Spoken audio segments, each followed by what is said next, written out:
justice.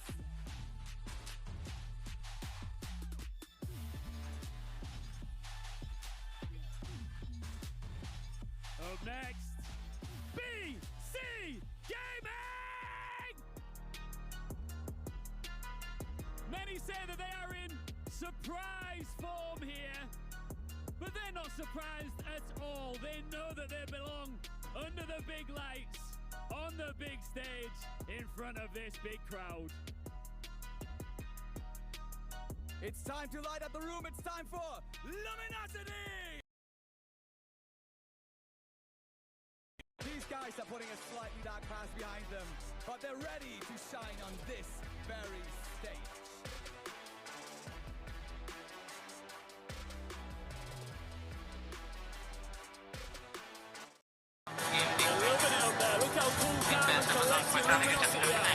Time बचाने के चक्कर में ब्रो, टाइम बचाने के चक्कर में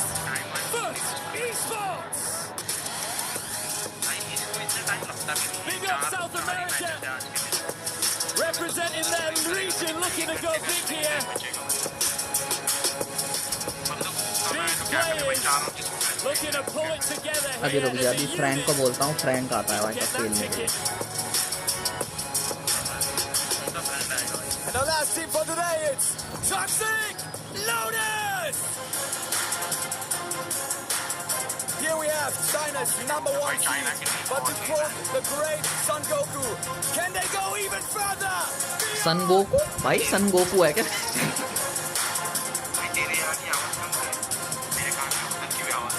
हैं तो मेरी वॉल्यूम कम करना तू. How about that? Ladies and gentlemen, you know what's at stake? You know that Superfest is just on the horizon. You know we've got 4 golden tickets up for grabs, and our 8 teams are ready to go to battle here on the stage. Ian, I gotta be honest, I cannot wait any longer. I need to see some Brawl Stars action. How about you? You want to see some action? Gamescom, wollt ihr ein bisschen Action sehen? German always does the trick, apparently. All right, let's get into this. So much action coming your way, and it all starts right now with our casters. 4 golden tickets up for grabs for those teams that are willing to reach for them. That's right. Today, भाई ये वापस आ गया भाई. Uber cab वापस आ गई भाई. Uber बैठा हुआ है. I'm Mitch Leslie, and it is a pleasure as always. Or at least I have to say that because that's in my contract, to be joined by Kenny, Trav, Ark. What's going on, gentlemen? We had a great day yesterday. Best of 3s, quick games. It was a good time, not a long time. Now, though, we've got 4 best of 5s to decide our last 4 teams going to Worlds. It's going to be an insane day. The fact that we have such a level of caliber of teams here and only 4 of them get to advance forward kind of blows my mind a little bit. This is something that I think Brawl Nation is going to love. It's going to be the best kind of monthly finals we could ever ask for. Yeah, it'll have that feel, right? Only 1 game for each of these teams. No second chance. Yesterday, we saw a couple of teams rise up. We definitely slept on the mainland China region. I think we're pleasantly surprised. Now they have the chance to go all the way. Oh, I mean, I'm really surprised. I think every single one of these games is just so 50-50 today. Like, generally, all 4 games are just absolutely incredible. And as you mentioned, the Chinese team, it sounds bad to say I'm hoping for an upset and I hope they go to Worlds, but, like, you can't not back them after yesterday.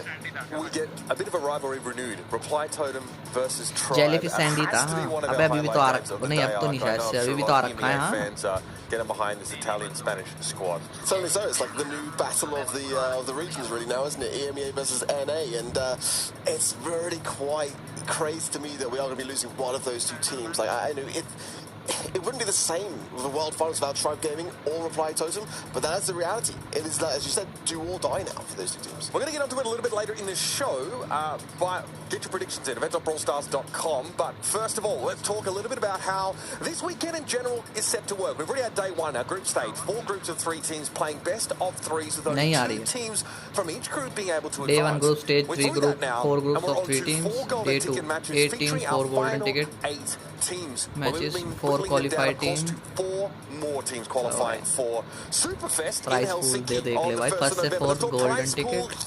Gift rate $15,000. 9 to 12 $10,000. That is a bit of a consolation for them. 5 to 8 those teams unable to make it to the golden ticket will be taking $15,000 each. And of course, our top 4 teams have a golden ticket, and naturally they'll be headed to Worlds and taking at least the minimum prizing from that event, which is truly spectacular. It's been a great year for Brawl Stars esports, and I tell you what, the monthly finals have all led us to this exciting conclusion. Just around the corner, of course, is Worlds. We need to find our top 4 teams. That's 1 why to we're 4 here वालों को on मिलेंगे Golden Ticket Sunday. Golden Ticket बोला था शायद से those matches, because we have some cross-region rivalries and some opportunities, of course, for teams from lesser exposed 1 regions lakh to का है make their total way तो 1 through. लाख है Starting with but STM and 9 से EU, 12 तक को मिलेंगे 10,000 That'll be the final piece of the puzzle.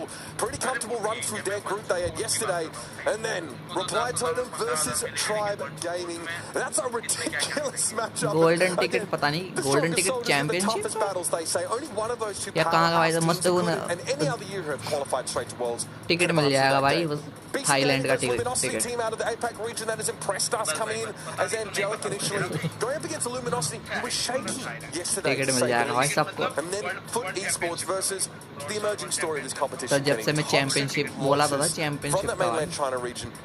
STMN हो गया भाई साहब EC हो गया टोटम हो गया ट्राइब का कोई सीन लग रहा है मुझे तो लग नहीं रहा भाई ट्राइब का सीन मैंने तो टोटम को ही करा This would be something spectacular if they were able to accomplish one more. In the past, they've had guaranteed mainland China spots. This is the first year where every single one of them have had to earn it just like the rest of these powerhouses. The fact that Tribe, Totem, these level of teams are fighting for day 2 and now trying to advance to obviously Clash Fest, or excuse me, now Super Fest, which is super exciting to hear about. I think it's possible though. I mean, unfortunately for them, I think they're playing against one of the better teams this weekend in Foot. They've surprised us before though. What's one more? Foot, the only team that has 2 monthly final wins and still couldn't make it directly to Worlds. That's because it's how cutthroat out there in the South American region. But let's drill down a little bit more in our first match of the day. Eclipse our eSport looked a little bit shaky when they got onto stage. Very rough first series for them. STMN जीत जाएगी भाई But STM and EU looked anything but. They did drop that first game, right? भालू भाई भालू Goo Goo का भाई साहब भालू है गूगू का But after that, they bounced back beautifully. This is a team that is so recently formed and they've been able जगह to जगह मिल hit the जाएगा ground running. They have actually looked really, really solid, but I think you kind of got to raise the point of their group. Coming into यार इन्हें pose करने के लिए मजबूर करते हैं कभी-कभी मुझे इनकी शक्ल देख के ऐसा लगता है करो ना और यही फोटो भाई साहब कम से कम 4-5 साल तक चले I think regardless of how good STM looked yesterday, I'm still questioning about them being good or if it was their opposition being even shaky. Goo Goo भाई गूगू देख ले because this is a team that we're on the cusp here in EMEA, but never someone to be एक ही है भाई बस God एक ही है and they came into their group and against BC Gaming they looked completely rudderless. We were worried that they might not even get out of the group. ये इन्होंने क्या तितली बना दी भाई हाथों से It was like that first set and it just blew by so quickly and हमारे यहाँ तो आएगा चिड़िया बना दो हाथ से चिड़िया and they were able to then bounce back later on, but there was definitely question marks along the way of the day about how Eclipse were going to fare. Certainly a momentum team, and once they had the crowd behind them, they were able to harness that. Here are our predictions for day number 2. We're all on the same page for this first matchup, but I think the NA cope is hitting pretty hard. I just cannot imagine a World Finals without Tribe Gaming. You guys could Tribe का तो without Maori Maru and of course Chomu है भाई fair point. I mean, I'm not surprised we divided along the line here. And finally, Foot Esports and Toxic Lotus, as much as we've loved the story of this mainland China powerhouse, Foot Esports have looked basically flawless so far through that group. They look deadly. They've got players who competed at the highest level on the biggest stages in the past. Like, we've got to put respect on their name, even if they're at an LCQ. In any other region, I feel like that's a team that could have made it, could have been a top 2 team, monthly finals, make it straight to Worlds. No questions asked. And now we've got 2 teams that haven't quite sealed getting monthly finals wins or anything like that. It's kind of interesting. I mean, we're going to be losing one EMEA team regardless here in this opening match. Obviously, the paths for each of them getting there a little bit different. I feel like STM and EU was consistently semifinals worthy. ECP, it was kind of either make or break. They had 1 month with that second place finish against Reply Totem, who's a team that's been outstanding this weekend. I feel like they've been kind of that momentum team that we looked at. I mean, you talked about how STM and EU was a team that you didn't love the group performance. ECP was pretty rocky. I mean, that whole Group C was on the outset kind of one of the weaker ones on paper that we thought were going to happen, and they only came out 1-1, and that first match was concerning to say the least. I think it's that same way. Like, I think these two teams, they are extremely capable. I think it's sad to see that one of them is going to be going home. You know, it's two EU teams facing off against each other was a little bit unfortunate. But Eclipse are really, their year was made through that second place. You know, and STMN, they've been consistently good over Tricky at one point. You know, all the different team names they've been through this year and all the different teams they've been through. They've been consistently good. Whereas Eclipse are, I think this was, we saw it perfectly yesterday. They either show up amazingly, जहाँ तक मेरे को तो लग रहा है सही भाई थोड़ी हवा भारी I think when they closed out that group, they looked really squeaky clean. But on the other end of things, have STMN and EU really been challenged enough for your life? Do you think we've seen enough from this team to give us, huge amounts of confidence? We haven't predicted them here. Don't forget. I think we're going to see that today. I think this is the day when they've really got to bring out the stops. भाई support I have सबसे a ज़्यादा question as ज़रूरी है well, भाई. a little bit around Bobby's role, because we saw कोई him साथ playing नहीं देता tanks भाई, yesterday. भाई साथ That was देता just है. kind of like the place that they put Bobby in. And I just don't know whether that's going to be something which is just... भाई तुम्हारा comment It's not नहीं है. very hidden. It's very obvious at the moment. So once teams can start to really drill down to that in the drafts, is Bobby going to have a place in that team, in the roster with the brawlers that he's picking? The thing is, though, I don't know, because you can't bring Bobby into a team and tell Angel Boy, बोलने से आ जाता है भाई तो बोलने से तो कुछ भी आ जाता है. You might have joined this team a week ago, just like, it's my turn now, get off these sharpshooters and let me play him. I think that's the role that Bobby's come to accept that he's going to be in. We have seen him ridiculously amount. देख ये जो बोल रहा है ना भाई साहब ये अपनी ओरिजिनल वॉइस से नहीं बोलता. देख he's going to be going anywhere near the Brawlers that Angel Boy is so solid on. देख ऐसा लगता है भारी आवाज से बोल रहा है. Was Angel Boy as solid yesterday on those Brawlers as he's been in the past? We saw him play the same map out in the opening lookout last year, and he went to town with the... नहीं भाई ये भी एक तरीके से technique होती है भाई लोगों को भयंकर अपनी बातें समझानी. Perfectly fine. He just didn't. He's at a very high floor, हाँ मैं उस पे भी ऐसी आवाज में बोलता होगा भाई. To win against the Clipside, though. I don't think so. ऐसी आवाज मेरी सोने के बाद हो जाती है भाई. सो कर उठूंगा जब आती है भाई ऐसी आवाज. Is that disrespectful to say? I don't know. I feel like Eclipse showed us really shaky, anemic, and kind of streaky showing yesterday. Best of freeze. Yeah, and I think if ECP come out swinging, say they take this opening set in convincing fashion, they are the kind of team that need that momentum. We saw them crumble in a best of 3 after losing that first set. भाई match दिखाओ बहुत हो गई तुम्हारी I mean, in a blink of an eye, these guys have let it तुम्हारा go opinion कोई नहीं जानना चाहता भाई. हमें मैच देखना. Hey, we're going to duke it out and we're going to be battling the whole time, or it could be 3-0. I don't know. I don't know. Teams as well, though. Oh, Vaishab, good. X-Red, welcome to the stream. Drage and the STMN guys specifically, but like Drage is so momentum focused. If you see him go out ahead, he's going to be hyping up his team. He's going to be in a good mood. If he goes down, it'll be the complete opposite, the exact same as it would be for ECP. But I just think that OP's got that kind of mentality to bring his team back up. That I don't know if STMN have really got a person who's going to be doing that. You need a certain number of occasions in which you भाई successfully fought yourself out of a corner to be able to have that kind of mental fortitude to fight back when you're down. If that's untested waters for you or unfamiliar territory, but we're talking about जब उसे खुद को नहीं पता भाई X-Red कौन. Some of them he's put himself in then reverse Obvious well. Exactly. Reverse swept by Ryan. The same opposition. Exactly. X-Red totem भाई. X-Red totem. Like if there's anyone who suffered the greatest degrees of disappointment in Brawl Stars, you've got 2 of them on the same bloody team. Bobby and Drage. Yeah. Both had like the brutalest of roads to get here. Bobby, जब भी मैं आता हूँ तो जब भी मैं आता हूँ तो वेलकम X-Red क्यों बोलते हो भाई. तेरा नाम लिख कर आता है ना X-Red. अब क्या भाई अब इसमें क्या बोलूँ मैं. Have a lot of beef between them just about being on past teams last year. Obviously the story. तो जब भी मैं आता हूँ तो वेलकम X-Red क्यों बोलते हो. We got 2 of those guys on different rosters with different क्या बोलूँ teams. भाई. They're going to be going through the same thing again. Last year at Worlds with SK reverse sweep foot, Ope gets up and he's in their face, waving at them. Unreal. It's good for business. Don't get me wrong. And look, come on, that's proportional, I think, to like the kind of the trash talk that Drage made against them. But like, they were pretty bad. Like, people were. I think remember watching Semantic like looking at Ope with his hand in his face, like I'm not used to this situation. It's coming up on my Grudge Match documentary as well. Oh yeah, enjoy. I mean, watch that for sure on the Brawl Esports YouTube channel. It's amazing. Yeah, really behind the scenes. अरे भाई notice किया X-Red तो मेरा ही You नाम can really hear the player perspectives. Has that been put to rest? That's my question. Good morning, भाई. Because if both sides are not able to kind of see past that and stay focused on the goal at hand, it could go south very, very quickly for either side. In fairness, Naughty हो रहा then practice at the SK facility. So, like, to some degree, I think we've had to move on with our lives and bury the hatchet. But here's a question for you guys: what does Poppy do if they make Worlds? is he going to stay in Europe and pack with the team? You're just going to chill? अबे ये box मार दूं क्या इनके sir में भाई साहब, ये आगे क्यों नहीं बढ़ रहा है? Question in a voice chat, and I think he said that he doesn't even know himself. It's kind of a hard answer. like, yeah, like Bobby's obviously लिख लेता हूँ got them to Worlds, but is he ये going to match अगले जन्म तक start करेंगे या LCQ long? So I did see the tweet. Yeah, of course. I get that begs the question about Knob, right? If he's able to play अभी well, सबको protein खिला रहे हैं पीछे बैक स्टेज पे सबको भाई साहब बैठा के glucose I'm going to protein. get these boys to Worlds kind of thing. Bit tough, bittersweet for him, right? Qualifies to Worlds, but maybe doesn't end up competing, knowing that like that was his one shot with STMN, not able to sort of go all the way. Maybe it's a fall. भाई zeta में लोग भयंकर ये जैसे भी player लेते हैं भाई रोबोट की तरीके से खेलते हैं भाई, रोबोट की तरीके से Like if they come out and just आते हैं भयंकर, आते हैं उखाड़ के गिल्ली I चले mean, you जाते could do हैं the भाई. OG thing and just like stand behind him and look good on stage for the whole series. And Bobby looks good all the time. Yeah. नहीं नहीं मैं सिर्फ बता रहा हूँ भाई.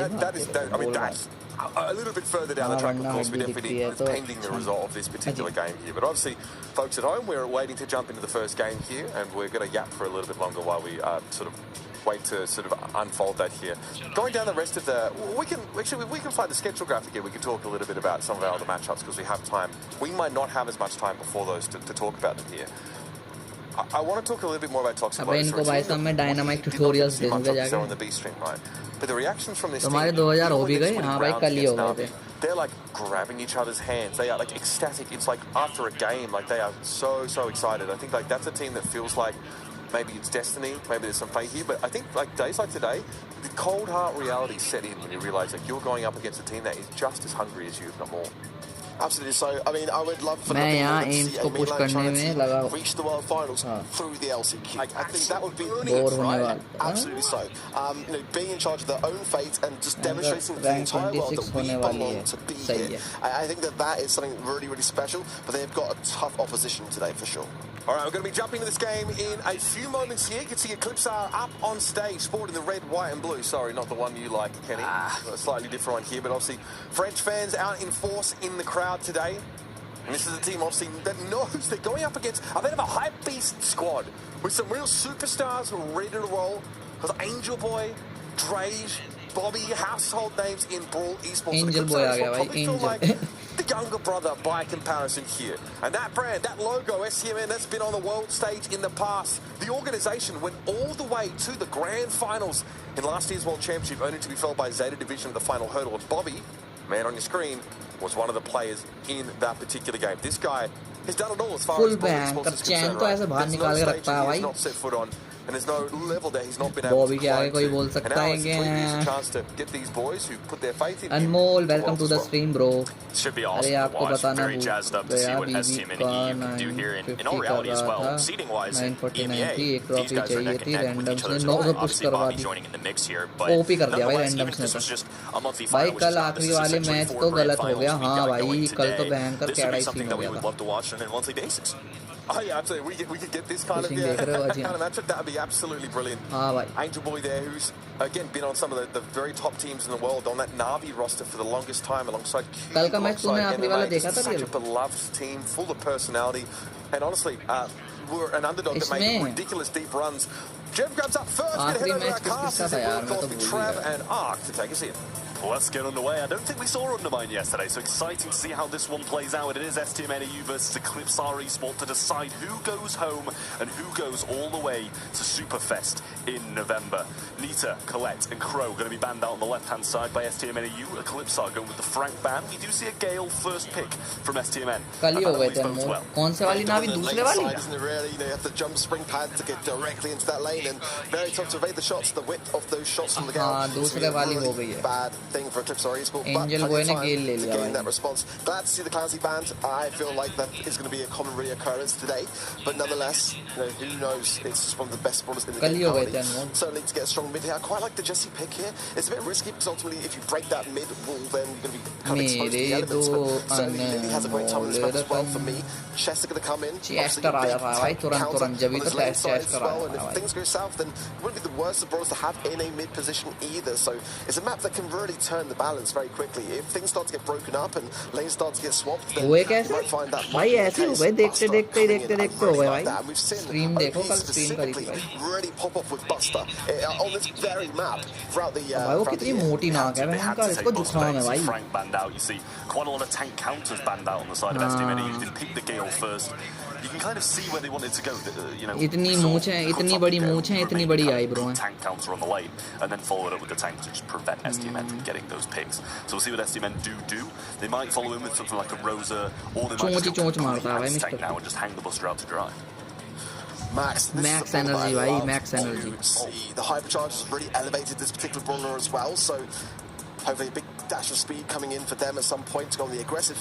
Obviously with a Buster you want to go on the aggressive, that's kind of like the idea really. You don't want it to allow you to push you back, so some agility to be added to the STMN EU draft. The fun pick is a Jackie? Oh, I don't know about that pick, I'll be honest. Bobby, it's very exchange risky. कर लेंगे शायद It might not pay off for them. I mean, I think it's pretty. Like I say, I haven't seen this matchup that much at all.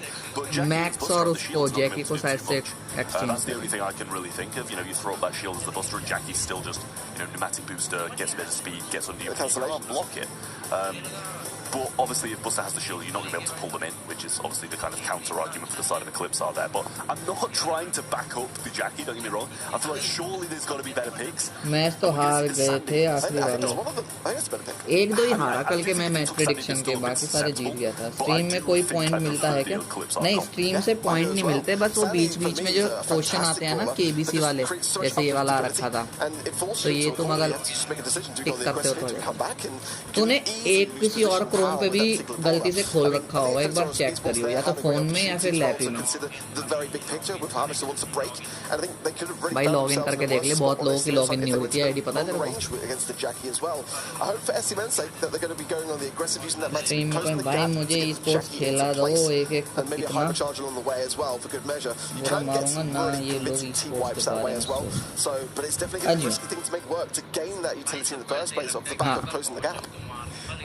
में भाई मुझे तो audience में बैठना है मुझे ऑडियंस में बैठ के देखना है भाई so heavily here, and Eclipse Arch got free roam of this gem spawner now. STMN start to kind of fight back and try gain some ground. Just very left to right at the moment. Not a lot going on. A gadget pop OP. Good bait out there by Angel Boy. कट्टा लेके जाऊंगा भाई जैकी ने पेड़ डाला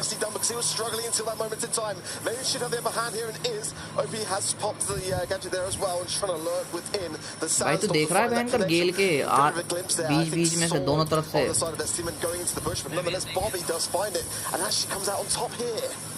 मौका चाहिए तारीफ करने का मौका भाई मौका पता नहीं है भाई मेरे को भाई ऐसी बात नहीं है बोल ले भाई तो सच बोल ले ओ बच गया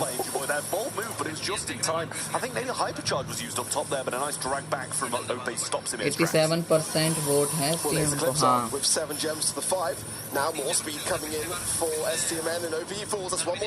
कल बीसी ने देखा भाई सब कैसे होया था भाई 28% वोट थे और उसको मैम कर जीने ही नहीं दिया भाई दोनों मैच में खत्म कर दिया भाई मैटर मेरे को हटाओ कल आना भाई उन्हें कह दिया कल आना भाई the gems are ticking up for STMN and eventually they have taken the lead for the first time through this game. Hypercharge available from Angel Boy on the left hand side as well, ready to pinch in, and a Sandy Super's going to do so much at this point in the game. Hypercharge though for Angel Boy could be devastating. Maybe it's in a very perilous position, but he does not know that yet. Under the sandstorm, no one can be seen, and now Angel Boy's got to get the value that he needs at the back of this. The Hypercharge is popped. He's going to be blasting the Buster away. On the right hand side, it's Mavis with all the gems. Dre's moves down temporarily. The additional speed of the back of the Sandy sandstorm. Dre's is going to be perilous here and goes down. Can Eclipse get the gems though?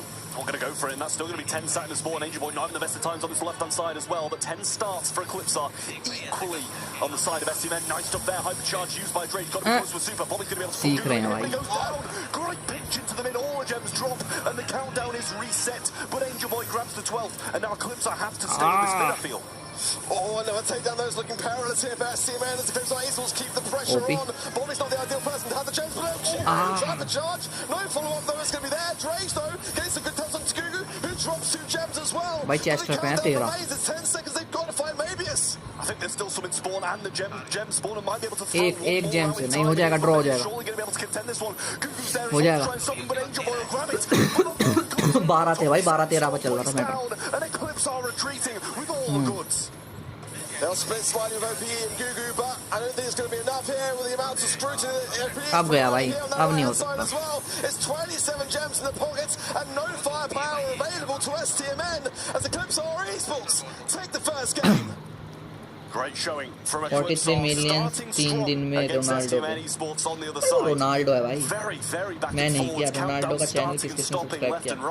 मैंने तो किया नहीं भाई। मैं TMN पे जाऊँ, जुआ लगाया है, अगर हार तो गई यहाँ याद रखना डिसलाइक कर दूंगा। मेरी थोड़ी है, घर की थोड़ी है TMN। ऐसे मैंने भी उसी पे लगाया। I just felt like they didn't pay as much attention to Mavis as well as the gem carry. I think when Angel had that hypercharge super, that was the ideal time to strike and to steal the goods. But you can see the stamina of Eclipse are esport there, just really holding their own and taking everything they had to throw them. STMN looking a bit sheepish at the moment, honestly. It does seem that way. Bobby just kind of running in over and over, and you have to. Yeah, really do have to with this brawler. But he's getting taken down so many times. Rage going to go in, might be able to get the burn down shots on, but not enough. Maybe it's with a nice super in there to kind of stop him from doing anything that turns his focus and kills Rage too. 5-0 and a sandstorm. Just can't turn it back on OP and this super there from Bobby. The hypercharge available to him, but he needs to get that super back as well. जैकी से भाई असर हो रहा है, पता है तेरे को, थोड़ा सा तो दिक्कत हो रही है भाई जैकी से, 8-0 now in favor of Eclipse. क्योंकि जैकी डराने के काम तो आ रही है, समझ रहा हूँ मैं बात को। लोग ये पीछे को खदेड़ तो रही है उन्हें, बट मर भी उतनी जल्दी। हाँ, और सैंडी अपनी सुपर भी जल्दी चार्ज कर रहा है।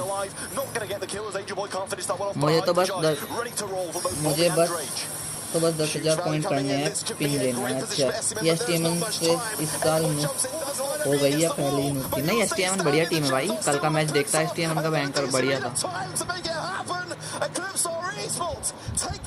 भाई। 5 मैच होंगे, पता तेरे को?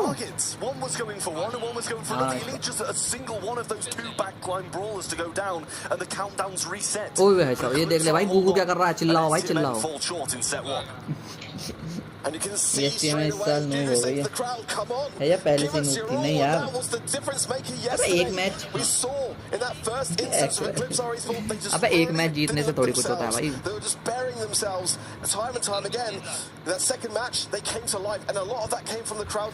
भाई सीटें तो अब भी खाली हैं भाई, ये तेरी मेरी सीट खाली है भाई। देख, यहाँ पे बैठ के टूर में देखेंगे भाई एक दिन। तुरंत खोल लूंगा भाई अपनी आईडी, मैं भी दिखाऊंगा भाई ऐसा करके फोन से। On that Jack, and you know we raised it at the start. It's like such a risky one. It is so risky. And the hypercharge. काश ब्रॉल स्टार इंडिया में पॉपुलर होती। अबे है पॉपुलर भाई, है popular. He was giving Sandy supers. India का जो भाई 1 मिलियन AP गेमिंग को जानते हो भाई, 1 मिलियन हुए हैं उसके बैंक का। इंडियन क्रिएटर है वो।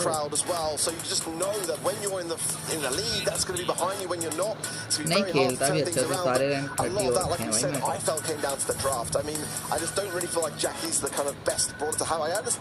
बट हिंदी में कंटेंट नहीं बनाता, वो भी इंग्लिश में बनाता।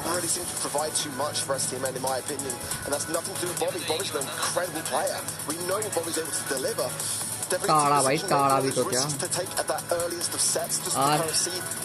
काश बॉस RC स्टार ने भी छोड़ ही दिया भाई, अब करता ही नहीं, ऐसे जॉब कर रहा है भाई।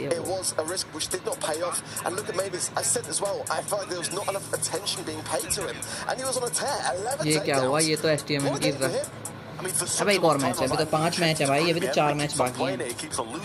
And then eventually something just clicked and everybody started winning with it, and now he can't stop. But yeah, a little bit disappointing there from STMN. Banker Chester का भाई सब देख तो ले, केडी देख लो भाई Chester. Managed to get 4, but I mean, it's just not, the 4 kills aren't worth the pin.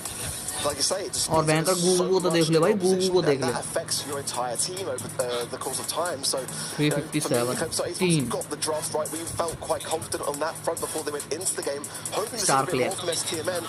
But I think they'll be looking back at that first set and thinking the same way. Right, let's try ये and जैकी की get जगह पता है, जैकी की जगह कुछ और भी ले सकता था बड़ी। to be able to make work because it was a risk. We knew it was coming, but it was a risk that just did not pay off.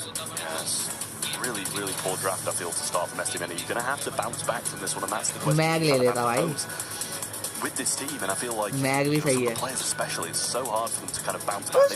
अच्छा कुछ खुशी होगी तो भाई जब ही लूंगा क्या? Sides as well, but it is something that's going to be mag required. सही है भाई, मैग से मैं सही खेल लेता हूँ। But it is going to be the तो क्या last लेगा? competitive game that one of these teams. अब लॉगिन आ गया भाई, interact and earn in the game reward. Do you want to vote on the MVP of the game? if one ये of क्यों these आया? two teams, their entire year's work will be effectively for nothing, or at least very.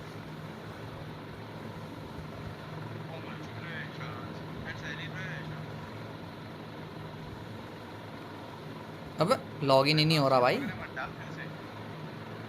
हो ही नहीं रहा। अबे हो ही नहीं रहा लॉगिन, नहीं हो रहा, देख ले।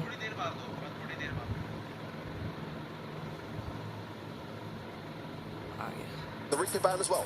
On the side of it, Eclipse are the ban of the Frank, the Clancy, and the Larry and the Laurie, and their picks to follow.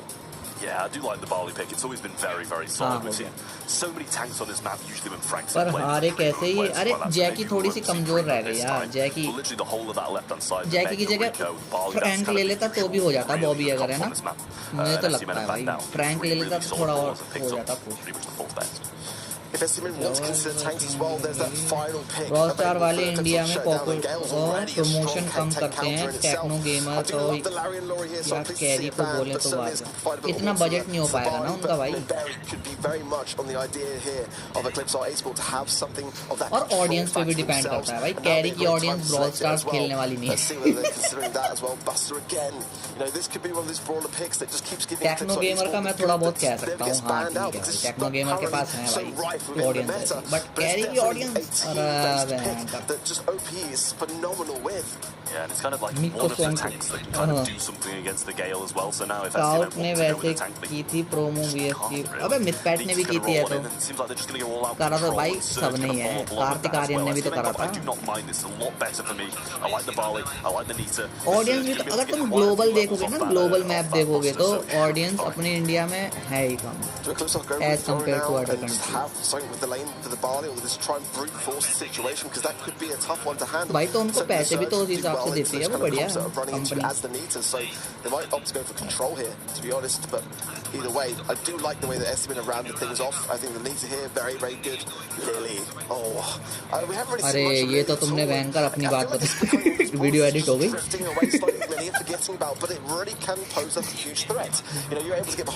अपनी इंडिया को पबजी जैसे गेम पसंद है बस, हाँ भाई उतरो मार काट शुरू भाई।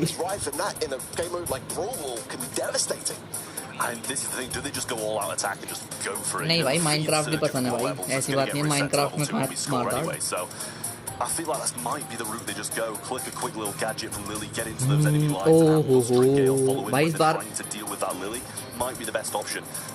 I like both of the comps here. Goo Goo ने लिली ले ली भाई इस बार, लिली भी भयंकर। I think Gale's always a really solid pickup to have, but also they don't really have anything that Gale's like, ooh, so good against. Lily and Tabari though, that is like the kryptonite of that very brawler. Drake is going to have a tough time, and it's going to have to require Bobby and Agewood to really support him through this. But look at this already. वापस मिल गया भाई बैर। He made some great takedowns. The ball being pushed through as well. Google will have gadget as well to be able to just try and defend as best he can here. But if Drake stays in position, gains that last call, gets some supers in, gets close towards the hypercharge as well. Look at this. अब ये तो देख ले भाई मोटा,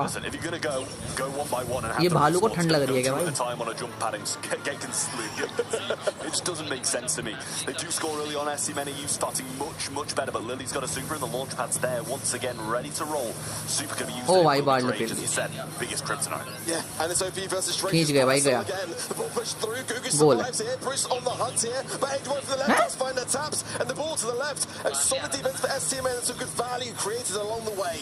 Yeah, really nice bear pitch there as well from Angel Boy. It was kind of following in, so he couldn't turn back and just like, okay, I don't want the goal. Another super used by OP, and he's going to use that sticky syrup as well. But OP's just going to pop another gadget and carry on. Bobby with the versus jump might be able to get Gugu here in the bear, assisting him along the way. Got that level 3. Bobby ने लिया था उसको, lily को exchange कर लिया था इन्होंने। ओ बॉबी कह रहा हूँ, गूगू ने भाई, गूगू ने। Will be traded out though, as Drage and Angel Boy do get that kill. And I mean, they can just play passive. They can stick this ball in the corner if they really want.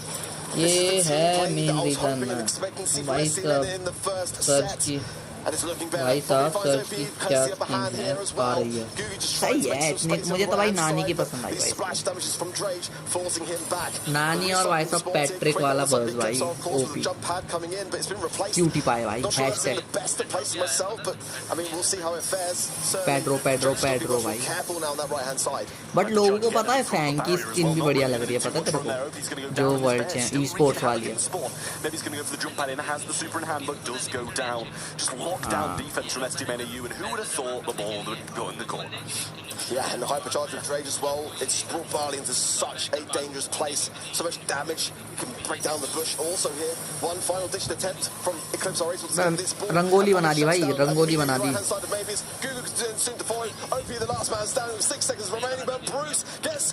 मगर भालू का फायदा क्या है भाई, गोल नहीं रुक रहा. बॉल कहाँ है? And I mean, that's just complete lockdown as well from STMNAU. मगर बॉल कहाँ पे है भाई? Nice stuff in there. They get the goal early on. They put the ball in the corner and they play what their comp does best: defense. They don't need to go on the aggressive when they've pretty much just been provided a goal. They could have kind of held in the lily squad. का I don't know मत if there's a pick है, risk worth taking हार for सकती Eclipse है Arts. Just have two people हाँ, jump lily in. से थोड़ा सा Maybe भाई get a सब triple दबाव goal है. score, but usually most of the time they just भाई हम फैंक की स्किन फ्री है ई-स्पोर्ट्स में. अबे तुम लोग को पता है भाई साहब, फ्री नहीं है वो भाई, 29 जेम्स की बता रहे हैं उसको. Are gaining much better value off the back of these interactions and able to get the ball forwards now. Once Bobby gets those surge stacks flying in as well from this position, a great place to do just that. If Eclipse are able to try to push in, so that's where surge for me can be a really tough one to make work in the early stages. And Eclipse are able to kind of lost the moment to strike. Bobby wanted the super and did get it there as well. Level 2, Drake going to try and throw some stuff in. OP, just missed that super. Wow. That is like the worst thing. बारले भाई साहब अच्छा pick था, पता तेरे को? Bobby going to be there for the 1-2-3 pass, surely. अरे Misses the pass, and maybe it's his back in business, ready to defend, still in a tough position. STMN still have control, but that had to be a goal. Yeah, it was a certified goal for sure, but now here's a solid chance. Bruce pushing things forward, Bobby there with full stacks as well. Drake has the hypercharge, but the communication clearly there. Let's just hold back. भाई एक गोल तो करना पड़ेगा. But there's definitely a missed opportunity there, no doubt about it. Sticky fingers on the side of STMN. Well, Drake's now going to kill. Bobby trying to follow in for Medius. Can't feed him super as this defense is going to hold through. Might be willing to jump it. Doesn't. Chooses to hold again. STMN playing so passively. और अब अंकर रंगोली बना दी भाई. OB's there, ready to jump in, ready to use the super. Does, but he's गया भाई, चल अब तो गोल. STMN going to score, and with a minute on the clock, Eclipse have got work to do. Lily ने इतना तगड़ा. The STMN just pulled so much time for themselves. Honestly, they were in a great spot. Definitely some mistakes, but nonetheless, they kept Eclipse esports suppressed. OB going in, but Bobby then still getting the upper hand, and it's going to be lily को गोल है. going in. The Bruce Bear then really pushing back. Missed the jump pad there. Try to push Bruce away, and it's not enough. हाँ, बचने के लिए करा सही. And STMN get a set. Just pure brilliance. And the STMN fan in the crowd absolutely loving it. I'm kind of feeling that was maybe Niku Naki. I'm not actually sure, but I think it kind of looks like इसके मामा का लड़का है भाई. ये भाई तुम्हारे पास तारा की skin है ई-स्पोर्ट्स वाली. हाँ भाई है, वो जो फोन में खेलती है ना, वो है मेरे पास. Mistake on the offense as well from Drage. That pass really should have resulted जैसी in a वाली goal. भी है भाई But मेरे in the pass. end, they did win the set. They evened things out, and it's being the game we promised it to be. Colt वाली नहीं Despite है that मेरे mistake, pass. you could see how much better of a draft it was. I mean, Eclipse had no response. They went with the lead to go with that counter, that hard counter into the barley, but it was probably better to go with that berry pick instead and just bring some control of their own, because that's entirely what was lacking the whole time. दिखाना पड़ता है भाई, ये क्या पता उसने ज्यादा वाला टिकट ले रखा हो भाई, ज्यादा पैसे वाला ticket. I feel like we didn't even see the Lily really. Yeah, it got a couple of supers onto Drake here and there, but other than that, I feel like it was just अब उस पे तो respawn. अच्छे लोगों को दिखाते हैं भाई. उसमें पैसे का मैटर नहीं है भाई, उसमें खूबसूरती का मैटर है भाई. Maybe it's out the equation. He was surviving quite nicely and also did do a pretty good job of solid defenses in there. But at the end, it was just constant control, and I loved how patient STMN would be. और वही वो जानबूझ-बूझ के दिखाता है guys. They've got a Surge who's just gonna wreak havoc as soon as he starts getting those levels. If they want to push out, they're providing Bobby with levels. सब मस्ती में आ रखे हैं भाई, करियर के साथ मस्ती. Eventually, it's going to end up in a goal. Rangoli तो फटाक जैसी कर देता है भाई बाहर. But I think there's a lot of credit to Bobby, because he was the protector of Drake. When Lily came in, Bobby was there to be able to get the stacks off the back of things and be able to really counteract the situation. Like I said, if you're able to really STMN एक दूसरे को do so little. Oh, look at that. I'm speaking of the भयंकर बॉबी किल भाई, तो 400 downs for Bobby, 9 for Angeboy, 9 for Drake, a donut for Gugu as well. भाई ये इसी दुनिया के हैं भाई. Gale. You don't see that every day against this composition. Gugu का तो भाई साहब पिछले मैच से बिल्कुल ही डाउन कर दिया भाई. Gale can't do anything about it. You know, early game पानी उतार दे उसका. it's in defense of the tanks. So STMN knew that. They just didn't go tanks. They didn't want them. They played that perfectly. They drafted well, and that's the STMN we expected to see today. Bus is going to struggle against the thrower, no doubt about that. And Drake was some amazing value in that game. I mean, look at the DPS. I mean, it's almost identical across the board of the side of STMN, and a much needed mood booster for them to gain that set, to not crumble, to not be 2 sets down at this stage now. That's going to be a huge sigh of relief for them, no doubt about it. And now we're all even. Yeah, I mean, that literally was make or break for STMN, really. Like, they either go 2 down against an opponent who have waved in their face before, have said goodbye to them at World Finals, reverse swept them.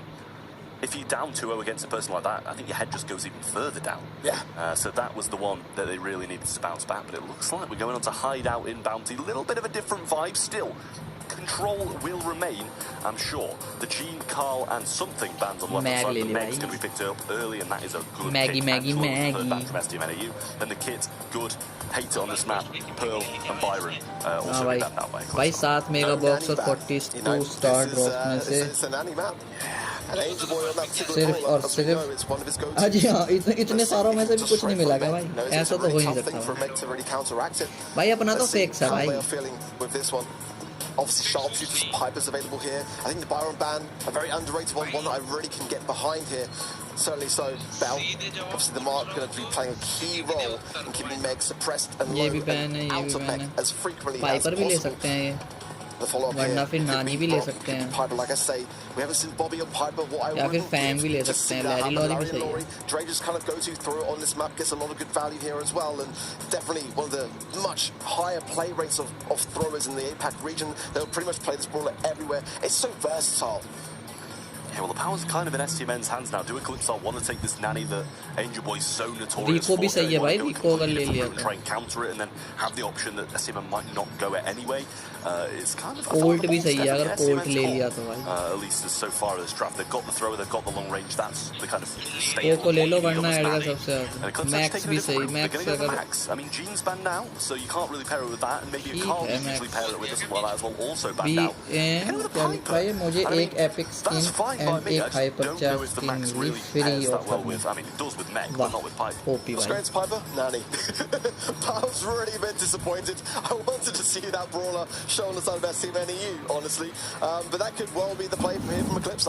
Take it out of the hands of STMN. You know, as we were saying coming into this matchup, you know, Bobby's role of the brawlers that he's choosing recently in the LCQ, definitely a bit of a question mark sometimes. So that would have been a perfect brawler for him to allow to shine on. Let's see for STMN what they're thinking here. 8-bit. Yeah, I was going to mention it before, but it's obviously a bit of a risk one to even talk about in terms of drops on this map because it's just not what you kind of expect to see. In the right shade of cover, can obviously do so much to provide your team value, and of course, तेरे को कितना time हो गया 8-bit से खेले हुए under scrutiny from a Piper as an 8-bit, you're slow and sluggish. Having that there, it's a bit of a shield. Guys, stream like कर देना long way, but और चैनल पे नया तो सब्सक्राइब मार देना I mean, भाई the 8-bit really is going to be struggling if those aggressive pushes come in from कितने दिन हो गए real and the Meg as well. It's a really good comp actually here for Eclipse. है ना Yeah, I mean, it's a और very शैली से खेले हुए they've got to get that super with the Piper. He's probably not going to be fed too easily by this composition. Can't expect Angel Boy to get the super, just stick it behind his left-hand side wall, Bull down with Rage. Bull Both teams have got to kind of get to their setups, and that's going to be the issue. But Blue Star does go the way of और STMN. Bull I mean, maybe it's of course one of the best max players in EMEA, and it could have been OP as well. भाई मुझे vote करके सही answer बता देना मुझे 900 points और चाहिए अरे हो जाएगा आज कंप्लीट हो जाएगा बीच में करता रहा कर भाई ये टुकन Bobby going to try and find a few shots onto Gugu, gets 2, can't find the third just yet. Home mid-rest for used, but Bobby doesn't get hit at all and hits 3 pretty much consecutive shots on a Piper. It takes one to know one, doesn't it? And that's the experience of Bobby on that Piper pick, just knowing how to juke and how to get inside the mind of someone else playing it. Wonderful stuff from him as Angel Boy then just beams into OP on this right-hand side, who's healing up along the way with the help of that gadget. So no toolbox for him. He's going to be having to depend upon that. No shielding as on the left-hand side. Maybe it's going aggressive. Gets the speed up to OP, and let's see when they've gone a whole गाड़ी slow हुई भाई That's the nest egg of dreams. You couldn't really ask for a better slow there. Double trip on it, and it stopped them right in the tracks. The max speed starts to go in. There's another nest egg to stop him once more. And the follow-up shots from Bobby are just spectacular. Got his hypercharge now as well. They've got an 8-bit turret. Lockdown should be pending. Maybe it's saved by a pixel as Gugu jumps away on the left just for safety. OP is still in the mech though. Maybe it's now marked. Meg पीछे से आ रही है मगर slow हो गई भाई Nest egg as well. Drake's just a great taps. A phase shift to safety. हाँ एक गया 1,500 and goes down to Gugu. It's a lead still for Eclipse.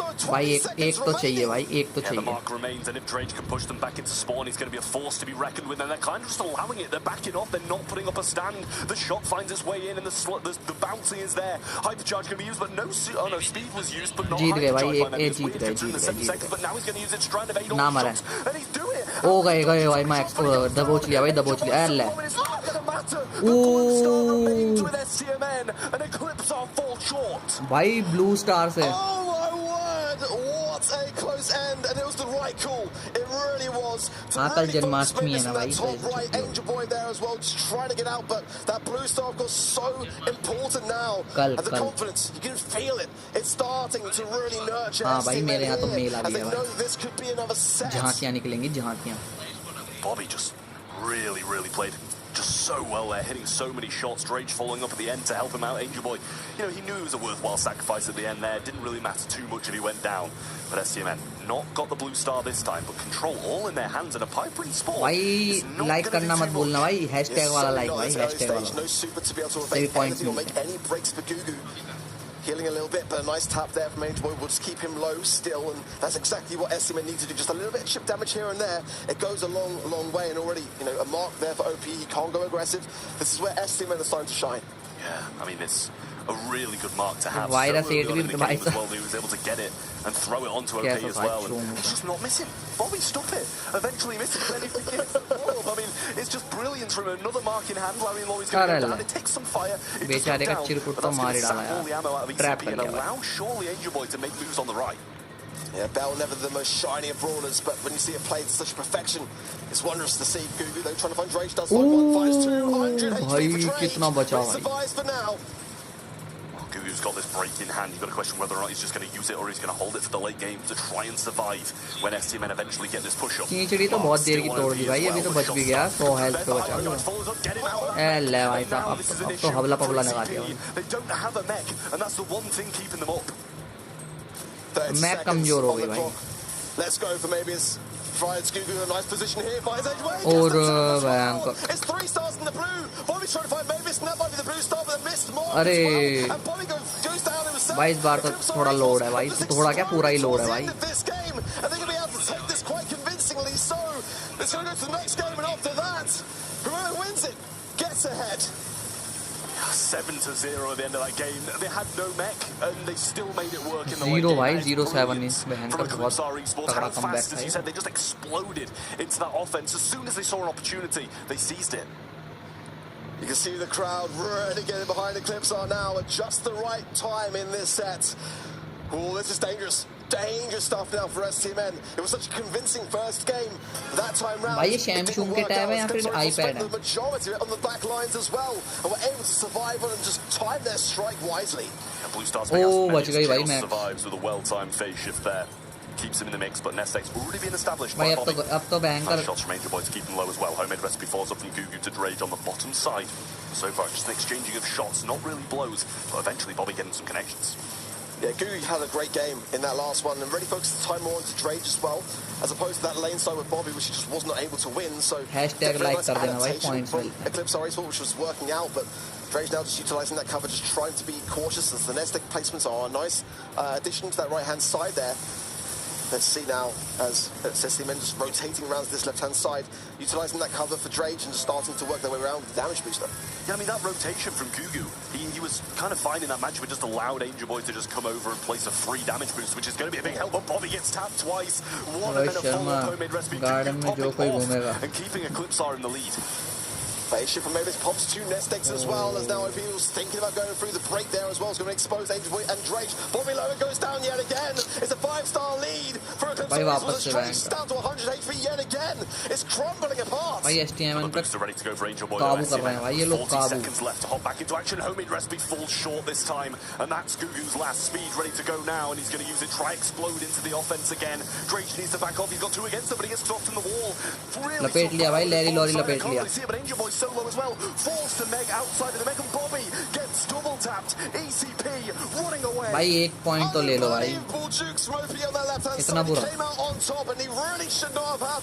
STMN missing a lot of the shots, and the pressure clearly getting to them as the भाई आज ये सो के नहीं आया भाई गया भाई 8-bit banker slow and steady win the race 8-bit पूरा Pure brilliance from Eclipse. How well they played those second two games of Bounty. Absolutely unreal. A little bit of a team talk over there now. One more set is required for them to go to World बस Finals. एक match और यार वही decide कर जाएगा या तो अगला मैच होगा ऐसे And this is such a tough battle. This is the first time that I've seen a team really stop amongst the celebration to go, guys, this is where we're at currently, and just bring things back to a grounded level, not to get too far ahead of themselves, but just to give themselves a pep talk and just keep themselves grounded. Very interesting stuff to see on the side of Eclipse. And kind of what we need to see actually on the side of STMN. Right now, we'd see more from them. They had a great start, but they're not bringing things through to finalise them. But thinking maybe they were ahead a bit too early for their own liking. Yeah, well, I mean, it was just headphones off and a team talk for ECP, and it just seemed like STMN's heads are just dropping maybe a little bit. They didn't really seem to be talking too much when we saw them on the cams. And I mean, Mebi has played phenomenally as well. His early game aggression was really kind of unmatched. भाई ये match decide कर जाएगा STMN जाएगी या नहीं जाएगी. I mean, this is the big issue. STMN, they know they need to go aggressive. Eclipse are play defensive the whole game, and then it just gets to the point where STMN go, and they just go get punished. It's been some fantastic moments from STMN, some great drafting decisions, but I thought that was going to be their set of that first game, and that's all credit to Eclipse. Their ability to just adapt around the situation, to just develop their strategy to evolve along the way. Goo was 7 takedowns, and he didn't have the Warlock, best of first Firebird, game at all. Flying V, Iceman, Warlock. And then really found his own and started to focus on the right people. भाई Warlock था ना जो give away हुआ था Draco का भाई साहब guitar. For Bobby, but 3, 2, and 7 on the side of Eclipse Esport. It's just looking better. And now STMN Firebird? अरे Flying V था Flying V भाई Flying V. To survive on in this series. लगता है STMN रात भर एक pack लगा रही थी तो किसी एक का पेट भर गया. Kill with the homemade recipe, like literally is just that. Bobby's hitting so many more shots to have. अब होगा भाई अब होगी कांटे की टक्कर देख अब सीरियस हो जाएंगे भाई सबके सब घने सीरियस जिसे कहते हैं ना सीरियस के भी सीरियस घने serious. That's just not something STMN could do. इसका आंसर फ्लाइंग भी लगाना अगर तुम लोगों ने नहीं लगाया होगा. For the entire game because he wasn't even using the booster either. It's an unusual thing, because when you look back to last year, Angel Boy just having some of the best of celebrations, and definitely अगर STMN हार गई तो last day on earth हो जाएगा भाई LCQ, and there's just something about this roster that for me just isn't displaying the nature of its glory at the current moment in time, and it's a tough thing, You've got to remember that Angel Boy is the sole remainder from the beginning of the season in this squad, and now it's just like trying to find where everyone's place is, and they haven't had the most amount of time to do just that. As we go on to भाई अब भी 900 point चाहिए क्या योगेश भाई गलत ना करवाओ आपके 2000 हैं किसी पे वो करके मुझे गलत करके अभी भी 900 ही चाहिए क्या अभी तो बढ़ गए होंगे 800 कुछ और चाहिए होंगे. Possibly decide it all. Cordelius is an early pick from नहीं तो कम हो रहे होंगे ना धीरे धीरे. But maybe it's kind of that preventive measure to the Chuck or another tank, something like that, like the Primo just rolling on in from Eclipse, because so far they may have played some defensive brawlers, but they've been offensive with them. Colette going to roll on in after that one as well. Obviously, Colette, Lily, Colette. A lot of damage to the safe.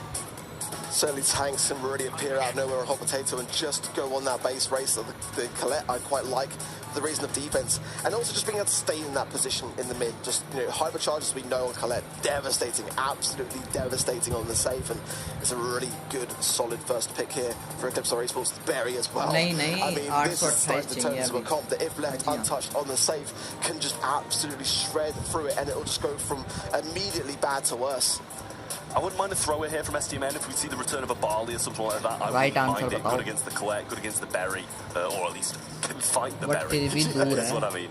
Not really like kind of a hard counter or anything like that, but STMN, you've got a lot of answering to do here, being a set down and two very capable brawlers in the hands of Eclipse Esport in possibly their deciding set. As the time ticks down, STMN's pick should come through. Buzz? Yes, Buzz. I don't mind it. I don't mind it at all. Buzz can be amazing on this map. Dynamite as well. I mean, it's definitely one of the go-to throwers for sure. I would mind the great Dynamite player on this map can just do wonders. Things will break there potentially as well. final pick for Eclipse Esports, but of course the berry can just cause so much damage as well on the safe with a simple pop of the berry भी gadget, सही है and then भाई, that next shot नाक will में से linger purple so धुआं long निकल रहा on है the berry safe, पे. causing a lot more damage over time. Eclipse Esports just thinking about this a little bit more. It's like Gugu's the band behind the drums, just browsing through. Rico नहीं लिया ना इनमें से किसी ने Rico. Let's see. They seem like they are just conferring on the side of Eclipse. The surge pick. I mean, it's a risky one to have. I mean, you've really got to get off that early mark, and we've seen time and time again how that can really come back to bite teams. If the surge is just really deprived the whole way through, it doesn't provide anything at all for the squad. Yeah, but I mean, that's the thing. If they want to deprive the surge, they've got to ऊपर से STM पे सट्टा लगा के गलत to और bring कर to the दिया. table. लोग berry ठंडी ठंडी STM खिलाएगा. Question if you know STM you take a different approach. नहीं यार भयंकर भाई, देख कल का जैसे उन्होंने कल जैसे परफॉर्मेंस करा था ना STM ने, उसी हिसाब से ही लोग भाई तो लग रहा था कि भाई हाँ इस बार भी कर ही देगी. या तो रात रात में कुछ हो गया भाई, टोटका वोटका कर दिया इन्होंने For Eclipse Esports on the cusp of रात रात में टोटका कर दिया. 2 games separating them from a ticket to the Brawl Stars World Finals. पोस्टन कर दिया भाई सर्च का भूत बना दिया. कोलैट को खा गया भाई. Triple kill, beautiful from Drake Super onto maybe as surely as well that Angel Starting. into the realm. I'm not sure if that was going to hit or not, but this should Oh, still wide damage होगा. अरे बच गया. finds the kill now, and Bobby comes off spawn and backs that berry up into this right hand side. But 51% for a singular push is a good start for STMN. Here's that berry damage over time. Eclipse Esports were able to get बस देगा अब damage से, नहीं बस on the गया. top side is still just the 51% for STMN as they go on the attack yet again. Drake's so dangerous, we've already seen. OP knows it goes Oh, stun भाई गया down. Drake and he's staying alive. Maybe it's just able to evade it by a pixel and gets the takedown they need on the side of Eclipse. I mean, a super onto a dynamite is not what you want to be doing on this map. You want to be using them on safe, and that's what he's going to try and do. Oh, ले गया भाई, bang. परदेसी ले गया भाई, परदेसी चिड़िया को. And he has survived. He's got behind the wall, and Drake knows that he's coming out, but Berry's just going to leave Cordelius on the safe. Hyper charge going to be used by Angel Boy to try and stay alive, but it's getting closer. Look at the scoreline. These berry shots over time are really giving Eclipse Esports less and less to have to do to be able to finalize the game. भाई hashtag वाला like करना मत भूलना भाई. खत्म. By the way, Janmashtami की हार्दिक शुभकामनाएं in advance. चीन टपाक द बैरी ठंडे ठंडे. भाई अगर ये STM जीत गई मजा ही आ जाएगा भाई, फिर 5वें मैच में तो और मजा आ जाएगा. Exactly what they need. He's not going to be given that free roam again in this second game though. He was able to just pace up the map. Nobody was on the left hand side to stop him. I don't know when I've seen Drake on a Dynamite pick, let alone playing Dynamite like that. But like you say, Eclipse Esports very much now attuned to it. Gugu pushing his left hand side, Angel Jumps over there. हवा में उड़ता जाएगा भाई लाल दुपट्टा. Drake here. If Drake speeds into maybe too quickly, it's going to be a lot of damage. Bobby left untouched. Damage gear rolling in onto the safe as well. And it's much the same story as STMN. Get that early. CT से damage मार रहा है भाई बंदा. A lot of damage that's happening up top. OP's going to be able to jump in now. Gets hit by Drake though. Angel Boy trying to make a run for it. Maybe he's the only one who can really go back and try and defend it. But the position he's got now really good, and Gugu's going to miss the super and get killed as well. Angel's boy is playing an incredible Cordelius, just depriving members of any defensive capability now, as all 3 members of STMN purple is safe. It's trickling down 24%. भाई कोलैट को तो super ही नहीं दे रहे भाई. हाँ कोलैट को तो भाई साहब ऐसा कर दिया. और कोलैट का तो भाई भाजपाला कर दिया भाई, भाजीपाला कर दिया. पिन मिल गई बहुत है कुछ की वाली दुई. इन्हें रात भर पैसे गिन रही थी जो यही वाला. I did not see that set go in their way. I thought this was done in bounty. यार इनकी ये बहन का टी-शर्ट कुछ ज्यादा बड़ी नहीं है. Such a treat. One set to decide a year's work going to Worlds इनका दर्जी क्या or है going भाई. home. Every single player on STMN doing their part. Bobby getting so much damage. Drage in the first game. Angel Boy just couldn't die. भाई dynamite ने तो भूत तार दिया. It's crazy how well they just played, but that needs to be the same again in this next set. If ECP play like they did in Bounty, they win it. MVP कौन होगा बताइए जरा अपने अंदाजे से. Real we're in for a treat. this is the thing. It's like the battle of the inconsistencies. MVP कौन होगा बता इस मैच का? It really is. You know, I mean, when you look at this series and just how much it's fluctuated along the way, it's really tough to call who's going to take this next set, and it's such an important draft. Buzz होगा भाई, क्योंकि buzz ने जो है ज़्यादा उसको safe ज़्यादा देर तक टिका रहा भाई. I don't recall seeing him playing Dynamite really ever. He's pretty much been on the Larry and Laurie picks all year long, and he's been flying off the back of them. But the Dynamite really came through such a nice one for SC Men to drop there. Maybe it's for 2. I mean, he's got some decent DPS, it's fine, but... Angel Boy है भाई, Angel Boy. Angel Boy. Just getting stopped every time. Buzz super to his face. Cordelia super stopping him. And upon his return, there was a Dynamite shot waiting for him. Like, everything that he was trying to do was being answered. यार आपकी T-shirt पहन लो, बिल्कुल नाप के. Not really much in terms of the statistics. Lower DPS than sort of STMN, actually. I mean, OP did his best on 321. 7 kills for Gugu, 5 for OP, 2 for Mavis, but it's all about the objective play. And really, I love that Cordelia's pick, and you can see how much STMN valued it. Getting that in first, and we were discussing about what its role was going to be, and it really was to take away that Colette, which was the response on the side of Eclipse are. So they picked it into that. So, I mean, wonderful stuff. A really fantastic draft, but it had to be executed in very much that same fashion.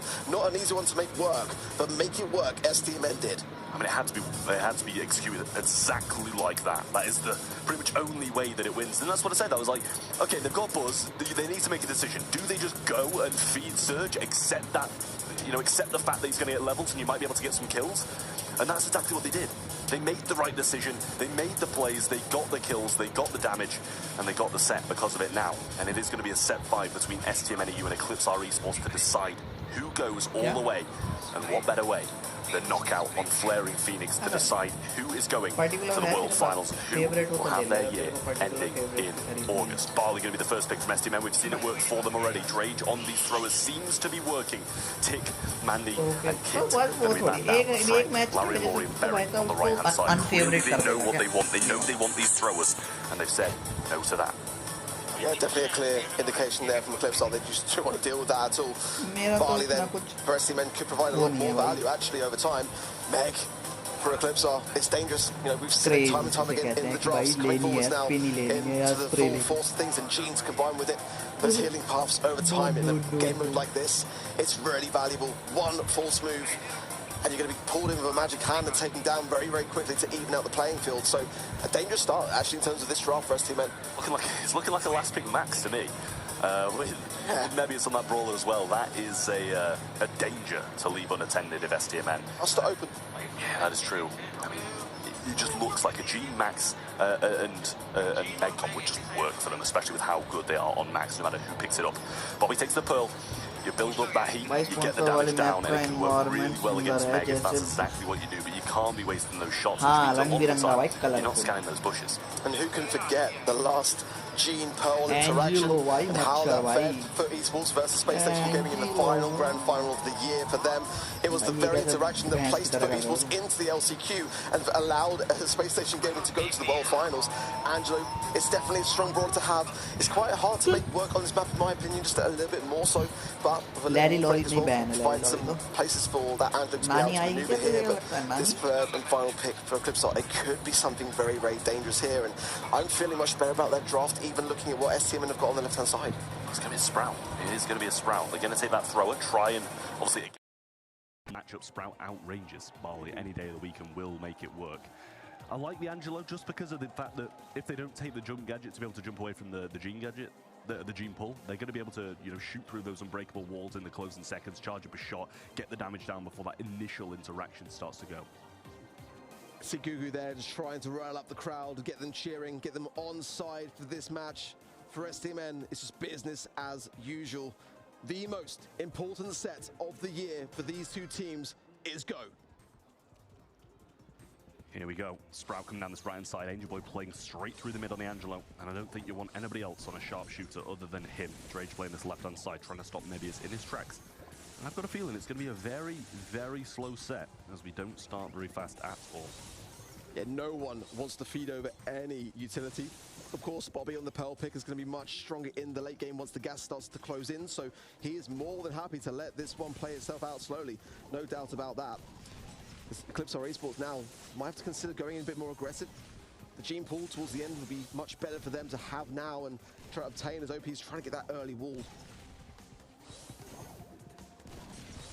Question is Gene really finding any shots at all to be able to get the pull? I haven't even seen him hit one of the long-range shots. There we go, first signs now, as he was on that right-hand side against Angel Boy, and now he's going to be able to scout out this mid a lot better.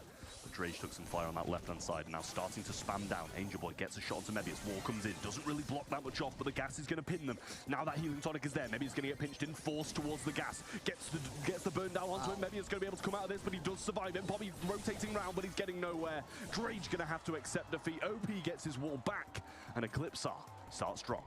What a beautiful wall from OP. It just diminished so much of that Pearl damage and just kept Eclipsar Esport in the question. Unbelievable stuff. A very convincing first round for them.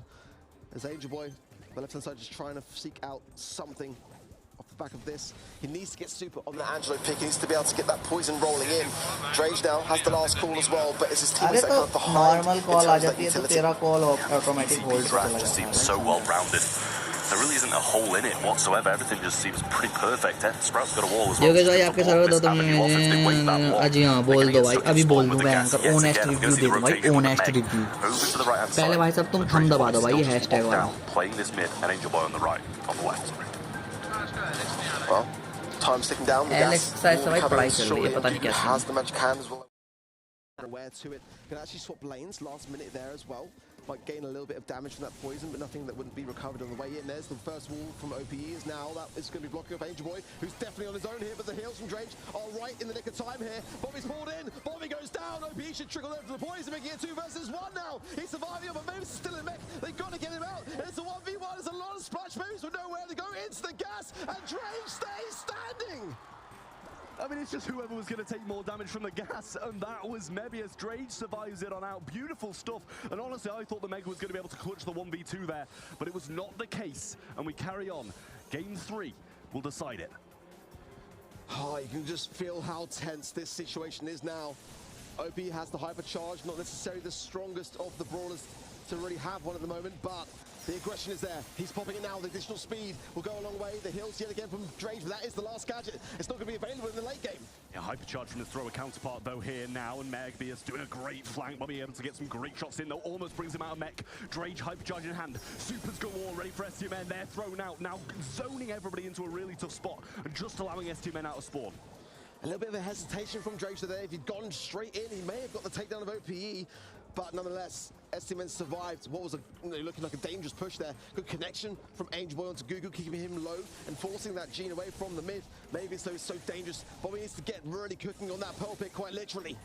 Yeah, I'm not going to be able to get the super off. Angel Boy can't find the short Drage there. What a pull from ECP. Gugu hits it. Drage the last one surviving. 1v3. What do you do? Eclipsar, match point.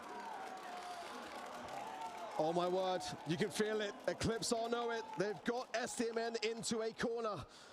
And they're fine to play it aggressive, they're fine to play it passive. They don't care. What matters is staying on their feet and being there for each other when the moment matters most. Unbelievable here, as it could be the end of STMN for a second time this year, let's be honest. STMN can't seem to catch a break, but ECP just playing it so well, and so far they're deserving of this set with how they've played. The lockdown from OP has just been absolutely brilliant. Angel Boy just kind of sitting on the left-hand side, really been out of play for the majority of the game. Yeah, both sides I feel will do very much the same until Eclipsar wants to turn it up a gear.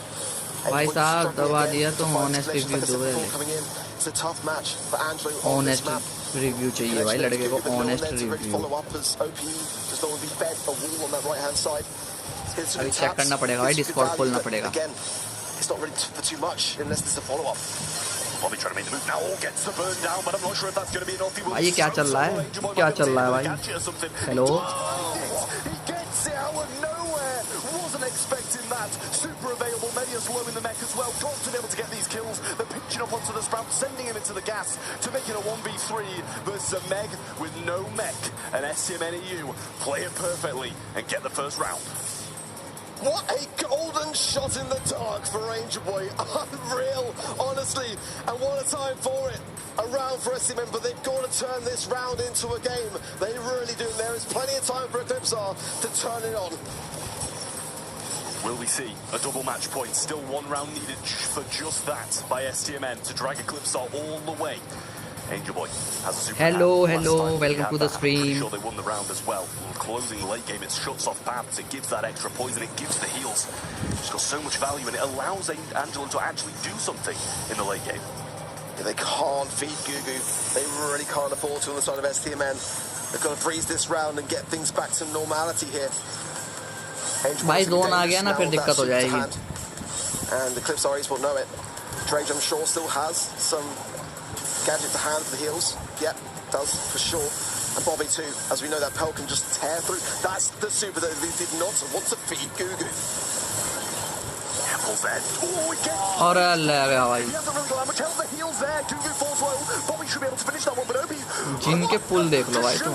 Gugu gets the kill. Short for Angel again. Ooh. Hypercharge is going. A double match point. भयंकर. Close one भाई, close one. Unreal. I was हाँ so भाई. happy for Bobby. I think पुल देख रहा है तो जिनके भाई साहब. They shot the wall, right? Yeah. I was like, what? I was like, come पसीने on, आ रहे हैं भाई ये बंदों को. we need to get that kill secured. What's taking so long? Some definite mistakes for STMN, but they were able to reap good on things. And now, just 3 rounds, maybe not even that, to determine this one out. Crazy stuff. Unreal. I was really hoping I actually wasn't crazy. I was like, did he just shoot that wall? I was like, just to make sure that I'm not being completely stupid and calling him out for nothing.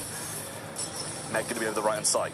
Drage just holding him back. Angel Boy, gadgets back in pocket, and they have been so dangerous. Well, STMN last time around to gain that game had a much better strategy. Just do not feed OP, do not feed Gugu. We've got plenty of time to hold back. And Angel Boy is tapping on this Angelo. Like I said, it's a tough brawl to make work with where that mid is situated. And Drage has got to time those heals correctly. And if the aggressiveness of Eclipsar Eastball is too much, then those get exacerbated early and leaves nothing for the late game. So there's one coming down now. Gadget pop by Bobby, looking for the shots to come on in, tries to pinch Mebius, but caught off guard. Vengeful Spirit sent out with the heels there. भाई जिनका कर दिया फत्ता साहब. अरे यार. Mebius and OP surely going to be able to secure this one down. He just wants his super and he gets it. The last call has been so influential, but super from OP, super from Mebius, and they're 1 round up. They fed OP the wall. You know, that's going to be a great starting hand, and immediately goes down exactly that. A tough position, replanted actually on the side of OP. Wasn't happy with it, just to get the wall break maybe onto the bush. I didn't mind that. But definitely a very tough position now for STMN as it's fight or flight. Pivot then from Bobby, goes to the left-hand side. Angel Boy slots through the mid, trying to वापस बुला ली उसने. Gene will say no to that. Surely along with the vision gear, able to just scout him out so easily. Zone आने का wait कर रहा है ना. Angel Boy wants that matchup. Gugu with pull. Drage might not know, and this is just lurking so much. पूरा 81% लोगों का दिल टूट जाएगा भाई अगर हार गए. Still concedes a shot. These bounces from OP are beautiful. Pressure है भाई, बंदों पे प्रेशर है. Could place Bobby out of order on that left-hand side. बंदों पे प्रेशर है. Potentially here. OP just contemplating things. What a great wall. STMN though, we push back into a corner here. Drage flashing the last call, goes in early. दिया भाई, super दिया भयंकर, super दिया भाई. None of his team are able to really मगर move that बची. much. Like, it's the last call for nothing. It just kind of gets them out of the way. OP's going to be able to bring them back. कितनी बार बुलाएगा भाई ये sprout, कितनी बार बुलाया? 4-5 बार बुला लिया. ओह. Tries to get the damage down. Someone goes up top, but Drage and Bobby locked in. Still got so much health thanks to these heals. ओ भाई गया. भयंकर. It's down to the last round to decide it all. It could not be closer. Guru's got the ball as well. Do STMN know that? They've got to be so cautious. But Bobby's got super. Drage has super. They've got to focus in the present because off the back of that, it's going to be hard to reset their mental. Honestly, it came so close. 1 round. Jin barley को खींचेगा. Goes to Worlds. या engine को भी खींच सकता है भाई. Last call from Drage again. It's the same as Gugu. Whoever has one of those supers usually getting the job done. Barley को So खींचेगा the भाई. ability of just having the gene pool so much, but Drake can actually zone with that super. Angel Boy, मेरा 100% है. that is a scary prospect. Along with this burnout from Bobby, being able to just explode in the last seconds. Kitish, welcome to the stream, bro. This is going to be the most important Kitish, super of Kitish. Gugu's life. It's got to land the mark. And he can't really go on to Bobby because he's got super ready to roll, and the amount of damage that he can rain in could be too much for ECP to be able to defend here. Gas not too far away now. It's coming in. This is where it matters for both these two teams. Everything on the line now. Last call goes out. Bobby tries to get the burn down damage. Maybe a solo almost out. That makes there's the gadget shot. But the wall comes in. Dreams pinned down the pull-up bombing. अरे भयंकर Dreams falls. ACP खत्म भाई खत्म Angel Boy goes down. And Eclipse are going to World Finals. और अल्लाह भाई वो तो भयंकर वो कपड़े उतर गए भाई कपड़े उतर गए Of all the teams you would least expect, it's got to be Eclipse who are going to be running down the stage.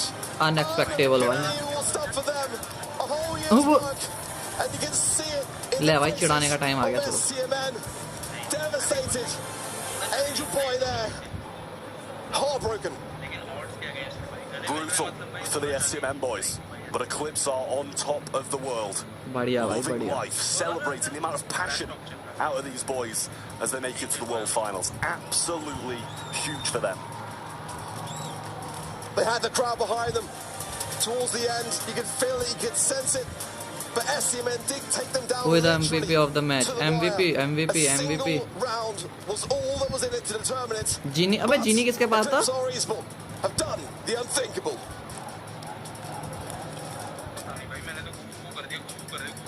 Angel boy को कराया वैसे तो 30% but We're going to have an Google interview नहीं है, in just a Google के moment ऊपर है and मैं Eclipse views है भाई on the stage.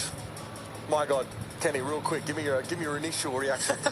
We were on the edge of our seats. I mean, an emotional 24 roller coaster to say the least. STM and EU looked flat off the start, but that STM पे set भरोसा ही four नहीं करना चाहिए just था put us in perfect अबे ऐसी setting बात नहीं है for भाई a knockout set. That हार जीत is तो लगी one to रहती है भाई remember. गेम है I certainly feel for Angel Boy. Bobby's now been through this heartbreak जिस मर्जी twice. पे कर Dreams दो has obviously had back-to-back सब पे मिल years of that close, but just not quite. That's kind of part of the postseason, right? We gotta let some people go. A very talented team. भाई वो that जहाँ पे honestly खड़े हैं ना वहाँ पे without अच्छे भी नहीं खड़े हो पाते भाई Did excellent work.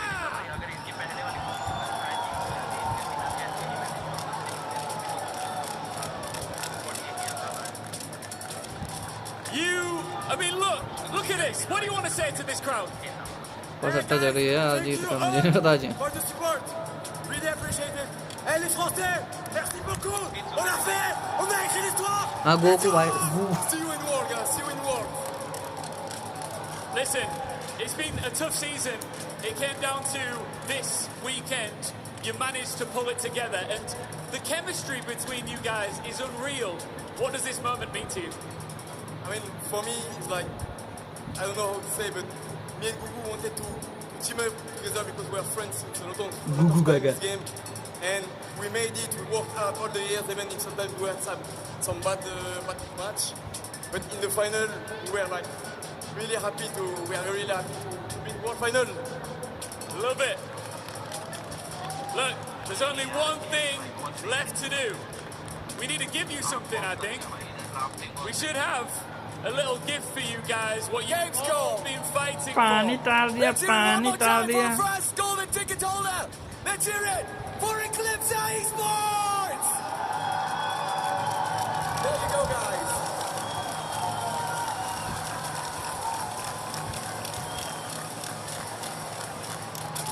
That one last lifeline to make it to Worlds.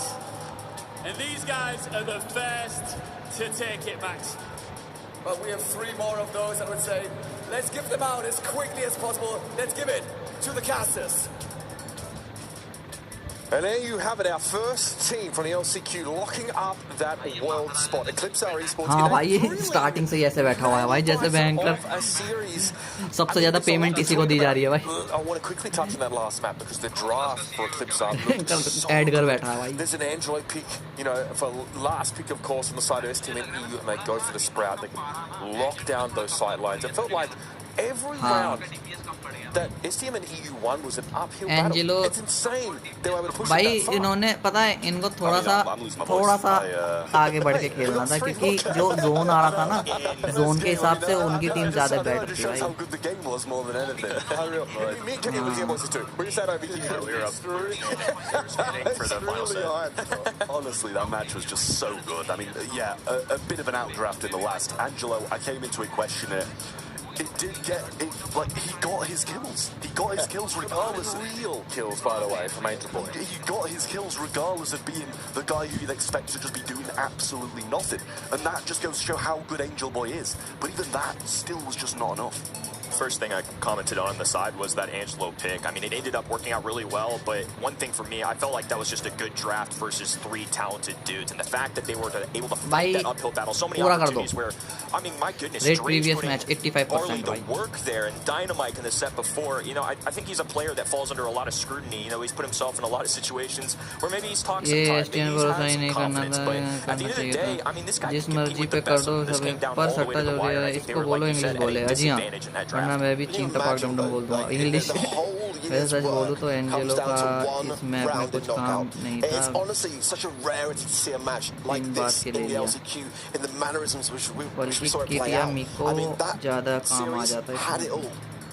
It was booster भी आई जाता काम अगर वो होल्ड करके खेलते थे As far as we're concerned, an underdog in that particular game. हम भाई से बूस्टर ही बोलते रहेंगे क्या हम भाई बस्टर है वो Taking those guys to Worlds, it's heartbreak again for these guys. It seems to have been the story of this year, especially for Bobby, getting so close and yet falling just short. This time, I think for him, it meant a lot to try and help those STMN guys get to Worlds. For Drage, another year, where this time he won't be at World Finals at all. It's going to be hard. You saw the look on his face. Like, it's two sides of the same coin. That elation, that excitement, that relief on the face of the Clipsar and the mirrored on the side of STMN EU. It's heartbreaks. A lot of emotion out there at the arena at Gamescom, folks. And crazily enough, we have just started. That was our first golden ticket handed out. We have 3 more best-of-5 games to decide our last delegates heading over to Worlds. We had a domestic rivalry in that game. 2 EMEA teams. And the next game, oh, buddy, it is going to be a transatlantic clash for our second golden ticket. Reply Totem versus Tribe. Unbelievable stuff. If you haven't got your Preds in, make sure you head over to event.brawlstars.com. That's where, of course, you can see all the action as well as your alternate language streams if you'd like to check out some of those. And again, make sure you get voting. That's how you're going to earn yourself some fantastic star drops in-game. And it's a great way to throw your hat in the ring in terms of offering up your opinions here. Because I'm going to tease quite a few out of these guys coming up very, very soon. We have a chance very quickly to touch on this next match. We are split straight down the middle here. We're NA homers, you guys for EMEA. कितने बच्चे हैं extra अब तेरे पास point remaining कितने बच्चे हैं that have been at some of the biggest events ever. You guys really feel like they've been clean so far? Feel like they're going to be clean today? I mean, they've been clean, and I've tried. No. Try. I don't Not yet. No. I'm a bit shaky. And the meta just doesn't really feel to me like it really caters towards Tribe's playstyle.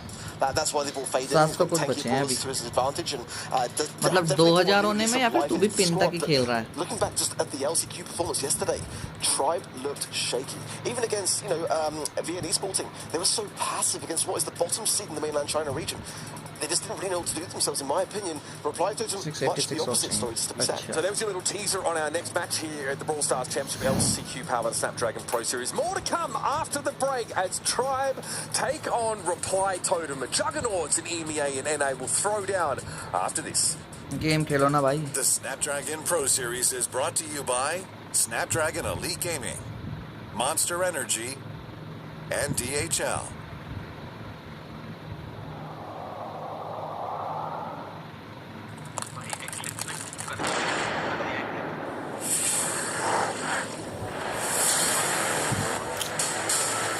Game खेलो ना भाई क्या देख रहे भाई danger LCQ देख रहा हूँ यार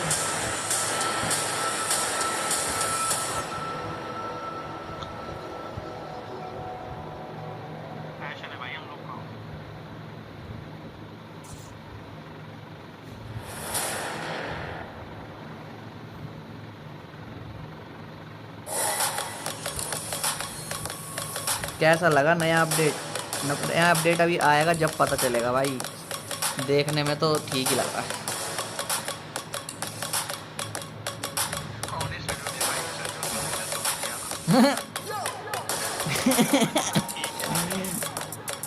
चलो अभी ऐड आएगा आप ऑनेस्ट रिव्यू दे दो थंबनेल का अरे थंबनेल भी देखना पड़ेगा भाई रुक जा यार थंबनेल का हाँ हाँ भाई मुझे बकवास नहीं आज का तो मैं नहीं बनाया भाई मुझे बकवास बच्चों का गेम बना मुझे बकवास बच्चों का गेम बन गया भाई। इससे मेरे मन की बात कैसे पता चल गई डेंजर को। बालकों का गेम बना दिया भाई।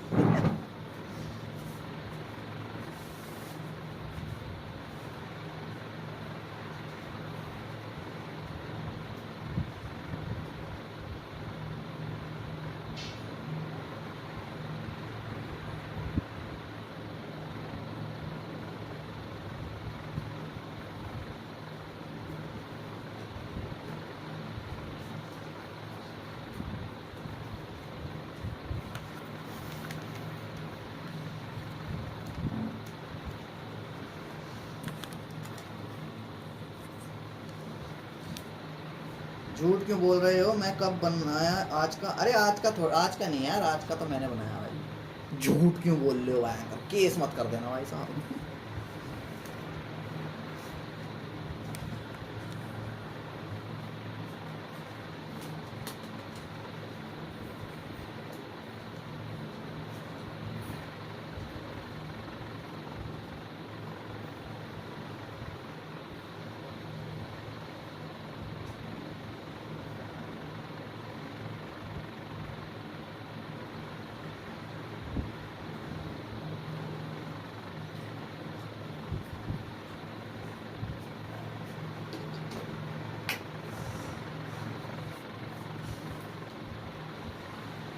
पहले मैच कौन जीता भाई? पहला मैच तो वो जीत गई भाई।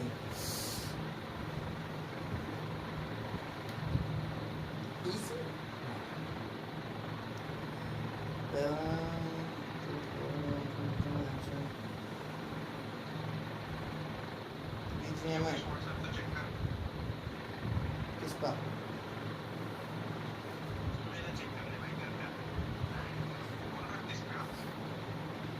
Loco pilot stop train to save man sleeping on railway track. भाई ये मस्त होके कुछ हो रखा है वो छतरी पर।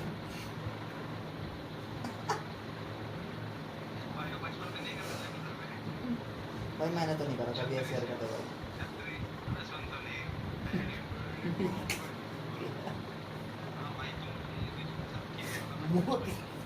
भाई बीच में पॉलिटिक्स कैसे डाल रहे हो तुम? बीच में पॉलिटिक्स कहाँ ला रहे हो भाई?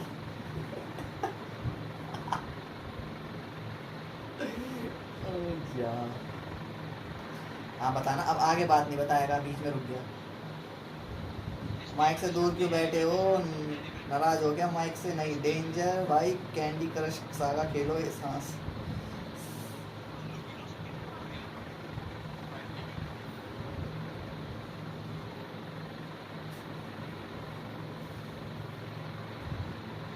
पानी पी कर आया भाई, पानी पी कर आया भाई।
Sure, it's in the arena. I mean, you guys, we can hear you in the background. It's great. You were getting as involved as we were on the desk. Everyone stopped each other over and carried for Came through I-5. For transparency, like we were obviously hoping our prediction was right, so STM advanced. So when they were winning, we were feeling good. When, you know, but it was incredible Brawl Stars either way, so I can't be mad. This one, from different. Fly Totem, of course, definitely had a shaky run throughout the season. Tribe Gaming, though, also didn't have the greatest. They did start strong, no doubt about it. Grand finals win, but it did then start to falter following that. So इसको TTM को कर रखा है वैसे Tribe को कर रखा है to be इसमें किसको करा seen है from both of these two sides. I mean, Tribe had real problems, especially with STMM. They're getting like knocked out in quarters by that team. I will say that the way that the bracket seeded, the way it just fell out in the wash in some of those monthly finals was pretty tough for Tribe. I mean, they really had to fight uphill battles, and it was always like an LG or an STMN in that first round to get through, or like a KCP or Elevate just knocking them out instantly. So really tough year. And you know what? I interviewed these guys after winning that first monthly final. I said, what's changed for you guys? And Sulan said, you know, we're really just trying to get back to being friends.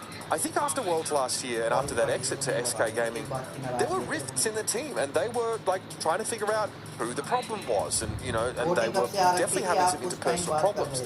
They spent that time really working on that and coming together as a bit more of a family again. But I hate to say it, not every story has a happy ending. They weren't truly able to put that together this year. Like, Fade comes in a little bit later on. We're wondering, like, the role that Eds Livy's supposed to have on this roster. Can he be the player that they sort of need him to? Is Zulan and Tribe, do they still have it in them to push this team forward? Like, there's, you know, a lot of questions still around this team. We were, you know, looking back yesterday and which role each person's playing. Sometimes Zulan's playing, sometimes it's Livy's playing, and just working out what's the new Tribe roster. And I was saying to Kane this morning, it just feels to me like we're leading towards a time where big question marks around, is this Tribe roster going to remain together? What happens after today? Either way. I was being cheeky yesterday. I said, are they washed, as like a question, right? Which is obviously a little bit clickbaity, but you know, the whole world, Kenny, has gotten better, right? All of Brawl Stars has risen up, and Tribe just have not been able to stay in step with that improvement. I pick Tribe, and I think it's partially name brand. It's partially these guys have been here countless times. I mean, let alone this rivalry. And we haven't even mentioned iChaos was the one that knocked these fellas out of there last year. But Reply Totem have also been really inconsistent this year, too. I feel like these two teams are very similar. They each got a monthly finals. They've each gone up and down. I feel like just depending on how you wake up on the day, you never know what you're going to get out of these guys. Well, one thing we know for sure is the prize this next match, we've got to put Eclipse Art Esports in the box for the draw. So we will be doing a draw at the end of this show. There will be a draw. I've gotten great reviews. No key this time to be lost. It's actually already in the box. We're leaving in the box, yeah. Can't trust Trav with it, honestly. So I've got here as well. I thought it was for the snack cabinet. That's why you yoinked it. You can't trust them with anything. No, I know. So we've got obviously all of our competitors' names. I do want to demonstrate this as well. So we have our remaining teams. I'll try and show the camera here. It's a bit hard. I was trying to set it up for the gym. These are our remaining teams. So not all of these teams are going to go in the box, right? But they will as they win. That's what we're doing here, right, Arky boy? आवाज कम करो, इनकी कानों में चुभ रही है जी। अबे तो म्यूट थोड़ा सा वॉल्यूम कम कर ले अपने भाई। It's a transparent box, so we don't want to sort of see what the label is on, but guys, come on. I mean, would we do it to you? We'll also, at the end of the show, we'll probably cover our eyes or something. You know what I mean? Or get Ark to, you know, get sweaty and shine, blind us with the light off his dome. It's good size. Good size going into the box then is Eclipse Art Esports. All right, bam. The EMEA region. I see find out join them. I mean, can we keep talking about that Reply Totem thought? Because you guys feel like they've been pretty inconsistent themselves over the course of this year. For sure. Yeah, this year they have been not great, especially off the start. But then they won. That's a great point. Tribe did the opposite. Right. They started strong and ended bad, and Totem started bad and ended strong, and yesterday was no different. Well, then Totem won, but then they didn't qualify. You know, that's the thing. There's such inconsistency there on the side of Reply Totem. You know, from quarterfinals exits to then winning the monthly finals, they're not even qualifying for June. These guys are young, but I still feel like looking at both teams, they're like the Titans of yesteryear, a little bit, right? Reply Totem, especially, you know, with Joker on that team, where it was such a huge shooter, and you thought Chaos would fit that role perfectly, but they've not risen enough. Well, again, it's an unusual place to find Tribe Gaming. You know, they've not really ever been in an LCQ position before. So how are they going to handle this pressure? Come on, Tribe. From yesterday as well. You know, they didn't look great. Let's go Big Zoom. Let's go NA. That's where I'm putting my chips in this game. I'm a homer. I'm biased. That's it.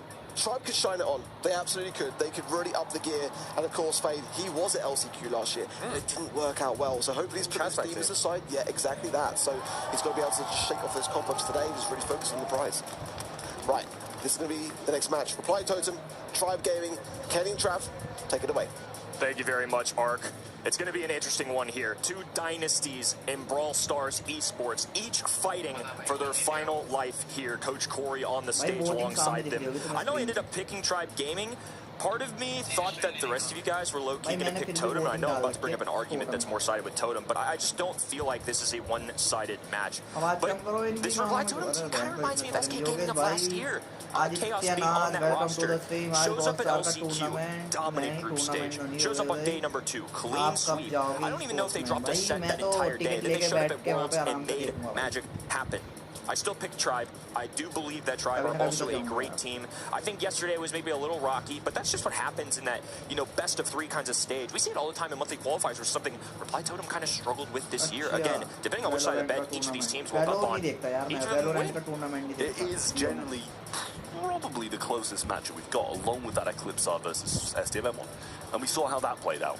Last game, last round, last set of the entire series. I was feeling secondhand, like breathing problems, just from how much I was feeling first-hand breathing problems. first hand for you. But yeah, no, Reply Totem and Tribe Gaming is so comparable to that match in terms of like who can win. It's a complete flip of a coin, a complete 50-50. Whoever wins goes to Worlds though, and whoever doesn't stops their year in August. Outside of name brands as well, it's not like Reply Totem and Tribe Gaming having faced off as mostly similar players here. Obviously, Fade getting in the mix, Chaos this year representing Reply Totem, but Mari have been a core for a long time. Tyrant, Zulon, as Livy, familiar with each other. Last year at Mobile Masters, these two teams played twice. Reply Totem winning 3-0 in the group stage, grand finals, absolute insanity, 3-2 down to the wire. Reply Totem took that, and then Tribe returned the favor, 3-1 at Worlds. You just don't know what you're going to get here. I will add, too, as an organization, at these international events, World Finals for the past, gosh, probably now coming up on 4 years, they've been really successful against NA teams. Most of the time, they're losing to future world champions, the Tensais, the Achapis at the time, Satampos of the world. NA hasn't made them struggle too much, but last year was kind of the first time at Worlds where that happened. Yeah, I mean, this is genuinely, Reply Totem are probably one of the few Kryptonites you'd expect Tribe to have. You know, Chaos is kind of, or was the driving force on that SK roster, as you mentioned, and that's something that Tribe have come to really, really struggle against, that SK roster. And now he's kind of moved over to Totem. He's got 2 really solid anchors on his team, Maru and Mori. They're just there. You know, they can, like Mari, they both do individual plays when they need to. Oh yeah. They are kind of letting Chaos shine this year, and I think that's exactly what a team based around Chaos needs to do. They did bring him in kind of to fill Joker's role, obviously. 72% of people at home against the 28% of Tribe. I think 70-30, maybe a little too much. I do think, despite my prediction, I gave out a pretty solid logic and reasoning. I feel like Reply Totem should be favorites. I really do. I mean, I think in fairness, this is feeling like a 60-40 Reply Totem. Tribe not making Worlds, though, is something, it's honestly kind of unthinkable, and I feel like I'm maybe projecting that a little bit. Maybe I'm a little bit of nostalgia just of all the great memories of Sulon pumped on the stage, Tyrant with some pop-off plays. But at the end of the day, Reply Totem are equally deserving of this, and I think they're going to take advantage of this opportunity. Tribe Gaming got to be real careful here, especially after a shaky yesterday. Yeah, they do. Have to be really, really careful. Tribe, you know, they're coming out of the group 1-1, and that's why they're facing someone as strong as Reply Totem on the second day. Finishing second seed puts you against the top seed of a different group. And Totem dominated their group to put themselves in first seed, finishing 2-0 in very swift fashion. So that's something that Tribe are really going to have to be careful of. We are going on to Undermine in Gem Grab, the same map we started on in the last. We'll see who will come out top. Will it be Reply Totem? Will it be Tribe Gaming? Who goes to Worlds and who goes home? That's a tough prize to be number 1 and 2-0 in your group, and guess who you face on the other end? Tribe Gaming. We're going to select Chester as the first overall brawler. The Mad Hatter has been something that has shown up a lot this week, and I think for good reasons, especially on a map like this where tanks can thrive. You got these bushy left and right sectors. It's a little skinny lanes, and then a little contested mid. He can kind of fit both of those molds. He's not going to be a traditional mid by any means, but if you got to rotate the guy, find your proper matchups, I don't mind this as a first overall pick. I don't think it's usual, but I don't think there's going to be too many things that Reply Totem can take on this 2-3 turn that are just going to hard counter it. However, Meg's as good as a brawler as it gets. It's always hard for me to let that go after a first pick. Same with Gale, too. That's a pretty darn good, if not the best possible 2-3 turn here. Yeah, no, it's very, very good. Chester has been that brawler on these kind of maps. It's like maps like this, bit of grass where tanks can come in, where you have that long range as well. Jesse can do it all. Can do absolutely everything. Gale's going to be able to defend against the tanks that Tribe might want to bring in. And oh lord, they don't want to bring it in. They have to. It's going to be the Frank, and who can blame them for it? Probably something like a Primo will follow up from Reply Tone's last pick, knowing Maru's on that team. I mean, they've got Frank into the Meg and the Gale. That's a toughie, man. I know Frank is a beast of a brawler, but Gale's record बना दिया बंदे ने भाई, world record बना दिया with the range. Larry Laurie is certainly a different dynamic to this team. I think it's going to be Larry Laurie that might be playing mid here, right? Yeah, I mean, it's very weird on Undermine, I will say, and honestly, I would not mind a Primo at all, knowing the kind of Larry and Laurie, not low DPS, but not high DPS, you know, against the Frank. Chessy, just kind of going to stay away from him. I think it would work, but we'll see what... लोगों की हवा tight हो जाती है भाई, 40 million तक पहुंचने में लोगों की हवा टाइट हो जाती है, उसने 3 दिन में कर लिया भाई, 100 मिलियन का भी रिकॉर्ड बनने वाला है.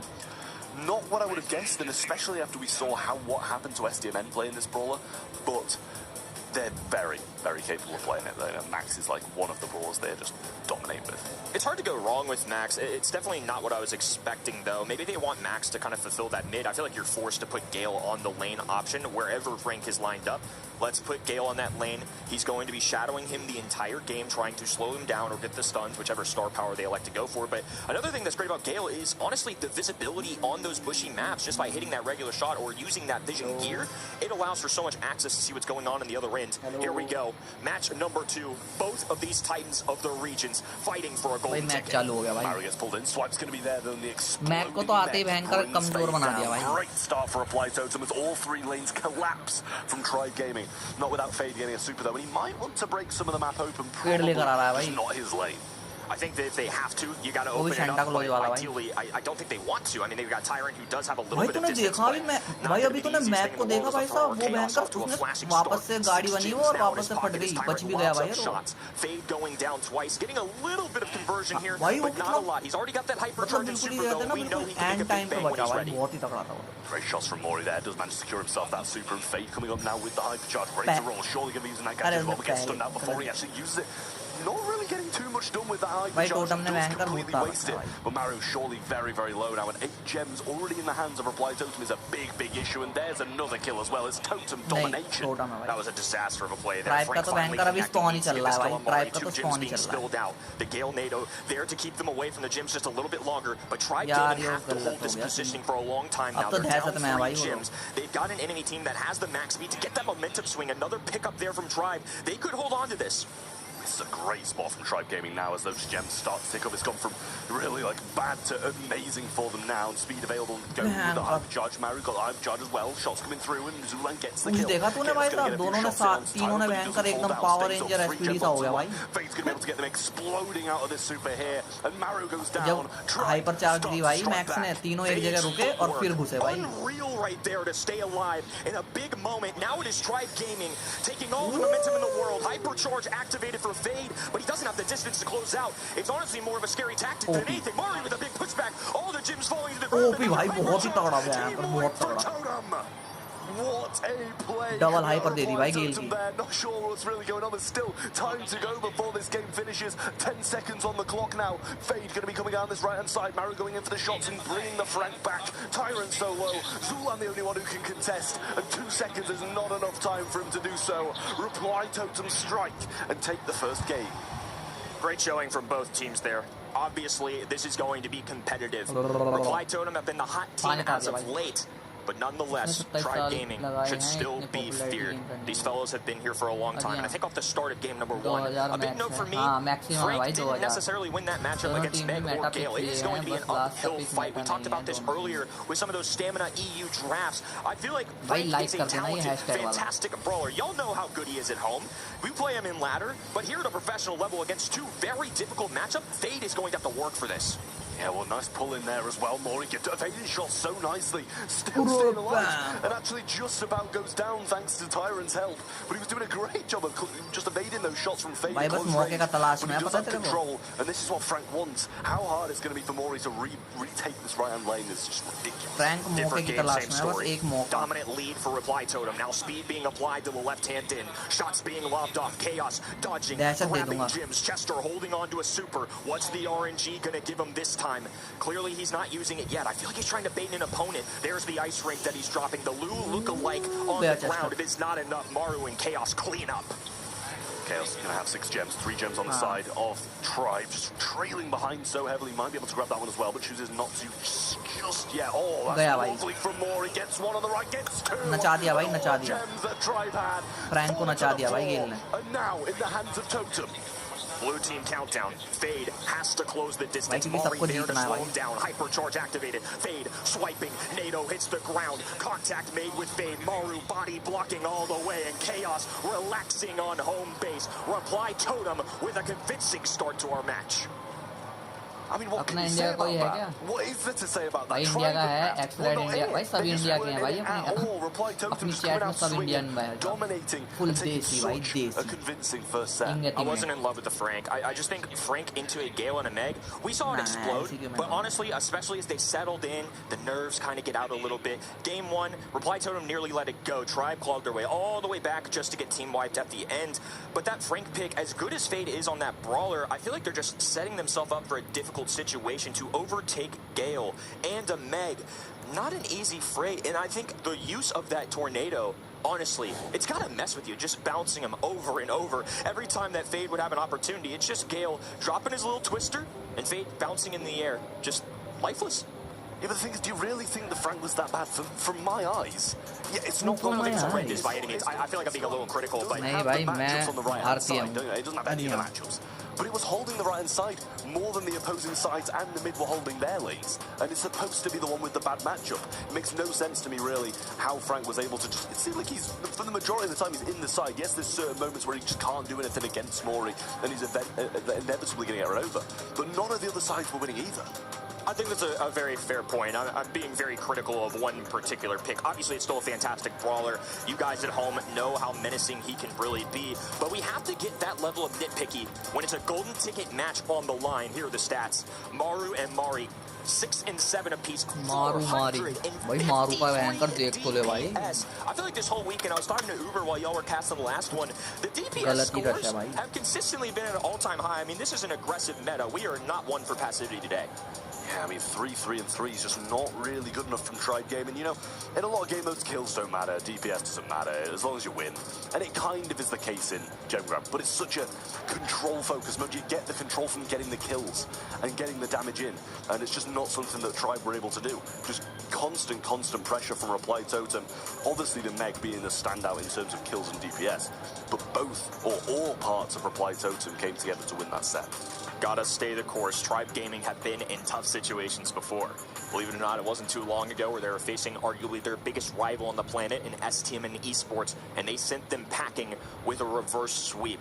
These fellas have been through it, to say the least. Uber brought up the interview that we had with this team at the beginning of the year. It's hard. Losing is hard. Finding failure and getting through that is a difficult thing. Reply Totem know about that as much as anybody, but I think if you're Tribe Gaming for the mental, they gotta find ways to crack those jokes that Corey always talks about. Keep the vibes good. You saw it before the match started. Smiles across the stage, everybody laughing a little bit. It's a serious affair, but you gotta make sure you're in the right mindset. And they got a chance to reset here as we enter a penalty kick. Yeah, a bit of Brawl Ball.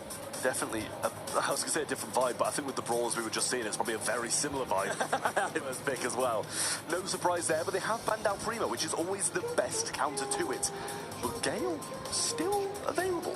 They had their choice of bans. They chose Primo, Colette, and to your point, they banned the Gale, maybe anticipating that Reply Totem would take Gale. I think this might be like a Nita-Gale kind of 2-3 turn here. I mean, they could really lock out the Frank, and honestly, just from personal experience from watching pros, Nita is terrifying on this map. You saw it earlier today as well. We saw it with a good matchup for Nita alongside that Surge. So many opportunities for a Hypercharge Bruce the Bear. Chester going to kind of fulfill that role, has that medium range. Also going to be pretty good into tanks. We could see Surge come out, Nita come out. Maybe they grab their thrower of choice here if they really want to kind of exercise that with no Larry Laurie, no Barley. Maybe a Barry, but probably not with what they've got cooking right now. Instead, it's worked many times this weekend. What's one more for Meg? Yeah. why stop? It's just... If it ain't broke, don't fix it. It's getting constant wins, and I mean, Frank really hasn't been, and that's something that Tribe seem to be sticking with. Surprising to see it as a first pick. I imagine maybe it would have probably gone the other way because of the Primo bans, if they didn't take it as a first pick and they were able to get that second, third, including a Frank. It would have been very, very solid. But Tribe still have a lot of opportunities to be able to do some damage here. Dynamite, oh baby, it's so bold. It's so bold. I love it. I love it. I like bold. But it's like, when Penalty you're 1-0 kick down, great it's the question, do you take the risk? Or do you just stick to the norm? I feel like they could even, like, maybe grab a Gale here of their own, too. It's not a bad beat going to somebody like Med. Kaga has the range to keep up with Chester. If you take a tank, first overall, these players are as smart as it gets. The IQ is through the roof. If you're drafting a tank first overall, you're kind of baiting a reply totem to obviously try and counter it right. You probably aren't going for a tank later down the road. You're revealing what you are doing. You were trying to make them take Brawlers. I think they were probably looking to give Dynamite a fantastic matchup in a couple Brawlers. I feel like there had to be a plan in place here, so whatever Tribe Gaming are cooking with these 3 Brawlers, I think it was very intentional. It does seem that way. So Reply Totem do take as their third and final. Because so far, I really like what Reply Totem are bringing to the table. Obviously, having that Gale taken away from Reply Totem would have been the perfect round out to this comp, especially against the Frank, I feel. Do you still take a Nito, or do you think the Dynamite is just going to be a little bit too good against it? Yeah, I think I agree of skipping past the Nita at that point. I think you already have something. You have Meg and Chester. I think that hypothetically should be enough into a Frank, especially as this map starts to tear open. You've got Dynamite with the wall break, Frank with the wall break. This will be a little more open of an affair. Chaos picking the Stew, though. Without that wall break, I think off the start, maybe a little bit of a slow one. But as this progresses, I could see Chaos or whoever ends up playing this Brawler, of course, kind of fitting pretty well as this draws out. Max. Yeah, I mean, once you get those breakthroughs, breakthrough, it's going to be a bit useless against the Frank, who's going to be breaking the map, and against the Dynamite, who can just shoot it straight away. Into the game we go, and a launch pad off the start as Tribe jumps straight into action, and a missed Gadget early by Fade. Not going to help him out at all. Gadget going to be used by Maru, healing up nicely, breakthroughs there. Is that long dash as well? He's not going to gas a heal, he's going for the long dash. Obviously going to be really good against the Frank to get in and out of range, and Tyrant as well to be able to evade these shots. I respect the aggression early. Clearly, this is what they wanted. They wanted to send Gale in, and Fade, and they both got supers available. Even though Zulan went down, they're not on their back heels yet. Fade finally falling, though. No mecha for the Maru. It's going to take him a little bit here to charge that back up, especially with Dynamite just being able to reliably be behind these walls. I think they fed a little bit too much there. Tyrant can kind of just chill out here, trying to get that extra step. Maybe a little greedy, because I think you'd rather not have Maru back in the robot. Yeah, just a little. But how do you break this? If you're Totem, how do you do it unless you go for a complete breakthrough in the middle with Chaos on that Brawler? But they were just stood behind the wall. They can't really score in that position at all. Mori getting some good shots in Chaos. Goes backwards there with a little bit of a warning. Super wasted there as well. Going to put Maru in a tough position, but he goes straight open lane. Left-hand side completely free. Maru's going to have the super as well. Goes for the wall break there. Super shot in. Easy, It was a little bit scrappy. We weren't sure what they were going for a second there, but managed to get in the end. Welcome to the You never know what you're going to get with Chester, and honestly, just a perfect roll of the dice for the super that he got. That wall break allowed them to grab a goal. I think it would have been a close call otherwise, and now Chaos can stay up and down this map. Going for the long dash, I really respect this. It's going to allow for them to be a little more aggressive. Sure, he's not going to be able to heal as much, but at least he's going to be out harm's way from something like a Dynamite, a Gale, and Frank, of course, swiping at him. I mean, it was 2 bombs in a row from Chester as well. I mean, he's just getting the roll of the dice going so well for him. Zulan on the defensive side, Hypercharge ready to go, Fade super in hand. What's he going to do against this comp? That's the question. It's so hard to break through. Bomb comes down, Zulan gets hit by it again. Mori starting strong. Maru so low. The Hypercharge knocks them all back. Stops him in the trench. Chaos can get a super. He can score this here. Didn't manage to grab one in time. And Zulan evading the shots well to keep Tribe alive. This map is not catering towards Tribe's composition. Early game should favor them, but they didn't escape the early game. Reply Totem won that battle too, and now they've got 20 seconds on this shot clock. Zulan fighting for his life. A pushback and stun onto Chaos. Mari with another wall break. Super shot available. Maru in the back of the net. Convincing game number 1 here for Reply Totem. Kenny, this isn't shaping up good at all for Tribe. This is shaping up to be a sweep for Reply Totem. It seems like this. They've got to have a good early game with this composition. Chaos is breaking up the map so well. Chester's getting so many of those bombs to be able to break up the map, which is, yeah, it's RNG. It's not something we're doing really well, but they get the supers, exactly. And it's got to be early game for Tribe. It really does, and it seems like it might go the exact same way as last time with an early kill on Frank. Yeah, now Zulan's going to have to put this in the corner. Keep in mind, too, it's not like he has the Twister to just block this off. They're using the launch pad. I respect it, because I think a criticism that Tribe has gotten more recently is maybe not aggressive enough, maybe not feeling this out. They pick up Fade, one of the best tanky brawlers on North America. But at the end of the day, if they're not running this early engagement, if Fade's opening the map, Tyrant's dropping supers, you saw what it did last time. They got lucky enough to get that goal early, especially with the Mari wall break, and then they were rendered kind of useless. I mean, Fade's breaking up the map for them. Like, so's the Dynamite. It just doesn't make sense to me. Zulan going to be able to get taken down, I should say, but Ball's still in the corner, and Tyrant going to be able to defend this one. But Tribe, they've just got no... I don't know what they can do. They're just locked down. Just feels like another uphill battle for them. Luckily, 0-0 overall. A lot of time on the clock, but they're still on their back heels. Just hasn't felt like we've seen the Tribe we know and love. No explosion, no calculated, precise push. They've gone in for the launch pad, failed a couple times off the start here, and now Totem just holding their ground and posturing in this mid. Look at you from Mori to try and change his super, and he gets a little burned down M shot that Zulan is hit with. Fade healing up now, going for the hype charge, extra speed there, but long dash, zero drag from Chaos, going to be able to put him in a good position once again. Now the shot's coming through, Maru should go down here and does, but they're too low to make anything happen. Anytime they get a chance, it's just nothing to follow. Fade and Tyrant have been stuffed in a corner. They have to take their time and heal here. Gale skipping out on the launch pad. Chaos launching himself forward. Ball being contested in the mid here as Maru takes on the right-hand lane, outranging Fade. Dynamite lobbing up shots. They're getting desperate here. If Tribe aren't careful as this goes into overtime, they're going to be in trouble. Oh, possible shot through there, but Fade actually gets baited out with the super, and now Totem starts to move forward. Zulan solo, gets the hypercharge, gets the super, but he's taken out. Shot tries to go right. Fade catches it just, and Tribe stay alive in this game. But for how much longer? We've already seen them struggle with the walls up. Now the walls are about to come down. Here comes an explosion from Tribe Gaming, though. Hypercharge available for Gale. The pushback barely connects on the Chaos. He dives away just in the nick of time. Tyrant ready to rumble, though. Sticks hitting the ground, and this ball right by Tribe Gaming's net. And what do they do in overtime? Frank Dynamite, they can't win it, they just can't. Chaos can be able to use this zero drag to even more to his advantage now. Just Zulan left in a 1v3. Down. Use the super on Morley to try and kill him, but he just gets it. Zulan defending well, but Tribe gonna have to play for a draw, I feel.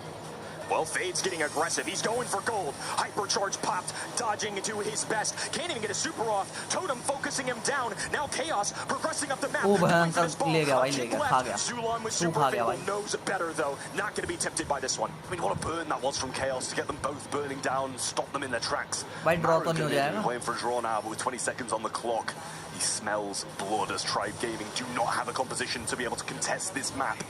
Fade just moving forwards with all his HP, trying to burn it down. Zulan has super in hand. Mori trying to defend. Gadget going to be missed, though, in there. Zulan has the super shot, can't get it. And now it's Totem's time. Super on the map, and he's there waiting. 4 seconds is enough. And Totem do it. Over-aggression, overconfidence from Tribe. Cost them the second set. I respect going for it, but with 7-8 seconds on the clock and 3 supers, gotta play for the draw there. I'm with you. I mean, obviously hindsight's 2020. They're living in a moment. It is live or die right now for Tribe Gaming more than ever. And just another set there where we haven't seen the ceiling from these guys. We know what they're capable of, but Reply Totem are kind of meeting expectations right now. They have been a hot commodity here in the postseason talks. Amongst pro players, I think a lot of people had confidence in this team when exploring the Twitterverse last night. A lot of people picking Reply Totem. The fans at home, about 70% on Reply Totem. Zulan looking all right now, though. Last monthly finals, with postseason hopes on the line, they somehow made a reverse sweep happen. They're going to have to do it again here. Once again, going to be an uphill battle, and it didn't work for the first 2 sets. Here comes Big Man. It's going to be Livy now coming in, putting on the headset, maybe a substitution here. And it's a substitution that's going to have to work. There's no more wiggle room for Tribe Gaming. There's no more substitutions if they lose this. They're out of the Brawl Stars Championship if this set doesn't go their way, and the next 2 as well. 3 in a row is what they need. And Reply Totem are coming out swinging dominating, and Tribe were just अरे वो नहीं दे पाया भाई. It's an वो दे impossible देना ask. भाई. How cool I feel like वाला the draft goal. can fairly be questioned at this point. Now we've seen it play out. I like the aggression. I like them answering doubters with this comp. At the end of the day, though, Frank is a great brawler, but these are the best of the best on the planet. Going into a Meg, difficult situation. Pairing that with a Dynamite, opening up this map. You saw Zulon fighting for his life several times, getting some good defensive efforts in there. They were really close to a goal, but just never broke away enough to quite get there. This is a big ask, by the way. Yeah, it's just a tough situation. I respect throwing this. If anything, though, I feel like Zulon didn't... it was kind of borderline going in, even if he had the shot. At that point, maybe just super shot top right, and you just buy time there. There was a super shot and a Gale super available. Frank had the super shot. Him and Dyna are both running for the ball. Yeah. Dyna picks it up. All it needs is a Gale push and a super shot in, and that's a goal. There's lack of communication. There's mistakes. There's missed opportunities.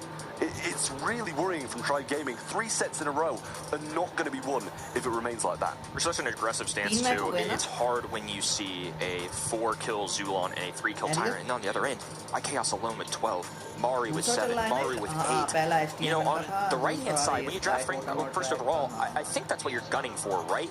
You're looking to try and get some kills, to be in the face of enemies. And Frank, just naturally, the role he plays, he's going to trade out quite a bit. You know, he's going to feed some supers. We saw what happened earlier when Sandy plays a tank. No, Sandy's not going to get an easy kill, but it's going to feed those supers. That's exactly what happened with Chester, with IKEOS, with Meg. I think it's just feeling really good right now for Totem. They haven't gotten carried away. They know these opponents quite well. All 3 of the players do. Various franchises in the past that they've played for.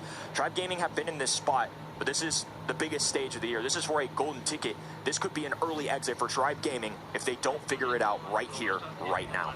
I mean, Tribe do it best. They really do. They manage to get these reverse sweeps frequently in their home region. But it's another question of whether or not you'll be able to do this Reply Totem on the big stage. These are seasoned veterans on these stages, the same as Tribe are, but being 2 sets down against them. And the drafts have been all Totem as well. It seems like they're just being outthought before we get in. Major ask of Olivia is here.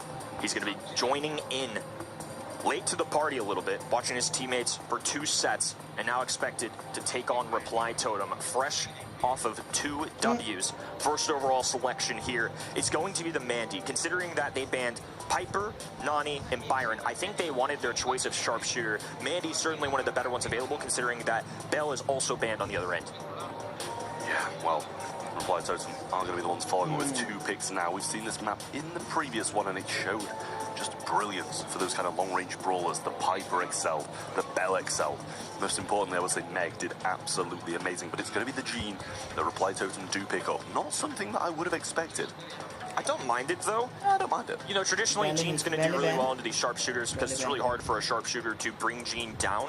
He's not a tank by any means, but he's got enough HP. You know, in the past, Piper, a great example of this. It's going to take multiple shots and really good aim to hit all of those and take down Gene. The poke damage is really pesky. The pull can grab you a kill. We saw Angelo in a situation earlier where I didn't love him, but in this spot, I think this is another pretty solid option here. I noticed that Carl's still available on the table. I think it was really smart of Totem to actually ban the Pearl, because Tribe Gaming do pull that Brawler out pretty frequently on Bounty and Knockout. Yeah, I mean, I like what both teams have got so far. I know that North American region really favors this Mandy on a lot of maps, more than I will say the rest of the world, I would say. Tribe Gaming definitely be able to put it to good use, though, in Meg to follow as well. It's one of the brawls I mentioned at the start was very solid in the previous time we saw it in that last series between STMN and Eclipsar, so they've got to hope that it's going to do the exact same for them. And it's been working against them. Never really for them so far. Waiting to see if Tribe Gaming go for another confident pick here. They've had a couple X-Factor kinds of brawlers, right? We've seen Frank both times. I can't imagine a Frank or a tanky option like that shows up here. But Gray's going to be something... I'd be very worried if it did. Yeah, exactly. We would be quite concerned at that point. They're picking up a Gray, though. I think if you are trying to box Reply Totem out of maybe picking a thrower, which is something that Mandy doesn't necessarily like to see. Meg on this map in particular has a lot of health points, but with medium range and an open map, sometimes that can be a little pesky as well. I think having the walking cane, the revolving door with Gray, I can see where they're coming from for sure. Well, Reply Totem do still have this last pick, and it's going to be a big ask to be able to beat this Tribe Comp, because I really do like what they brought to the table, and it's that aggression. They're bringing in the Carl, and I absolutely love Carl. One of my favourite brawlers, and it will do extremely well against some of these. You know, you're going to probably get knocked back if you go in for a little pirouette on the Meg and dealt with by the rest of the team. But if you pick your kind of battles well, it can work. This is definitely going to be an interesting one. Carl's one I mentioned just a few picks ago, and I just think as an aggressive option that can guarantee you a blue star, it's hard to say no to, especially on the other end where I don't really see any hard counters. If anything, the tailspin is a really good option to quickly bring Meg out of her mech. Obviously, you get bounced away with that star power that Meg has, but I do think it can certainly work. Carl भाई They're तो gonna आते go he for that पहले blue ले लिया star भाई नीला immediately Neela here. A flying hook to kick us off here for set number 3. Do or die for Tribe Gaming. Tyrant, his feet are moving. Beautiful stuff. He juked all the way up, and eventually they're going to get the kills. Gadget from Eslivy hits 2, I think. Oh, Tribe off to a flying start. Exactly what they needed. They need a confidence boost. Now piercing through the wall is Livy holding on to a super. Lurking in the grass right now. He hasn't popped the shot yet. I think he's looking to maybe get a little extra value here, trying to find an opportunity to go for 2. Instead, though, going to cautiously retreat. Now Tribe Gaming on their back foot on the spawn side. I mean, holding it is never a bad thing either. Little Gadget missed there from Chaos as well, trying to shoot through that wall, and Maury gets a shot against him here as he chooses yet again not to waste that super. Doesn't feel confident getting the kill, so he holds off. Meg back into the mech once more. TP comes in, great stuff, and that's the synergy they need. ये कहाँ इतना pull करा भाई? And switches places with Tyrant to get the kill on Maury too. Brilliance from Tribe, wonderful gameplay. Carl back in spawn, and they pinch him down too. Now we're talking. Tribe Gaming, look at that. The old switcheroo with the teleporter. When Gray falls weak, here comes भाई ये Tribe Zeta का क्यों दिखा रही है मतलब? its way at you. They gotta hold on though. 11-5, certainly a possibility to come back. Now a dive in from Carl, going for the tailspin, disrupted by a grab from Zulon. Follow through shots from Tyrant. What a 1-2 punch we've got going right now for Tribe Gaming. Great shot in there from Chaos, so brings it to a narrow difference of 4. TP from Tyrant, maybe wanting to heal up as Libya has a super, and there's not really a way of disrupting it at the moment. Maury doesn't have pull. TP again from Tyrant, but he falls low as Libya trying to find a shot and the follow-up too. They're getting pinned down, and this could be match point. Only 5 minutes. Chaos gonna go in. No, I mean, Zulan's gonna go and get Chaos. Maury will give the kill, but they can't kill him. Tribe on top of the world, and they're getting so short. 20 stars, and finally, we see Tribe for who they are. Exclamations from the crowd. This is what we want to see. Those first 2 sets aren't reflective of the Tribe Gaming that we know. You're seeing Zulan standing, pacing a little bit. He's starting to feel it. Some people in the crowd getting their game on. Little Tribe jersey and some support going their way. They're not on home soil. They're in Europe, fighting against one of the powerhouses of the world. Reply Totem, this time doing much better. The trade going through, but thankfully for them, that blue star rests with him as Livy tapping once again, though. It's 2 with the Gadget, gets the kill, follows up with another shot. It's just brilliant. Eslivy's playing so well. Little walking came through there to try and kill Maru, but no follow-up could be done. That's okay. A little wall break in there will probably help out their side. Gadget through the wall from Chaos. It's not going to secure anything just yet as he tries to get this follow-up, but no further shots here. Oh no. Oh, just off the mark. Maru was low enough to where if that had connected, would have been a blue star switch. They still have 2 stars, that is great. But we know how valuable that blue star can be. Zulon in a world of trouble. The chip shot from Maury just enough there, and now Totem take the swing. Yeah, they do have the lead. Blue Star is deciding it at the Tribe ने moment. तो Gadget boost goes कर through दिया as Libby इसको gets the हाँ shots. भाई इस बार तो भयंकर फॉर्म में आ गई Close to Tribe another super. Well, Tyrant is out of mech. There it is, and he doesn't get it. Missed again. From where he was to where he is now, these supers cannot be missing.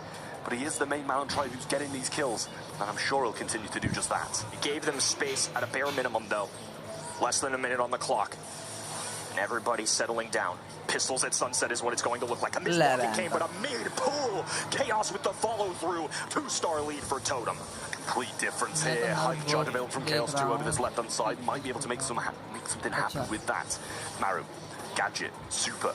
Should be able to deflate a push that comes in, but he has got the blue star. He is the one at risk. He's the target Tribe will be looking for. Anybody on this Reply Totem team falls and it's flipped. Tribe get one. Gadget comes in. Maru flips it. Tyrant hunting him down. Zulan in the spawn and they extend their lead further. Super won't get it. And Tyrant alone surely can't make it happen. Match point for Reply Totem up next. Strong first half for Tribe Gaming. Now they're facing the ultimate test. A crowd rallying behind Totem right now. Tribe Gaming one game away from going home. What would be absolute devastation. One of the most renowned teams in the history of Brawl Stars. Missing Worlds has never happened for them. And this is the first real time that we're questioning that. A sweep in the golden ticket game would be devastating for Tribe. Not going to World Finals is just unheard of for this organization. And this might be the time that it happens to them. Great shots coming in from Eslevi. Follow-up super just clips him. And it's extending this lead. Gets 4 stars. And Totem, 2v3. Just going to have to hold off now, but pull comes through. TP might be there. Gadget used. No connection from Eslevi. Reply Totem, not starting off as hot as they did in game number 2. This is much more reminiscent of what we saw in that opening game as Livy going for a gadget, a nice pop. That was enough to get him a Super 2. I don't think they know this. Fires connects with Maru. Every time you make a connection with that Mandy Super 2, it's half a Super recharge for Brawler. So as Livy might be 1 to 2 shots away once again, he's got it again. Fires, connects. Maru still staying alive though. He's just too healthy. These gene heals just come in so clutch. Would have got that kill if it wasn't for the gene heals. Make or break for both of these teams. Reply Totem win, and they go to Worlds. Try Gaming win.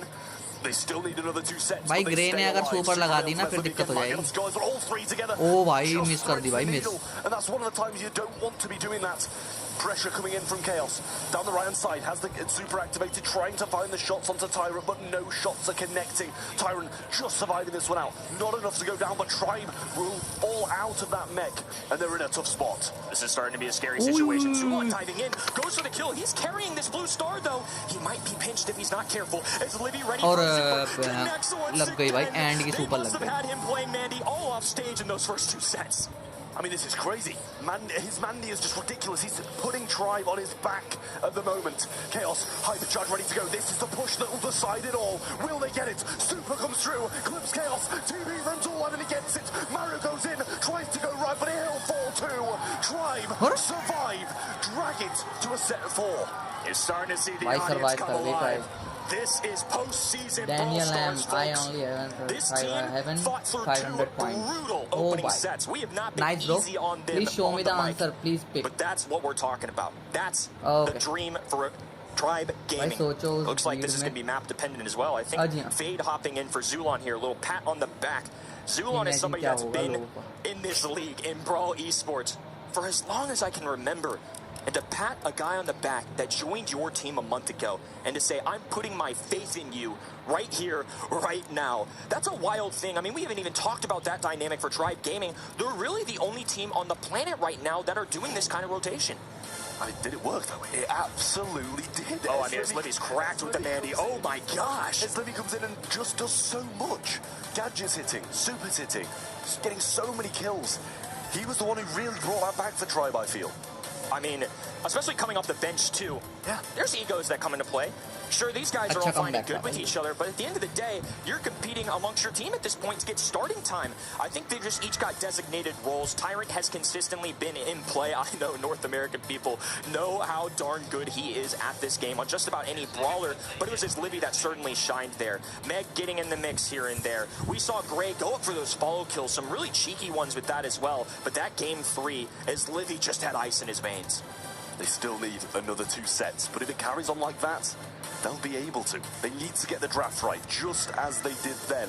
And Totem need 1 more still. Stats-wise, it's all Tribe. I mean, goodness gracious. 10 kills for Zulon. 329 DPS as a Mandy? Yeah. He was tapping. And 7 kills, getting outpaced by Zulon, I feel like that's mainly because Zulon would, you know, throw in the shots every once in a while, but because he had the walking cane, the dimensional door, Gray is great for the follow-through. Sure, as Livy and Tyrant, the machine gun fire plus the long-range snipes, it's enough to get those brawlers down to 1,800, 2,000 HP, and then here comes Zulon rushing in, and a cheeky exit with a dimensional door out. Or a dimensional lure in. Absolutely, it's aggressive, it's passive, it's everything. It does everything. It does everything, and that is exactly what he was doing with it as well. Absolutely everything. His TP's in, getting kills. The walking canes were good for breaking the walls, making sure the Carl can't kind of like peek back and forwards, has to fight in the open ground where he's not too comfortable. Reply Totem, not looking the same as they were and neither are Tribe. But that's a good thing for Tribe, and not so much for Totem. It's gotten to the point where people are standing on their feet at the arena here. Set number 4, Hot Potato, Tribe Gaming, trying to work their way back in this set. It's going to be the bands of Clancy, Crow, and Colette. A lot of heavy damage dealers on the other end. Colette, Larry, Lori, and Nita. Definitely made me think that Reply Totem were going to have this first overall pick.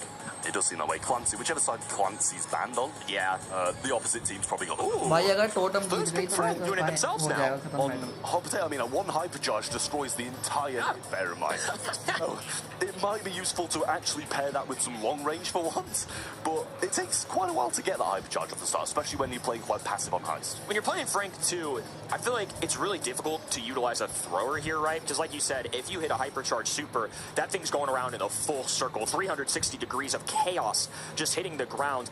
And also, it's kind of interesting to see Totem adapt this, because we saw Frank as a first overall pick just a little bit ago, and it did not work out so well, especially into the likes of the old man. Yeah, well, that's a good pick from Tribe. Offensive, defensive, good against tanks in every scenario, really. Stopping these attacks that Reply Totem are going to want to mount behind this Frank. Hypercharge is just absolutely ridiculous, deals so much damage, and so does that default knockback. It's actually mad how much that does. But Tribe do still have this pick. We'll see what they do choose to take. Maybe they still, no, they definitely need some damage if they're going to go with a Gale. Too. Yeah. Ollie does roll in, and I love a Brawl. You need to have some kind of high safe damage. I feel like sometimes pro players fall into this trap of, we'll just win the entire length of the game, we'll hold positioning. You know, maps that come to mind, especially the Kaboom Cans, the World of Safe Zones, a lot of the times you'll see these Eves and other brawlers come out, and I feel like sometimes it's lost in translation that at the end of the day, you got to play the game mode. You're not always going to win, especially in a meta like this, you know, 100 to 75%. These come down to the wire. People are dealing damage. Gale not going to be great at that, but he is going to be great into Frank.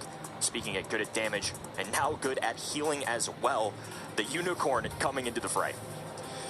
I mean, they had to bring in a thrower, and it's going to do a lot of damage to the safe. They linger so long. They just stay there on the save, you know, and you can increase your heals, your ammo with just throwing them at your feet, help your teammates with the heals as well. And, you know, when you're playing a tank into these kind of comps, you need as many heals as you can get. And the same with Megas. We're going to be benefiting so much off this berry. It's a very well-rounded comp, but this Frank is either going to hit hard or miss. Yep, make or break kind of moment here for Reply Totem as well. I mean, we saw this similarly to Tribe Gaming earlier. Obviously a very different map, a very different mode. The Barry, Frank, and Meg combo, though, is insane. Putting your World Finals hopes in a ball. It is interesting. I mean, Bull can get to the end. He is going to be a heavy damage dealing brawler. He is going to do well into the Frank, and honestly, probably pretty well into the Meg, right? I mean, as a shotgun brawler, going to be able to bring it down quick. But the thing you always have to worry about is if you want to combat Meg, you're going to have to get in her face. Then she's going to bounce you away. And he doesn't have long range. It's not a here and now kind of pick. It's not a this meta kind of pick.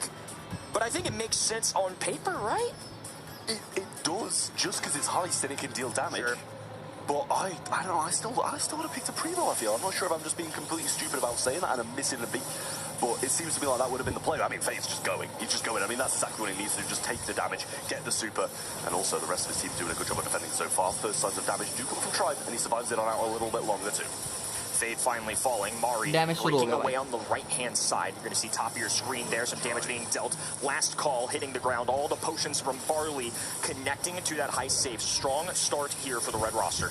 I mean, Fate's rolling on it as well with the super swings there, but he's going to be able to get away from it. Oh my gosh, huge damage. Berserker on save 2.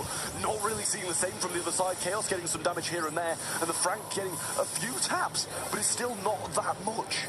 Here comes the damage. Ari now putting in some work, keeping himself alive a little bit longer, and all of a sudden, this just got interesting. 1% separating these two teams. Totem breaking through here. The pushback. Fade forced to dive in. He greets him with a shotgun, and now Frankenstein's on the other end, looking to meet him. 2 hypercharge touching down. As Livy needs to find some chip shots in here, he's forced away. Here comes Tyrant. The pushback. The fade. It's good. 3% is enough. Tribe Gaming extend. That safe was burning down for so long. I was like, is this going to finish? Are they going to win? Reply Totem on the side. It was just, I thought they may have had it for so long, but Tribe bounce back. It stops at 3, and they don't stop pounding that safe down until they've won the game. 1 game away from the tie. This is what we live for, folks. An intense game number 1 here of set 4. Tribe Gaming looking to do the unthinkable, भाई, trying to drag us hashtag वाला to a emoji दे दो भाई second अपने set team 5 today. Same thing happened again. Fade's been allowed to kind of just free roam this left side, get some early poke damage, get some early super. He's not going to complain about his catching use as well. And he's keeping this positioning. He's going to get the kill on the main damage dealer, Berry, but Mori going to get that star power use as the extra damage will start rolling through. Now he's going to cut off Maru here as well. He's got a super available. I mean, Tyrant has just been pesky, looking to push back the enemy. He's going to let his Livy and Fade do work. Chaos diving in. Tyrant slices him back. Fade marching on in. Immediately disrupted by an explosion from that mech, but as Livy has a last call available, and it's definitely going to connect. Those Berry shots are lingering. It gives them the lead pretty much from doing nothing. Fade's just going to go try and leave the Frank here. Base race rolling on in. Maru's so low, but Mori's still pounding away at the safe up top. Surely try and win this. Berry's going to get taken down. Volley rolls in. We're going to set 5. Tribe, even the score. Set number 5 on the way. These fellas want it bad. Reply Totem now, the one without momentum. That's been the talk of the offseason. 70% of the folks at home picked Reply Totem. The casting desk here was torn. Call it a gut feeling, but I've just seen some adversity from Tribe Gaming more recently. Reply Totem have been successful. We saw them firsthand at the Brawl Ball League put on a clinic for us. They're flashy, they're fun, they're mechanically sound. But they fall victim just like Tribe Gaming does. To me, this is two teams that have been parallel the entire year. It's just been a wave of ups and downs. It's been different timings for each of them. Tribe Gaming more recently, maybe not what we would want them to be. Yesterday was a test for them. Foot Esports, a team that I thought were absolutely one of the favorites to making out of here, just blindly, obviously not knowing what those day 2 matchups were going to be. I think it's okay to lose a best 2 of 3. I think maybe we're a little bit harsh on Tribe Gaming. Clearly, they deserve to be here on day number 2. I mean, the Barley was defending so well against the Frank as well, and the Berry alone. Eventually, when he gets up, it helps the damage so much, but it's the Berserker Bull. It did so much. They let it free roam. They did. Stroll down on the lane. A little bit of free roam on the left-hand side, straight to the safe. Nobody was contesting that, and it happened twice in a row. 463 DPS, 560. We are hitting record highs here on Golden Ticket Sunday. I'm going to comment on this too. Corey, if you know him, he's a pretty chill guy. I haven't seen him just erupt with emotion like that in a long time. He was a previous player for this organization, now a coach. He's been through these guys, through it all. He's put a lot of blame on himself at times too. When chatting with him, sometimes he feels like those drafts just haven't been good enough. But we just saw for 2 straight sets what happens when they are armed with good brawlers, when they have those good matchups. Now they just have to ask Corey for one more good draft. That's all they need. As soon as that 3rd set hit and they were against the wall, almost being swept by Reply Totem, everything has changed. The drafts have been good. The gameplay's been miles better. And it's dragged us all the way to a set number 5 to decide it. 2 in a row. The first game decided in set 5. Second game decided in a set 5. We couldn't ask for any more. The arena's on their feet, but it's certainly a different tone here than what we saw early. A lot of crowd cheering for Reply Totem, and then a retaliation by Tribe Gaming. You started hearing chirps from them. Still got people on the edge of their seats. No matter where you are in the world, this is what we love to see. And with about 30 seconds to go, each of these teams are rearing up what is going to be the most important set of their 2024 year. Who will go home? Who will go to World Finals? Deep breaths from the Tribe Gaming side as they start to lock in and get ready for set number 5 against a vast opponent in Reply Totem. They need this win. Reply Totem need it as well. Who will be going to Superfest November the 1st?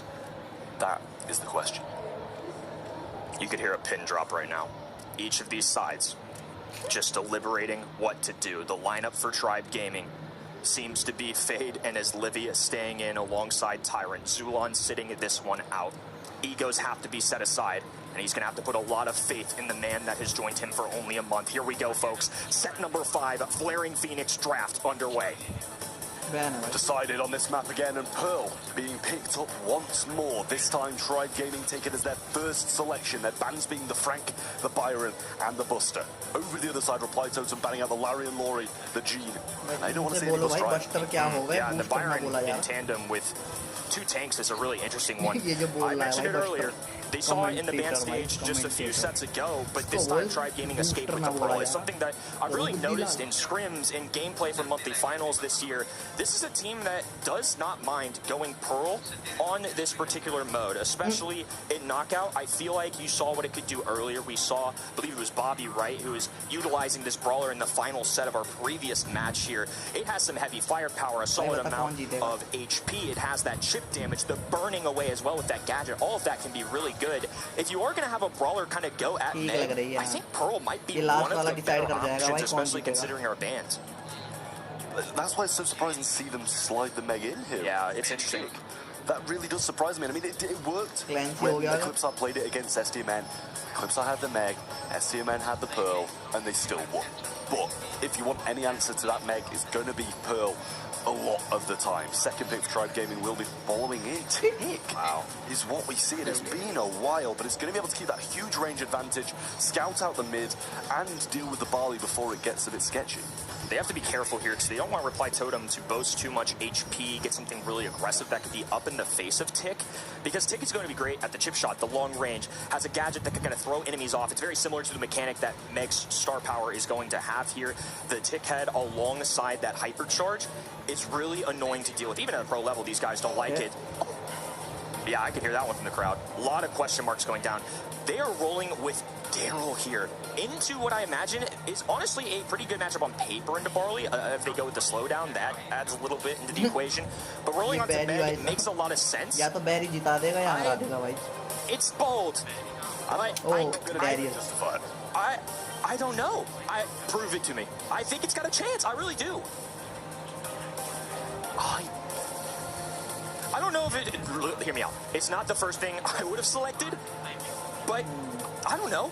You think Totem prepared for this? You think Totem prepared for a draft where Daryl rolls up? And maybe there's a reason for that.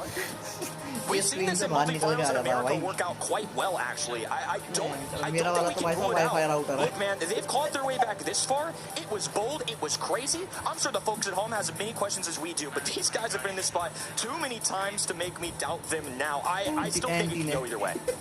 I agree. I mean, Tribe, I'm not going to completely doubt the Daryl. I'm going to question it. Heavily. Heavily. Fair enough. As you said, prove it to me, Tribe. Prove it. Here we go. We're setting up for a banger of a finale here. It's only match number 2 of the day. Reply Totem taking on Tribe Gaming. Two familiar rivals charging at each other right now. Maru storming down this right-hand side as Mari takes a long range in the mid. Heals available from IKaos. This Tribe are already just put in a corner. They have opportunity to get out of this with a Daryl roll. An explosion from Tyrant is a defensive mechanism. Tick can keep the range, but they don't want to extend this too long. A very different vibe to the last knockout we saw in the previous series. Complete aggression, perfect roll, not finding something coming again. Back onto Maru, Fade pulls out brilliantly there. Manages to stay alive, the burn down damage keeps Chaos and Mori low. And Tyrant should be able to sweep in and take this down. Totem not starting good. And Fade, I told you to prove me. And you're proving me, I mean, right? Yeah. Let's take a good paper matchup. Somebody that's off the meta, arguably one of the worst brawlers in the game, but it works into Meg. I've seen it in scrims. I've seen it in monthly finals, even Matt's Reno tournaments for crying out loud. This is unusual, but folks, trust me, you just saw what it could do there. This is by no means going to be an easy walk away for Tribe Gaming, though, but I think it put a lot of doubt in Maru's head now. I think so too. He's not going to be overstepping that line again, is he? Perfect roll over the top of that water, extending it straight onto Maru's face. Then he cycled it for when he got knocked back as well. Couldn't have asked for a better play from Fade. And the Tick just scouting out these bushes, make sure Reply Totem don't come as aggressive as they did last time. And I think Totem have learned their lesson too. Totem learning their lesson, and they're holding it back this time. It's going to be Daryl waiting for an opportunity to strike. Hypercharge available for Tyrant. Maru still firing down some heavy machine gun action, and Tick can just keep chipping away. IKaos is just hoping that somebody rolls up into one of his shots. But do they win late game either, Totem? That's the thing. Now a hyper charge comes in around the side. Tyrant going to try and... Oh, what a burn down on the left. Pinches straight across. Tickhead comes in straight onto the RT legs. Doesn't even need it. Tyrant and Fade get the others. Tribe going to match point. And it all happened as fast as that. Fire in Corey's eyes What a bold भाई call उल्टी from Ganga C coach. बहती दिख I don't रही know who suggested that brawler, but the fact that it just won a game in a golden ticket match, and now all of a sudden, Tribe Gaming are the ones on match point. This organization has not missed a World Finals, and they're one game away from keeping the streak alive. Slivy spamming down early and Totem reverting back to their previous ways of going all out in the beginning and hoping things end differently this time. Shots raining down from the tick. Maru falling low, healing up, falling low, healing up. The tick can connect. And then backing off. Totem started once again with no utility to start out on either side. They're okay rushing to the other end. They got to live with their choices. They're getting a few good taps, especially for this long range. I really like Mari's odds here, connecting with Tyrant several times, bringing him down. Fade once again in prime position to just hide it out as Livy waiting patiently. I feel like Tribe Gaming have been just so calculated in the second half, especially here in Knockout. Roll over again as Livy able to throw his head down and tank some damage. Tyrant played it perfectly with the burn last time. Fade looking for this positioning once more. Mori able to drop his legs. Here comes the healing tonic, keeping Chaos high on HP. Maru popping the gadget as well. Tickhead comes in, wastes some of that ammo. Perfectly ready to get going now. Tyrant needs to throw down a gadget or something before he goes down. Still so low. Barley will get that. Hypercharged Tickhead comes down. Fade versus the world. And this time, it won't be happening. Reply Totem take the first round. And Tribe falls short. You can tell his home court here. Reply Totem fans going nuts for that first round. Tribe Gaming with a long road ahead of them. They can't get ahead of themselves here. Chaos, Maru. This time, they're the ones that are going to wait it out. They had a good result there towards that end game. They played it patiently. They waited around and ended up working out. They're more than capable of trying to take this set too. I mean, supers and more supers from both sides. 2 for Totem, 3 for Tribe Gaming. 2 rounds in a row will take the Tribe. Reply Totem need this to even it out and take it to double match point. The engage starting to happen as Mori gets the pinch onto Fade, tags him up, tags Tyrant as well. Brilliant play from him to mark these 2 players and keep them out the way for a bit. They got to keep Maru in this mech. A pea shooter of a pistol is not going to do any good in these in-game circles. Tyrant looking down this left-hand side. Maru from the long distance. Chaos letting it all loose. Every super hitting the floor. A big pick up there. Feed goes down. Another one for Maru as Livy going to be stuffed in a corner, doing his best to 1v3. But what can a lone thrower do? Double match point. These games, man, these games are so good. The first series all the way to this game. The second series, more of the same. Double match point. Reply Totem versus Tribe Gaming. Who goes to Worlds and who goes home? Everybody take a deep breath here. One game to decide a golden ticket between 2 of the most historic franchises this sport has ever seen.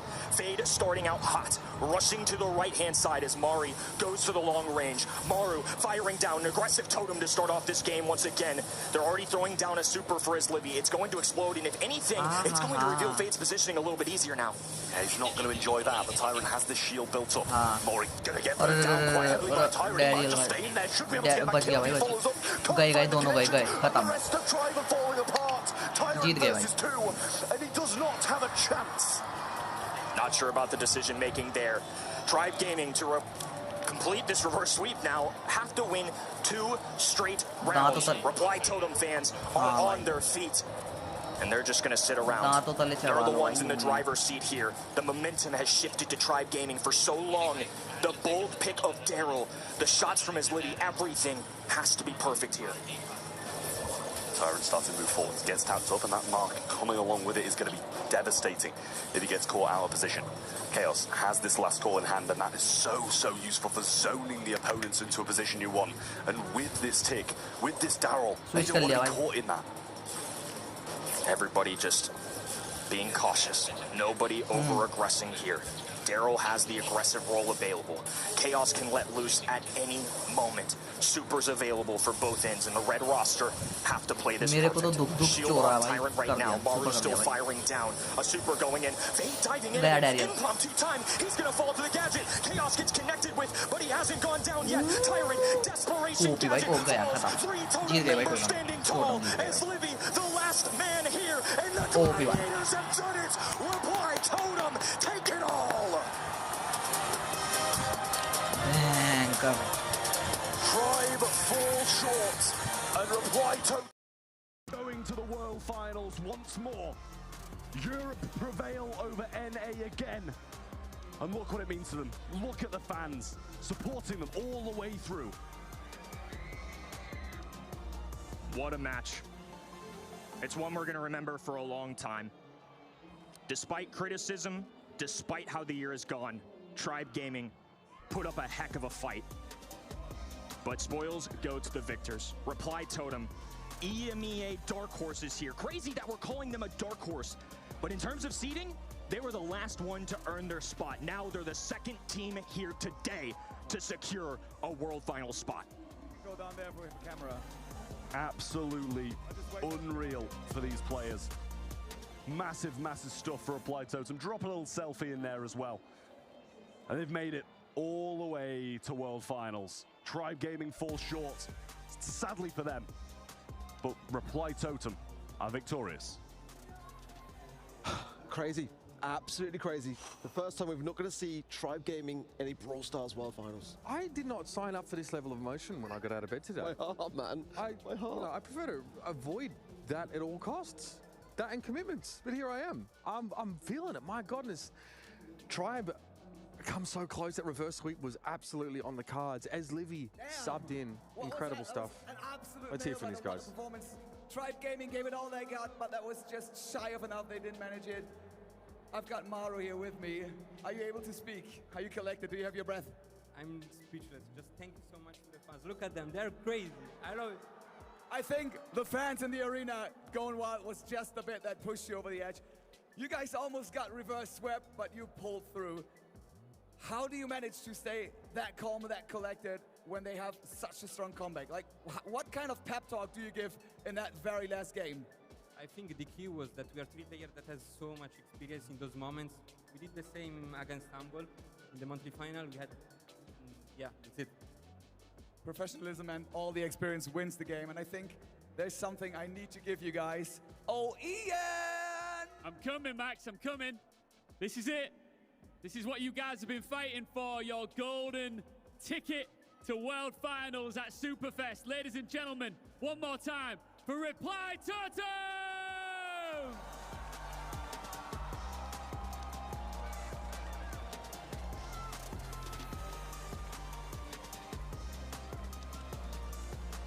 Maru, one last question. How are you going to celebrate this tonight? I mean, nothing special as always, but just something together like our family, you know. You guys have fun, you guys enjoy. Once more for Reply Totem! Yeah, you keep that. That's your ticket. They'll only let you in. Said coming into this matchup that they were not afraid to face any team, but that Tribe and Navi were top. And if that performance is anything to go by, I think that's fair to say. Tribe put up an incredible fight. It was not easy to start to turn things around the way they did, as Livy coming in with some of the best Mandy play that I've seen all year long, and that was the catalyst. And then Tribe started just to spring to life. Hot potato, the ball pick, it was bold, it worked.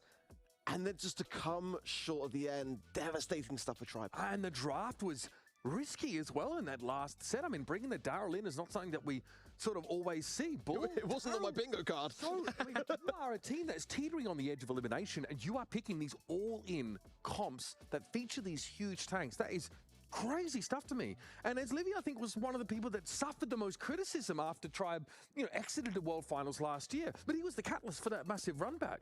I don't think there's anything harder, though, than trying to stop a reverse sweep as it's happening. Because you get to that last set, you get to double match point, and you're like, oh my God, they're going to reverse sweep us. That takes something special to get yourself out of that position, that fear of falling.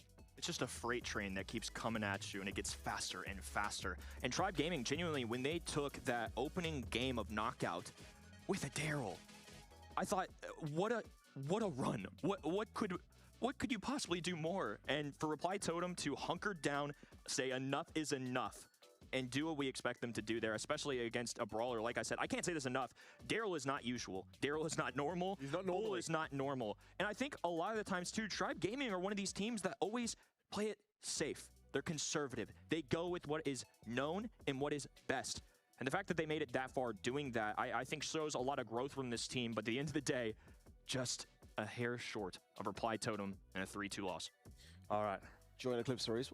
That's it. Joining Kisar Esports, right? Another EMEA team qualified. You ready to do the honors? You know what you have to do, right? I mean, we predict. It's out of love. It's out of love. We do it together. We do it together.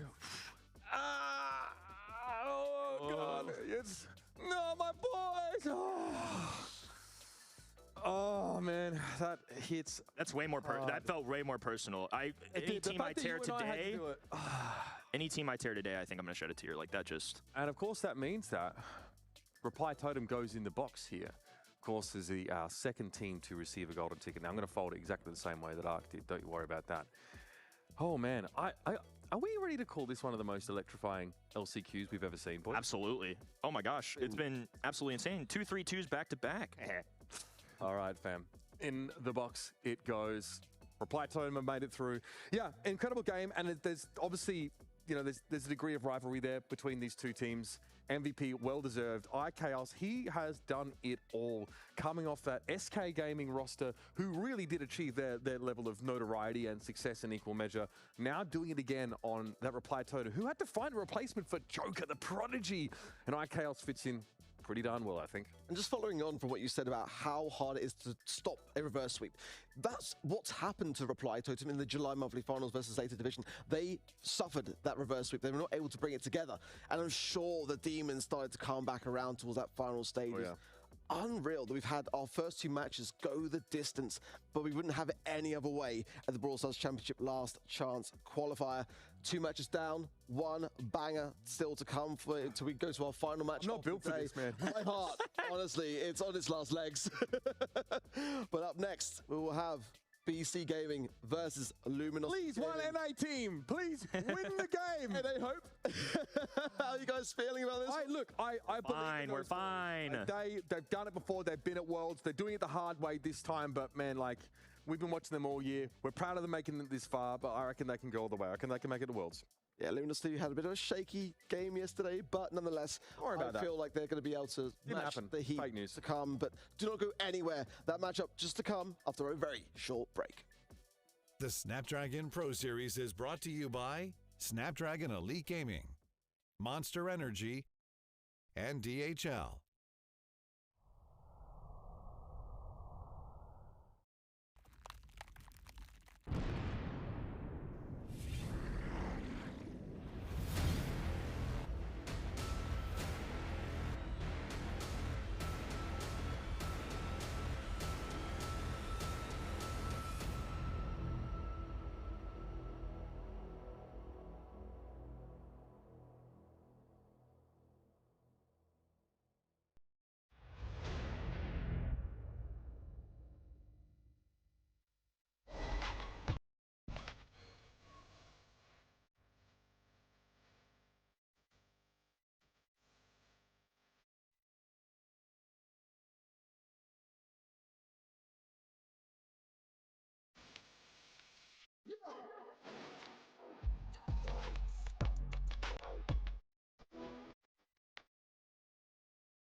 Welcome back, friends. I'll just keep it a bit low. Don't do that. Let my voice recover a little bit. I don't care about your voice. Listen, I'll let Uber shout for you.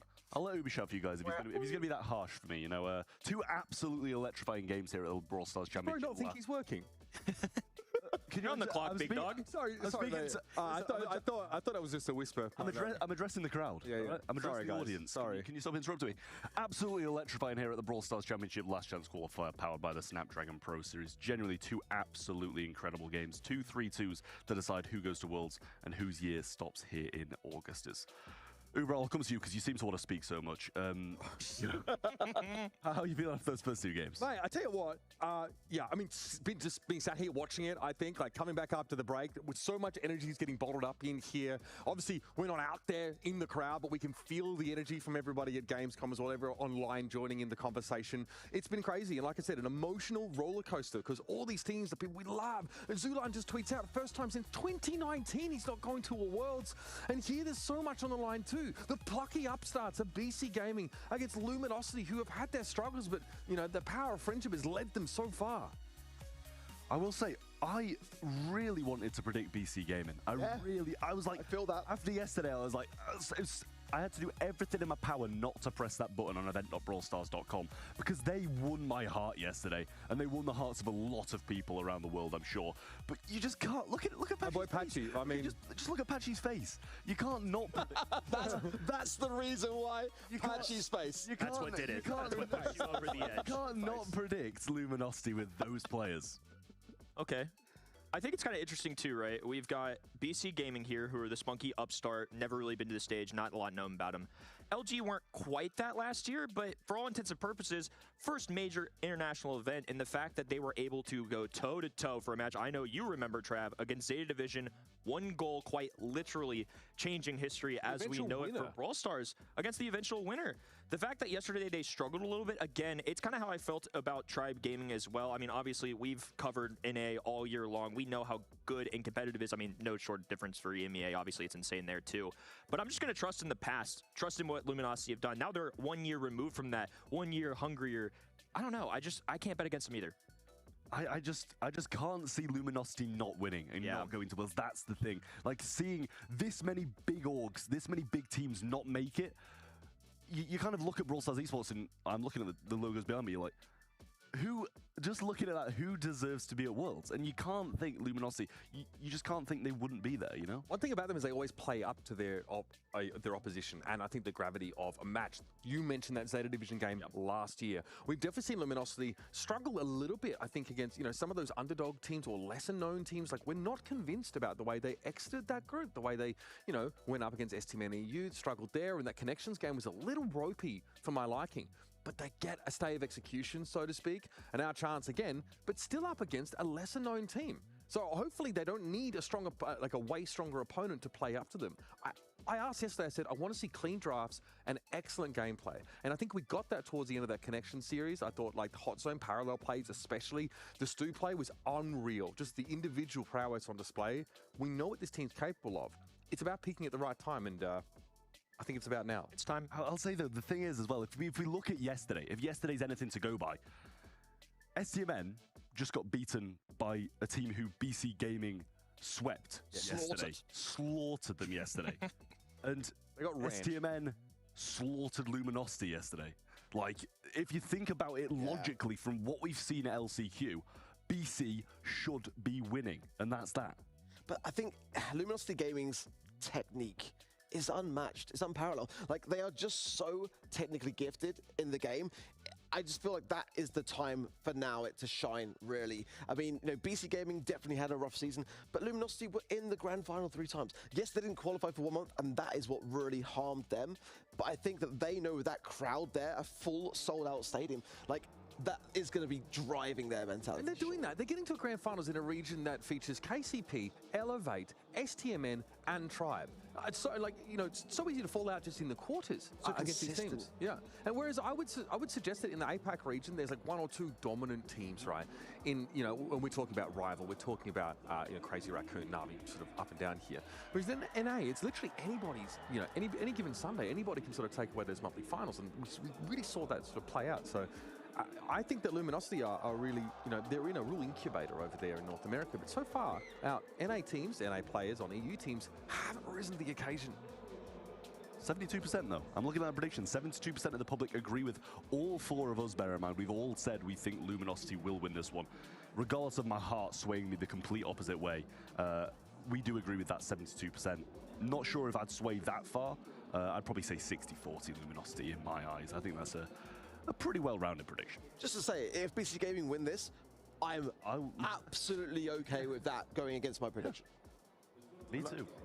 This guy was virtually a free agent team, for so much of that APAC here, right? Coming together and really exploded on the scene, I think, early on. It's a really hard game to call. And we saw just how different Eclipse looked today as opposed to yesterday. Even overnight, you can see massive changes with these teams, and it starts with the mindset. And for me, I want to see great drafts because Kenny Ark is talking up a lot of the time the individual skill, the mechanics. That's great. But obviously, you can lose a game before it even starts if you make mistakes in that pick and ban. I thought you brought up a really interesting point, too, about LG in general. It does kind of feel like they do play against their opponents sometimes, and that's not always a great characteristic to have, and not to kind of take away from what teams in their group stage last year were, but to be honest with you, Revenant Esports, a lot of those players aren't even here today. They played against what is basically Toxic Lotus now 1 year ago. I think that one might have been a pretty close one, too. I mean, they had some close calls in there. Zeta Division, obviously, they played up to their opponent there. Maybe we're underestimating BC, but at the same time, I don't think I was as tempted as Trav. We've covered both of these regions and casted these regions all year long. Angelic at the time, now this BC Gaming org who've picked up clearly a very talented roster of young prospects. LG got the experience. To me, they're the better players. They play really well in those live audience situations. They've been grinding all year long, tested, made multiple grand finals. I think the resume just speaks for itself. This is one where I'm overthinking the first two that we had today. This is one I'm just not overthinking. I feel like this is more of a 75-25. I just don't think there's a lot of pressure on BC Gaming. And that's a fair point, too. They came into this tournament saying, we generally think we're the worst team. We just don't have a problem saying that. We're not even sandbagging. We respect our opponents, and we don't really think anybody should have great expectations of us. But that has changed after yesterday. It's undermined to start things off. Gem Grab and Berry is already snapped up here by BC Gaming. And I'm sorry. The bull? Oh, yeah, this can't be right? There's no way. We're going to take this with a grain of salt. We're seeing some names from different teams. We'll analyze what we can, assuming these are brawlers that showed up. I think some of these brawlers are really reminiscent of a previous set, so we'll hold our breath maybe just a little bit. This looked really similar to what we saw from maybe Hot Potato, I believe, a little bit ago. But either way, it's going to be undermined for sure. We know what this map entails. I think having Clancy banned here makes a lot of sense. You could see Meg joining the mix, Gale joining the mix. Some of these brawlers I could see happening. I would be really surprised if this ended up being the result, of course, though. Yeah, obviously we're looking at, trying to control or sort of ban out some of the really powerful mid-range brawlers on a map like Undermine. Meg has been so hotly contested today, and she's been used to great effect, so it wouldn't shock me if we see that start to make its way in. We do have conferral here between players and their analysts, so there definitely are some, the way I see Patchy swiping across the screen there, they are definitely discussing their draft strategy here. Big turnout here for BC Gaming. Quite a few of those signs out in there in the crowd. I guess in some senses a bit of a hometown team, if you want to use the org as any indicator. But this Angelic squad really did not mind going up against teams like Crazy Raccoon month after month. Na'Vi, they really were able to play up against these big names and not really let it rattle them too much. And it's a really unique region because in that APAC region, they are traveling every month. They're heading off to Hong Kong to really try and get the best out of their service selection. That's a huge commitment to try and make it here to an LCQ or potential World Finals. A lot of studs in the audience as well. Shout out to some of our co-workers there from the B stream. I see you, Reddy. I see you, Teddy. Howdy, howdy. And I noticed that I think they were on the LG side. Does not surprise me considering that LG was harbored in Reddy's room for about 6 months this year. Yeah, Kat did a little bit of a secret. He was very excited to do it like an in-person interview with LG if they won a monthly final. Such a cool opportunity, absolutely. And didn't really happen though, did it? Well, you still got to chat with them. I mean, obviously, they all try to travel to where the server was. Reddy happens to be at the server. But, we did get to spend a lot of time chatting with these guys. And Reddy is a big believer in this team, and I think for good reasons, like a lot of us are. I mean, I feel like they have been tested all year long, making 3 grand finals. Obviously, the last one didn't go super well. But at that point, You've been fighting for your lives for 2 straight matches. You're playing against what would become a World Finals opponent. I think it's okay to let loose in that situation. The previous 2, I'm sure they would want back, but here we go. This is looking more like it. Undermine going to be where we're at, and we'll be giving this a sec. Bear with us, folks. We're getting into this draft setting. Players are underway. They're all good and well. And again, they're probably just soaking up the atmosphere a little bit there. Gamescom is a unique experience, I think. The sheer amount of foot traffic is wild, and a lot of people here turning up for this LCQ, for this Brawl Stars action. And now we've had it announced, if you missed the start of the show, World Finals for Brawl Stars is going to be a part of Superfest out in Helsinki. Mark your calendars, November 1st through 3rd at Superfest. I'm pumped. It's going to be freezing, though, out there. Hopefully we get to head out that way. Okay, so we're going to be jumping into the game here. We have, okay, Amber Jessie picked up here, and a kit for Megu. A kit is one that's standing out to me. We don't necessarily know the order of operations. We've got a lot of spicy picks in here. I think Amber makes a lot of sense. The kit, interesting in this setting. We're going to also see on the other end of Lily, who we saw a little bit earlier today, and that's just kind of a boom or bust brawler. Up in your face, though, Lily is lethal. Yeah, Lily, Nita here. For Charles wants to push aggressively. Megu, though, a dive across the map just shuts Charles down entirely. Stargo here trying to pressure the backline, though, with Chino the one carrying those gems. The super will burn the toes of Chino, but Patchy is able to deal with that encroaching Amber. But Chino will burn down, leaving those gems back towards spawn, and Patchy is bowled over.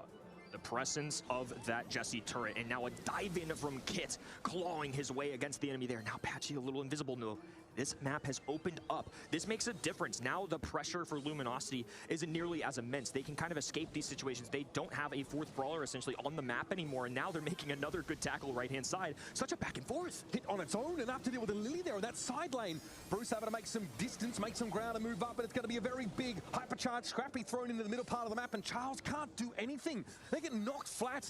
BC Gaming now up to those 7 gems, and Sago continuing to try to zone Chino away from the middle part of the map. Again, Patchy struggles. Megu on the kit, such a problem. Is fragging out, and honestly, that was a really interesting interaction to see there. He tackles, survives with just enough. A little assistance there from Geki as well. You can feel the Jessie turret, the invisibility from Megu. They're gonna scout him out with a Gene tag. A pull from Chino, though. What a big one there for them as the flamethrower erupts. 9-6. One more gem needed for BC, but Patchy, hang on, gonna be trying to make his presence known in the mid. Hypercharge available, though, for the Jessie here. It could be a problem for the next turret cycle. Chino able to bring Megu down at the very least. Of course, Hypercharge up here for the Gene, but more likely to be used for those raw stats. 1 gem away from the countdown, though. Luminosity need to move in and take some of this map control now. It's going to be Chino moving up the middle part of the map. Patchy connects with a super. Geki has to get away. Magic Hand comes out. What a dive from Megu onto Patchy, who gets intercepted on his way in. 5 seconds left in the countdown, and Charles doesn't have an engage tool available.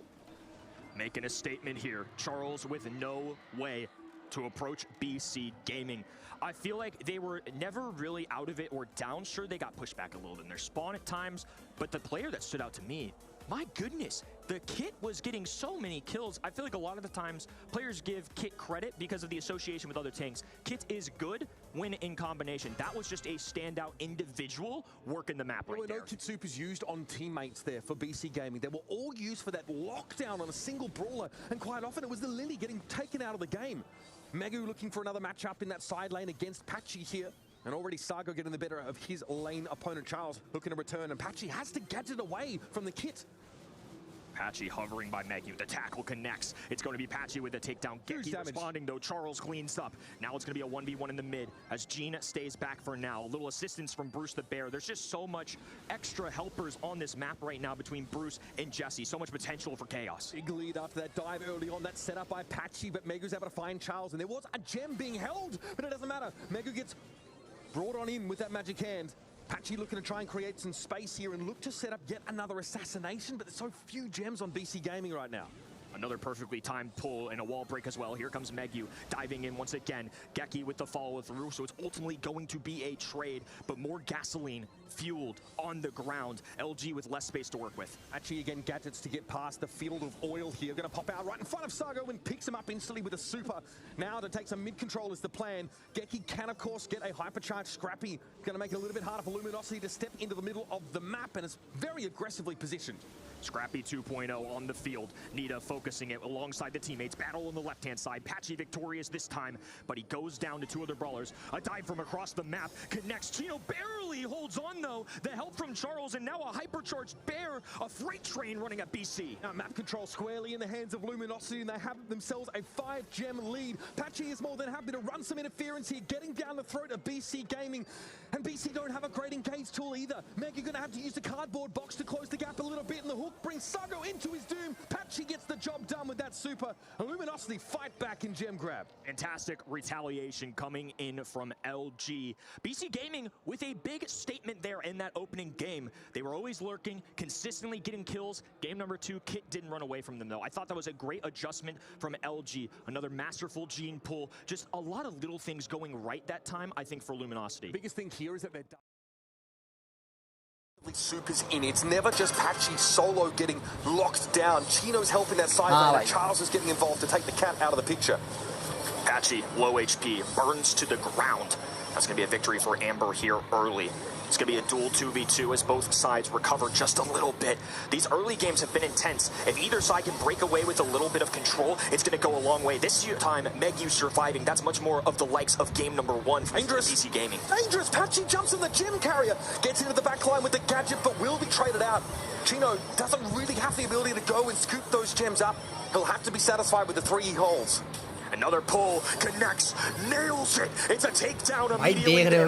Charles fighting against Megu. Assistance from Bruce the Bear. He's on a tear. Hypercharged down, and Bruce back to life. 8 gems already for Luminosity. This has been a tough one for BC Gaming. Truly aggressive dive there from Megu. Doesn't pan out at all. Patchy going to be able to pop out of that gadget Shadow Realm. Sitting on the side lane with a super in hand, and he uses it instantly. Everybody piles in with their supers, and Geki's the one that eats the magic hand. But there wasn't any backup for Patchy. I vote for 7 gems plays too. Luminosity in the driver's seat firmly. LG aren't playing around. No playing down to opponents here. Megu looking for a takedown, a reset. Chino rushing for 1. They need at least 1 more gem, though, if they want to start this countdown back. Charles, look at the map control generator. He just steps up, audaciously takes the gem away, and Sago's forced to part with his own. It's a trade, but Patchy's happy to go down there. It's Geki gets caught inside the magic hand once more, and Megu's got no choice but to go for it. Everybody piles in on the kit, and Luminosity successfully defend their horde.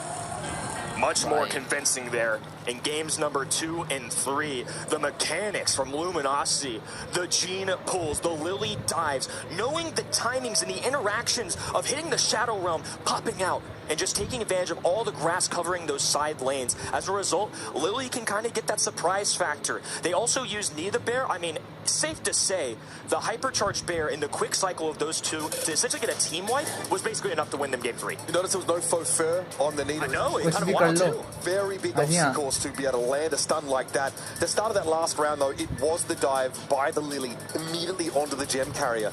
If you don't police these side lanes heavily and you let a Lily walk up on you, gadget or otherwise, you are in deep trouble. You can cover the map with that Lily super and instantly burst down the usually pretty squishy gem carrier. Only 7,000 HP on the Jessie. Not enough to deal with that assassination dive. Jessie भाई साहब दोनों LCQ में पहली बार pick करी है पता है? Members can be that guy at times, can make that monstrous play. Gene pull, Lily dives, Bruce the Bear being cycled in several times. I mean, look at that. That was the entire set. Even in that game number 1, Chino was still nailing these Gene interactions. You see a great lamp blowout there from Chino, forcing Megu to go in essentially solo. And they answered the threat of the kit so well this time around, Luminosity. Only the one round where they struggled, where they left Patchy on an island to deal with that lockdown, that kit super. This time they responded beautifully here. Geki obviously really locks down the map effectively, but Jessie wants to keep her opponents at arm's length. As soon as that hard engage comes out, whether it's a stun from Bruce or, of course, that dive in from the Lily, Patchy just absolutely made mincemeat of BC Gaming in those last couple of rounds. When analyzing the kit, too, you see 6 kills. To be honest with you, 4, maybe 5 of those probably came in that game number 1. I feel like Kit was not nearly as much of a presence in that games 2 and 3. That's part of it, too. You see the same Brawlers 2 to 3 games in a row, and such different results. These pro players know how to make adjustments. And I think for Luminosity Gaming, immediately after game number 1, the identification that, hey, we gotta take care of the Fesky feline right there. That guy's gotta go down, and by removing him from the equation, Jessie is a great mid-presence, not a carry brawler. The same could be said for Amber. I mean, she's designed to give you the map control so Amber can aggressively push up and basically threaten anybody that stands out in the open.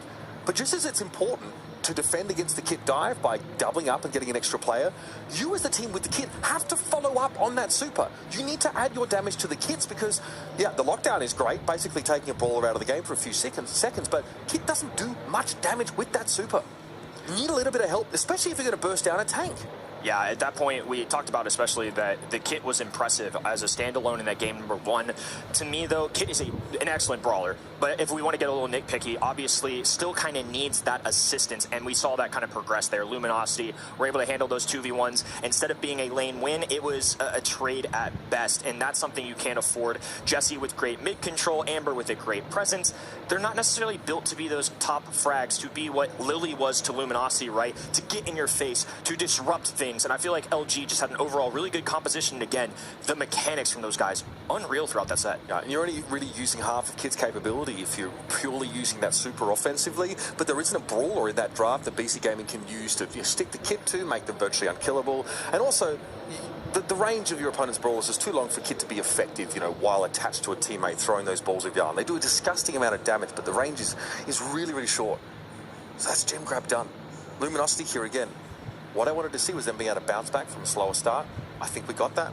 The draft, I think, looked pretty darn clean, and the individual level, I don't think anybody is going to complain with what we saw from that LG squad. They are here to play. It's only been one set. Obviously, we're not going to get our head of ourselves here, but when kind of coming into this day for predictions overall, I felt my heart being tugged a million different directions. Obviously, it's been an incredibly emotional day for Brawl Nation across the world. Doesn't matter who you're a fan of. I mean, there's just been players and teams out here with legacies that are definitely going to be affected by this, and LG kind of still building that brand, building that up.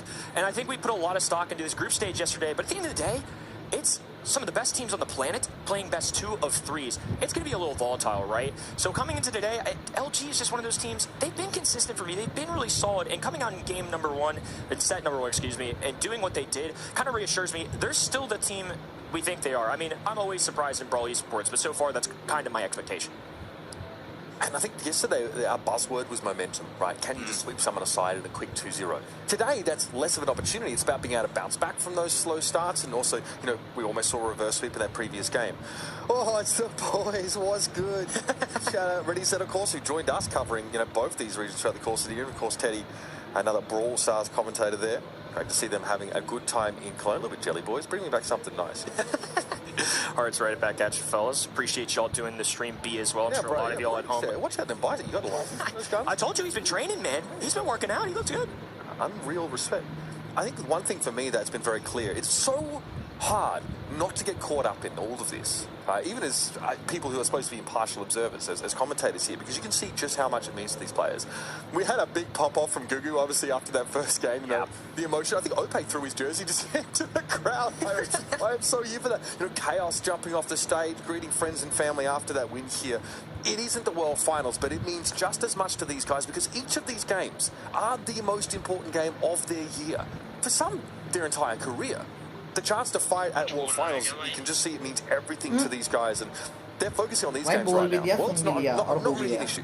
They need to get there first, and they are laser focused on these matches. To many of us here and to the plethora of people in that stand, this is our favorite game. We love doing it. I play it all the time. This is their lives. This is their jobs. This is 10 to 12 hours a day, believe it or not. If you see on Twitter some of these guys posting their screen time, I've seen Angel Boy, I've seen Patchy talk about it too. You put in hours and hours. It is a job to them. It's what they love. This is what they invest all of their time and their resources in. They could be doing other stuff, but because of the love for the game, because of how darn good they are, they're here putting on a show for us. And I think that's partially why, especially as we progress through our years of Brawl Stars, it's gotten better and better every year. Yeah, and I think that's a great indicator of talking about screen time is just how much it takes to stay at this level. Because we've talked about so many of the teams that in the years gone by were dominant, right? Teams like Tribe, for example. What you have to do to stay at the top level is immense, and that's why we love telling the stories of these players. Now for another chapter in this particular novel. Penalty kick coming up for our second set. It will be off to Brawl Ball. And this map, we've seen a lot of Dynamite play today.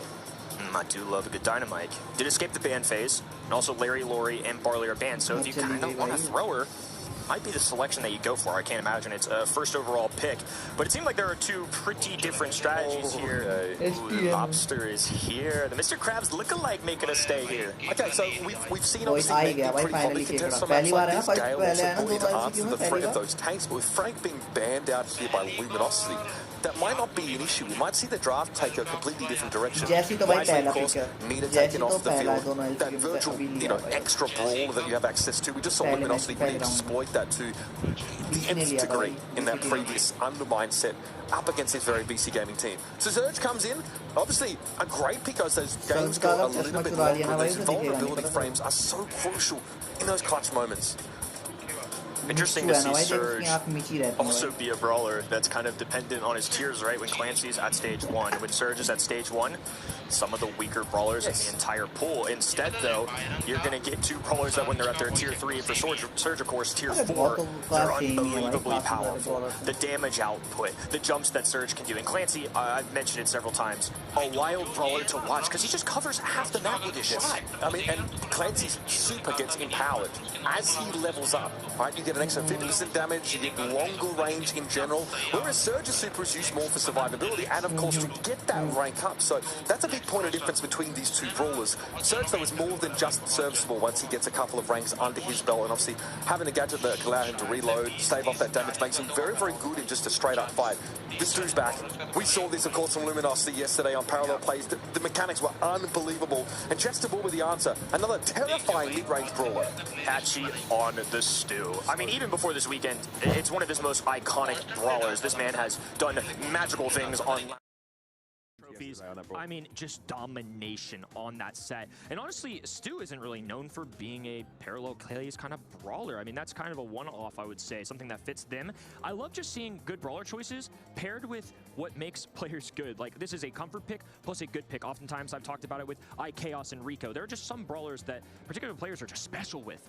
We're waiting to see the Meg come out. It's actually escapes sort of picks and bans up until the last selection for BC Gaming. And here it is. Dynamite makes a return for Luminosity.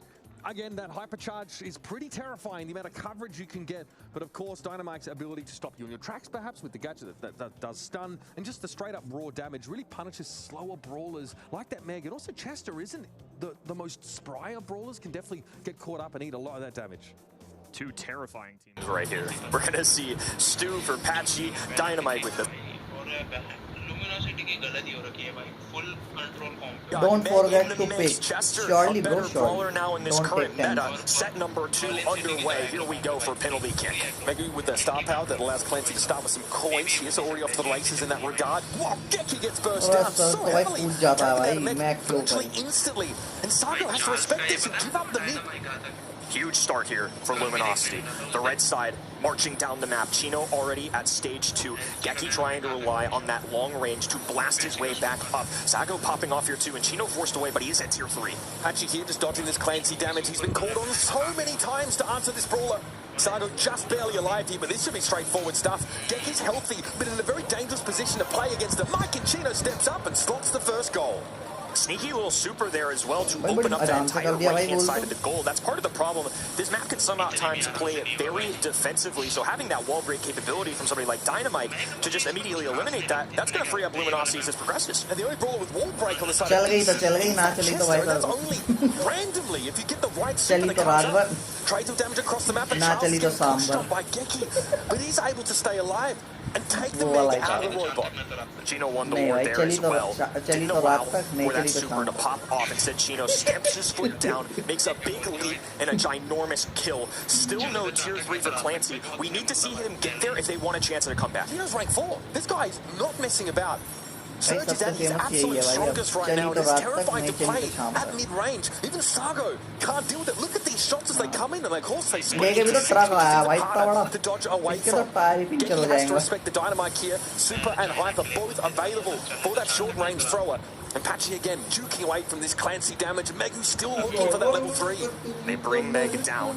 Only a pistol remaining. A little tiny shield, 430 HP. Charles, Patchy, and Chino just playing this patiently. They know they don't have to rush. They're the ones with the 1-0 lead, and now they've grabbed another kill too. With this ball just pocketed, I don't see how BC can rush to it. This is the perfect start for Luminosity, denying Clancy those levels, allowing Chino here just to be Clancy को बस भाई साहब एक बार भयंकर अपनी supreme form में आने दो भाई he wants that Clancy for dinner, and instantly Maggie is blown to smithereens. Chino has no reason to leave this corner right now. He keeps Sago and Geki both at bay on his own, and he D-max Geki. Luminosity sailing comfortably here to a first round.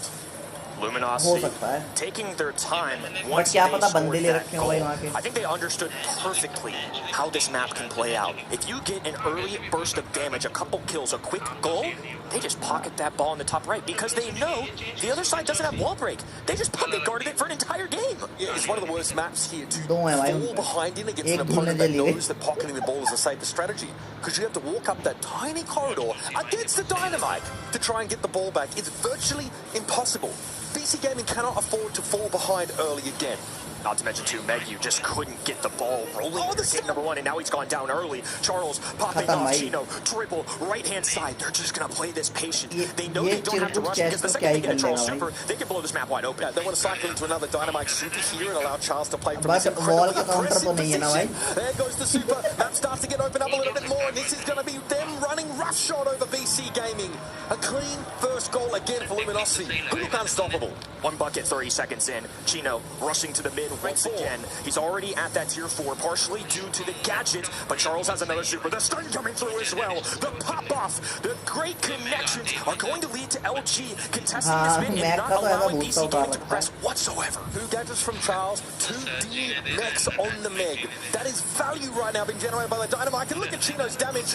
Eventually, though, he overextends. Geki able to stay alive here, but Megu is blown up by that Charles super. Piper in hand as he passes the ball down to Patchy. That's an easy super shot. Luminosity run away with Brawl Ball. Luminosity showcasing what they can do. BC Gaming, one of the darlings of our LCQ weekend, but right now we have not seen a lot from them. It was a good start. They had an opening game. I think they contested really well in that opening set. LG doing something special there in set number 2. They didn't even entertain the idea of Clancy getting to that tier 3. Made spectacular connections with Dynamite hitting super, Stu skating on the map, and Surge was terrifying to take on. Again, Surge is having to get a lot of safe damage at the start of these rounds because of the zone created by Dynamite. Your Meg cannot walk up into the middle part of the map, especially when she gets stunned out. Look at how early Chino has it. That rank 3 here, you mentioned the gadget obviously assists in that regard hugely. But there's just so much utility here for Luminosity, and Patchy simply on a mechanical level made Clancy look like a clown. Clancy never even hit that very feared tier 3. We know what he can do, and the one time I think he was about to pop a super, Surge just jumped on him, tackled him, disrupted that shot, and as a result, he couldn't even fire it off. Look at the stuns here. Charles putting in work, Patchy flanking left. Just pure synergy from these guys who are great friends in real life, who kind of have that brotherhood going. And another common theme this weekend, just family. A lot of these teams putting in so many hours together. It's personal, and how they kind of deal with each other, how they manage each other. It's always interesting from team to team. LG are not afraid to call each other out, and that's what I love about them. Now let's have a look at the stats here for Brawl. Giving up map control against Dynamite is basically a recipe for disaster. And BC Gaming had no choice. They lost out so hard on that side lane. Megu with only one elimination, only 113 DPS, while Patchy is able to do so much. And again, just put himself in a position to receive the ball and threaten the super shot on goal, which is exactly how Luminosity finished off the map. A lot of feats off and Brawlers here on the side of LG, but they showed us what you can do when you get rolling. Over the high need to put that last set out of their mind, because this is their last chance to take a step back to make this a little more interesting. Brawl Ball is going to be a tough one always when you're... This is very different, an opportunity for a reset. And one of the dark horses of this entire weekend, somebody that I didn't even expect to be here at this stage, let alone getting the #1 seed from their group. Just selected Piper first overall. No Nani in the equation, no Byron. I think they're trying to claim one of these sharp shooters based on their bans and just what was already taken out on the other end. Yeah, so it doesn't leave a lot available, especially with Angela being banned out on Luminosity's side. Mandy's always an option. We've definitely seen her used here. We saw Tribe use her to great effect on this map. Olivia was having an incredible game. Gadget shots through walls were connecting. The follow-up from the Super was also there. However, Luminosity can opt into a little bit more of a tricky all-in setup. I like the combo here. Remember, we saw this by Tribe as well.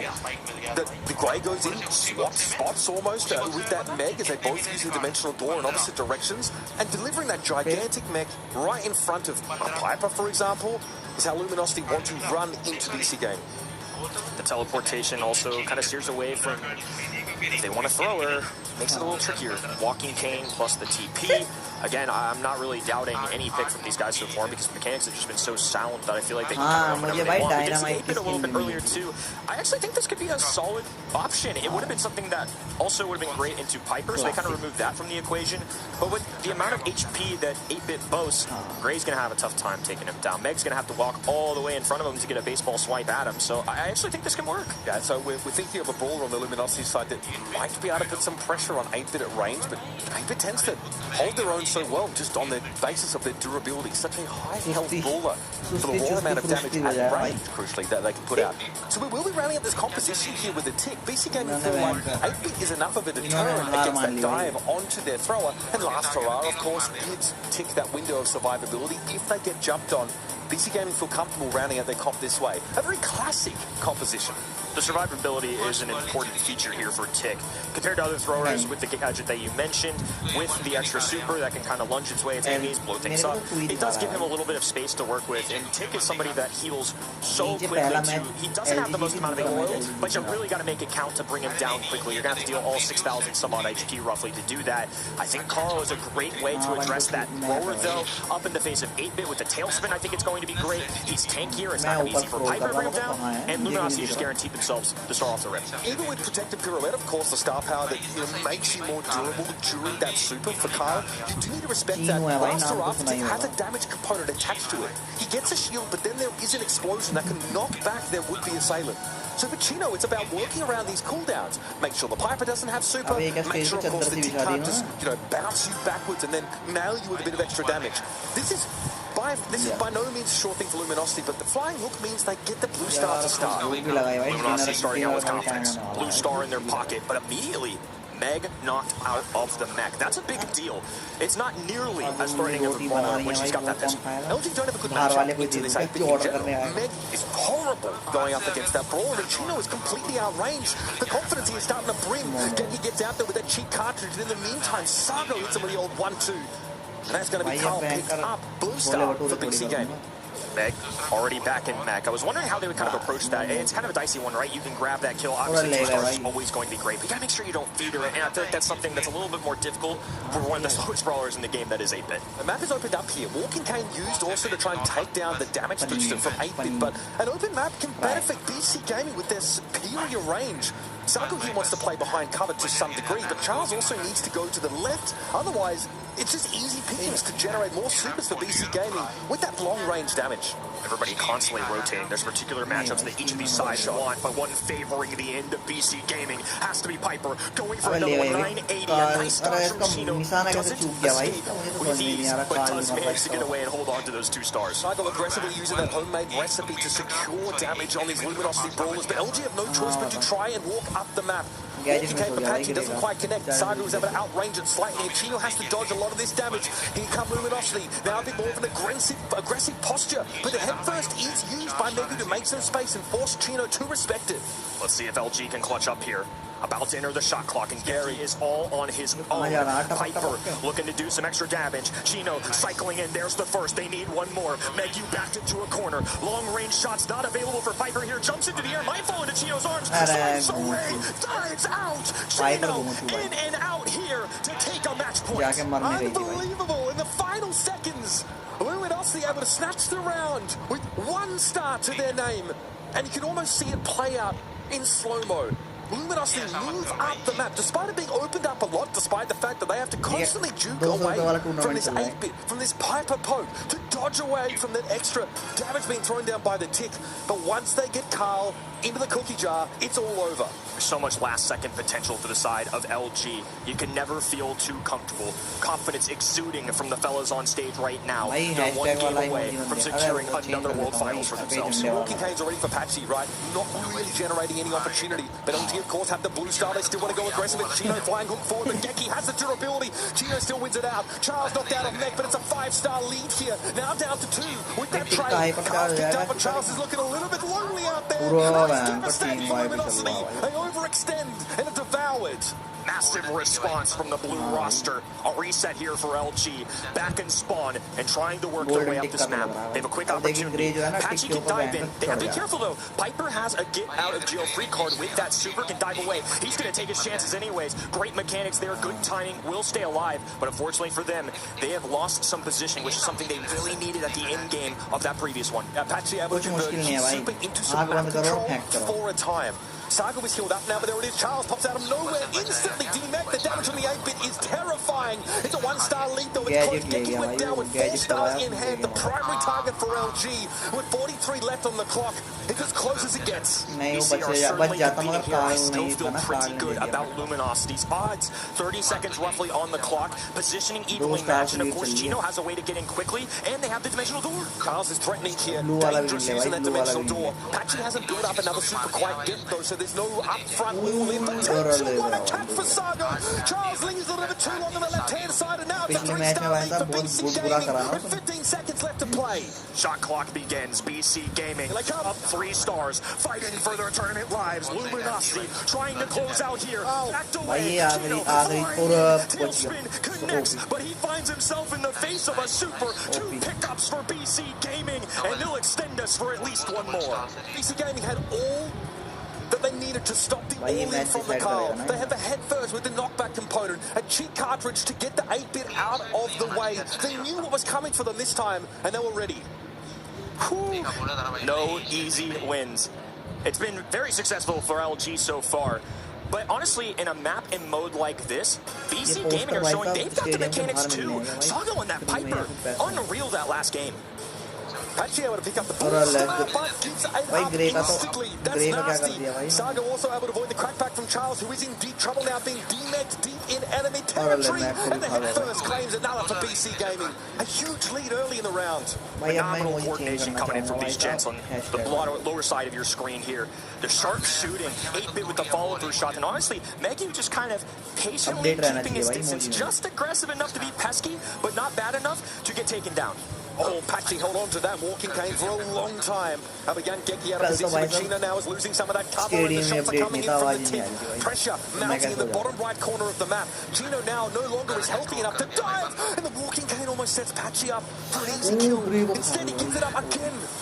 Sago there to the rescue. Geki narrowly escaped the shots. A good gadget there to preserve Charles in that mech. Chino still a strong presence on that right-hand side. Now he's making it known a little bit more. Tailspin available. Quick for one. Gadget available. Meg fires. Connects. Looking for one more takedown. Sago just protecting him as much as they can. Chino just swiping away. Going for another one. Trades everywhere. LG prevail. They come out of that fight with a 6-star lead. And they're able to get away with it too. Patchy takes a shot from the Piper. Luminosity now can back up. 6 stars in it. It's going to have to take it all in for BC Gaming to take the set, to stay alive in the LCQ, Kenny. It's going to take everything they have. One of the darlings of our tournament weekend, now with backs against the wall. The aggression remains, though, from Luminosity. Going for one. 5 stars being the difference maker here. They need at least 2 kills. Chino dancing on the right-hand side. Patsy there to clean up. And the boys in blue with a road to redemption in 2024.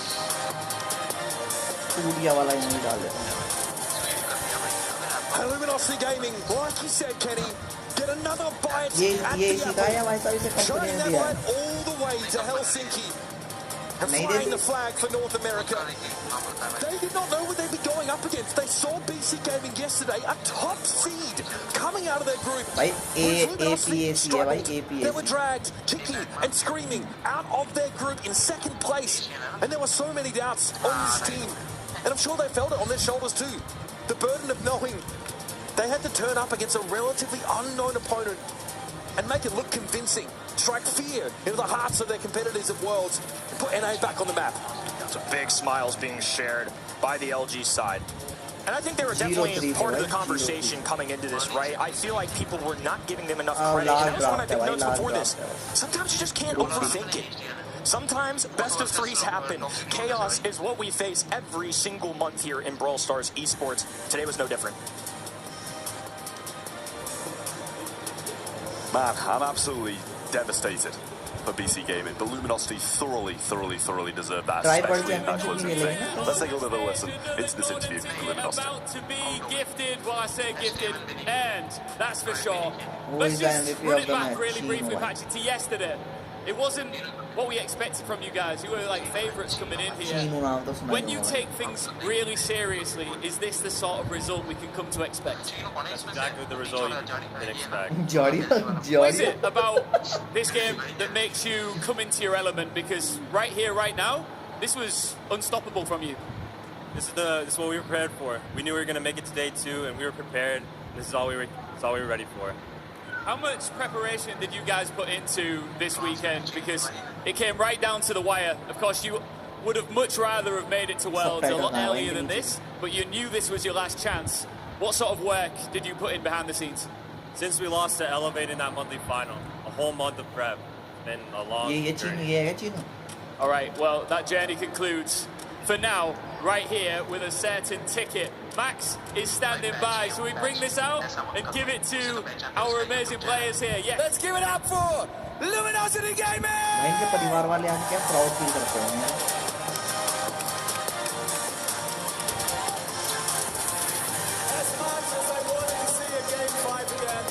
इतना बड़ा ticket कहाँ लगाएंगे? इसका ticket कौन है? ये कौन सा टिकट काट रहे हैं?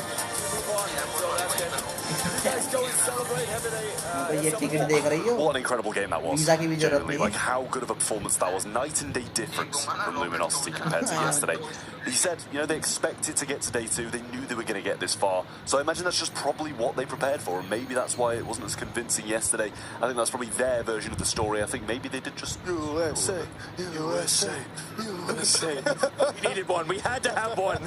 We were in shambles, fellas. I'm saying that final set, for me, Chino.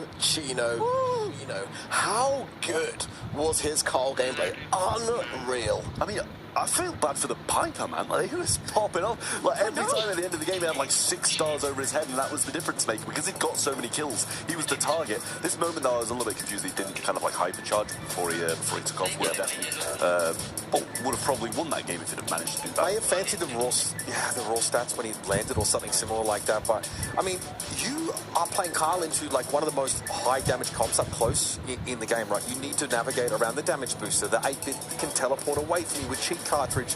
The tick can head first. You knock you back. Last hurrah, knock you back. The popping from the Piper to get them out of trouble. You have to be an elite level player to navigate these situations, because you're taking the risk. Look at that. You are making a play. From beyond the grave. Yeah. Unreal. It's a posthumous pounding delivered there from Luminosity in general. And like, this is what I've been begging for this. Give me some clean. I love close games. I love reverse sweep potential. But when it's, you know, quote unquote, my home, I use air quotes, my home region, right? I do want to see like a clean win here. Again, set them up with that run in the Worlds. And after that Elevate game at the last monthly final, like you could see how much it hurt them to sort of not be able to guarantee that world spot. They've earned it well and truly here. Yeah, well, an Australian pretending to be American. I'm not pretending. I mean, I was an Australian region. Forget about it. I will turn that so quickly. Something funny. For the sake of a win. Yeah. Well, Luminosity do move on. The BC Gaming in a convincing 3-0. There was a little bit of pushback here and there, but overall it was Luminosity who did manage to take the win home and head thank you to the so World much, bro, and Finals welcome at to the Superfest in channel. early November. We do still have that one last game remaining of Foot Esports versus Toxic Lotus, but it's been back and forward all day long. BC Gaming, I don't think that was the best. I don't think it was the best that they could have played. I think they were fine. I just think Luminosity really did shadow them quite a bit. I feel like at the end of the day, some of the mechanics still showed through there with BC, but it's a team that even them coming into this, we've quoted them all weekend, they didn't expect to do well. I don't know if they even expected to go undefeated in the group stage. I feel like what they've achieved so far this year has already been enough of a big step. I mean, if this is a team that if they continue forward, that keep putting in the reps, we saw big moments. I mean, Sago on that Piper, that's why I let out a kind of a sad sound there, like, oh, because he had 8 kills for his team and they lost. I mean, BC Gaming, you know what I'm saying? Well and truly. That is, you know, and I can't wait to see more from them next year, and I'd love to see them, you like the one? I get the throwback. I'd love to see it and all get involved with this team, because I think they're here for good, and they're continuing to show us that APAC isn't just about Crazy Raps. There's so much depth in that region, that's why their monthly finals are so exciting month after month. They're the real deal. Yeah, and I think bringing out performances like that do get you noticed as well, individually, not just as a team, but it's that time of the day. Sadly, I'm going to have to get rid of one of these slices of paper, and Ark is going to be BC Game. Do you want to do the honours of ripping it off? Like a crapper at Christmas, isn't it, this? But it's just with a lot more. Inside is only sad. There's no paper hat and crappy joke. It's just sadness. Just sadness. Sadness. We love you, BC Gaming. Pulling it. Until next time. Yes, he won. I got the big ये सही है इनका भाई साहब जो team eliminate हो रही है उसका नाम फाड़ दो. That's how crackers work, right? That's how crackers work. But Luminosity, you can see it, advancing to the next phase. They will be drawn at the end of the day to see which group they will be heading into for the World Final. I love arts and crafts with Trav, honestly. Can you follow it one more time? He does reviews. Yes, I can. Look at that. There we go. Love it. He loves it. That is sublime. I'm actually a big fan of that. Great fan of it. Just like Chino folded a baby. Just like laundry come out squeaky clean. Let's go, Jimmy baby. और जो हार रही है सब हार रहे हैं भाई. Draft the box. One more to join them. It's going to be Foot Esports or it's going to be Toxic Lotus. Don't go anywhere. We'll be back with that intense action after a short break. The Snapdragon Pro Series is brought to you by Snapdragon Elite Gaming, Monster Energy, and DHL.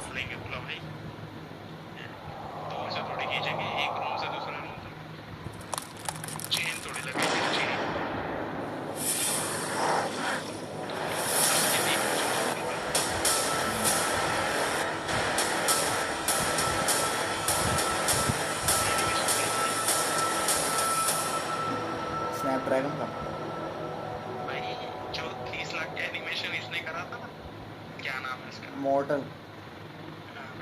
उससे अच्छा देखिए system. सस्ता नहीं है भाई ये Snapdragon है. How many teams are in each group? हर ग्रुप में कितनी टीम है?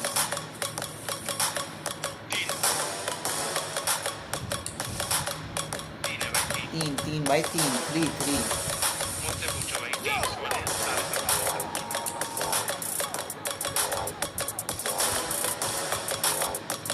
जल्दी तो भाई साहब ये बम्बल बी वाला, ये बॉब द बिल्डर वाली कंपनी आ जाए.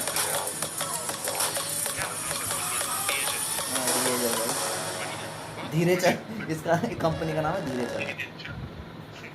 बड़ी कंपनी है भाई बहुत. तेरे को पता है ये जो टाइमिंग आती है ना ये बीच में 3 मिनट की, ये कॉपीराइट देती है भाई. क्यों? इसके पीछे का म्यूजिक वो वाला है बैड रैंडम्स का, तो इस वजह से वो देता है. जस्ट सुनने दे.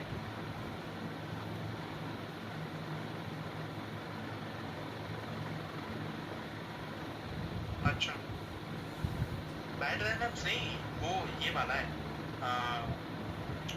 जो न्यू जो ट्रेलर होता है ना वो वाला है.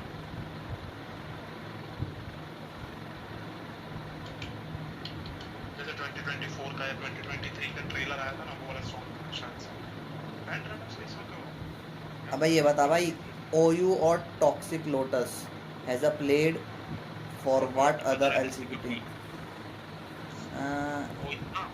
वेटरन है भाई OU तो वैसे तो I think BC गेमिंग भाई, BC गेमिंग कर लिएगा तुमने सट्टा। मैंने तो भाई ना भी लगाया था वैसे, बट BC गेमिंग है आंसर। 51% है। ओके भाई, रैंक स्टार्ट ड्रॉप हो गया क्या? दूसरी आईडी में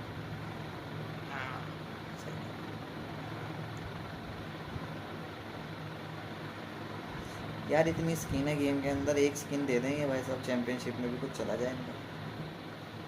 मतलब अबे हाइपर चार्ज होगा, पता है तुझे? इस बार भी मुझे लगा हाइपर चार्ज ही होगा। क्या तुझे क्या लगता है रिवॉर्ड्स में? चैंपियनशिप, वर्ल्ड चैंपियनशिप के रिवॉर्ड्स होते हैं ना, जैसे स्प्रे और पिन भाई, स्प्रे और पिन, स्प्रे और पिन। स्प्रे और पिन तो होंगे ही, लेकिन लास्ट का रिवॉर्ड सबसे बड़ा होता है ना। जैसे कोई स्किन हो गई, पिछले बार हाइपर चार्ज रखा था इन्होंने। तो ये फैंग की स्किन तो शायद से पेड है, तो देखते हैं भाई सब क्या लगता है। नहीं नहीं, ये तो रेस करने के लिए पैसे, पता नहीं, ये लिमिटेड होनी चाहिए भाई, लेकिन ये लिमिटेड रखते नहीं यार।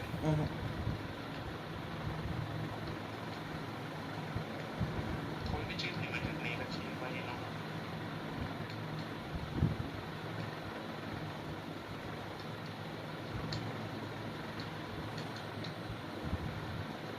भाई सोच, अगर फिर से मेगा बॉक्स अभी लाएंगे नहीं ना, फिर से ये लाएंगे मेगा बॉक्स? अबे टेम्पररी के लिए ले आएंगे बीच में, मगर लाएंगे नहीं, ऐसे परमानेंट नहीं करेंगे। वही तो बोल रहा हूँ, टेम्पररी फिर से लाएंगे नहीं लाएंगे? मे बी बीच में दे देंगे, टपका देंगे भाई ऐसे ही, कुछ नहीं मिल रहा मेगा बॉक्स। पैसों के लिए कुछ भी कर सकते, कोई भी हद तक जा सकते हैं। The Brawl Stars last chance qualifier. I'm Kenny Barlow, joined with some of the fabulous folks to my left. We've got Trav, Art, and Uber alongside me. Fellas, it's been an intense weekend. A little bit of an emotional roller coaster, if you will. And honestly, I think we may have sent the most heartfelt match for last. The first ever Chinese mainland team to try and earn their way through Worlds through an LCQ spot, getting their first ever international win here. And they're taking on one of the SA superstars. It's going to be Foot versus Toxic Lotus. This is kind of a crazy matchup. Yeah, I hate to be that guy, but it's going to be sad to say goodbye to Toxic Lotus, at least. Oh, wow. Oh, wow. Okay. Oh, right. You were way nicer to BC Gaming. What's your deal? It's made the call pretty early, okay. He's honest with us. I think that Foot were literally the best looking team yesterday. Okay, I don't think that's... What पूरा about ban कर भाई, the उसको देख ले भाई। FUT का बीच वाले को भाई। Took me a second. Call my word a dad joke. That was a good dad joke, देख के डर लग रहा है भाई। I stand by it. Look at that man. Shrine Feast है भाई ये। Yeah, एक और देख कर हंसी दे रहा है भाई। Get out here, man. Absolute chisel. It's the second time today based on looks you've been देख भाई। physique. Creepy That's what हंसी peak performance looks like, you know what I'm saying? That's how the prediction master done it. So we're starting to find out a little secret Backflip. Again, so, but this Toxic Lotus team, by the way, like, look, in Brawl terms, no spring chickens. With these guys are like mid-20s, 25, 26, the oldest team on average here, achieved the LCQ. Still reaching for glory for mainland China here and really want to put them on the map. We've got teams, OU and Engine, I think, were on that BC Gaming roster last year that really got to start to show a bit more about what that region's capable of.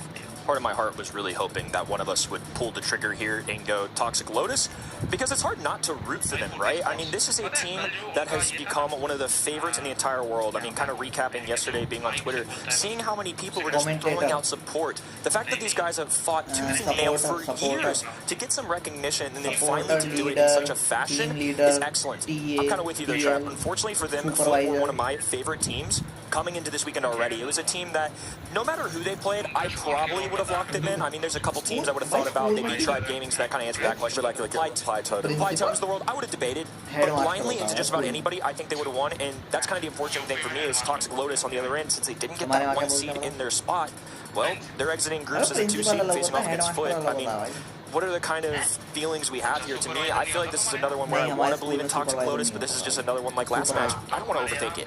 For esports have the highest set win percentage of this competition outside the mainland China region, which had obviously a different format. Toxic Lotus technically take that 100% because of the amount of sets that they won. But I mean, like following from what you said, Uber, I mean, going back to last year at the World Finals, they took Luminosity and Revenant Esports to the 5th and final set.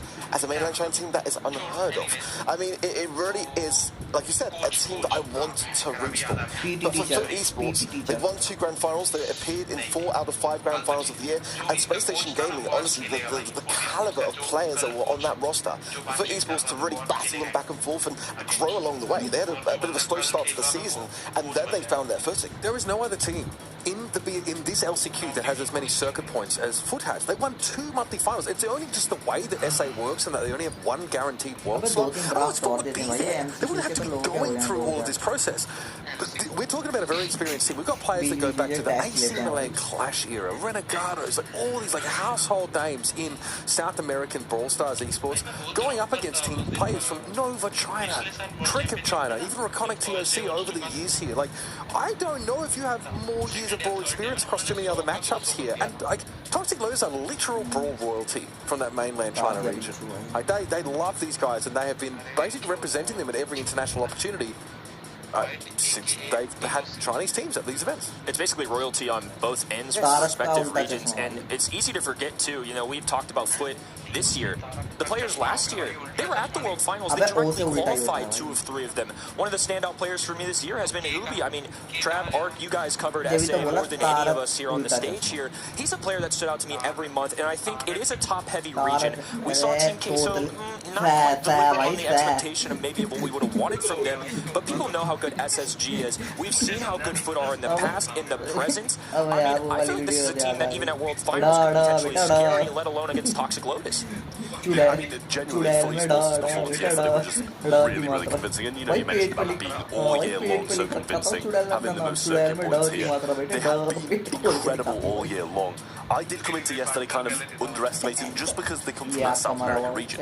It's got the 2 teams from that region, and they just fell short in the last one. Underestimate them. Me?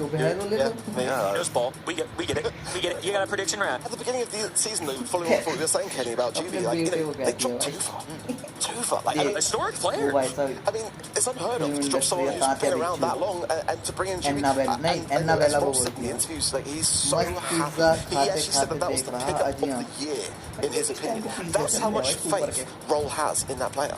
For me, he's been one of the standouts the entire season, and obviously he hasn't made to this length in the postseason. He didn't fall short yesterday, though. I mean, he was on the B screen. It's a little bit different, obviously, but now he's got a whole crowd rearing behind him.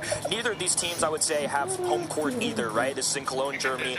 Nobody from EMEA here. Toxic Lotus on the other end, though. They've known all season long what it feels like to be an underdog. They're going to be prepping here. They need to do it for one more against 3 players on the other end who have been nothing short of phenomenal this year, Trav.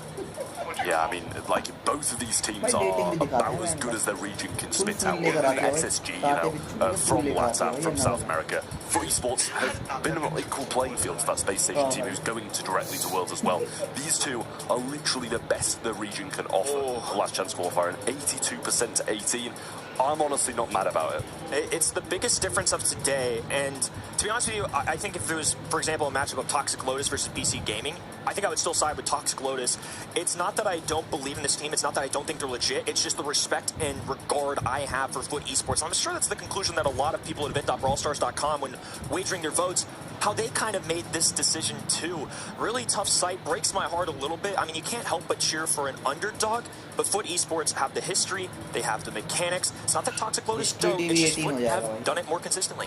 Yeah, they really have. And FUT Esports, they are just one of those teams, such incredibly mechanically skilled players, but not just that, they kind of have that individual prowess along with amazing team play as well.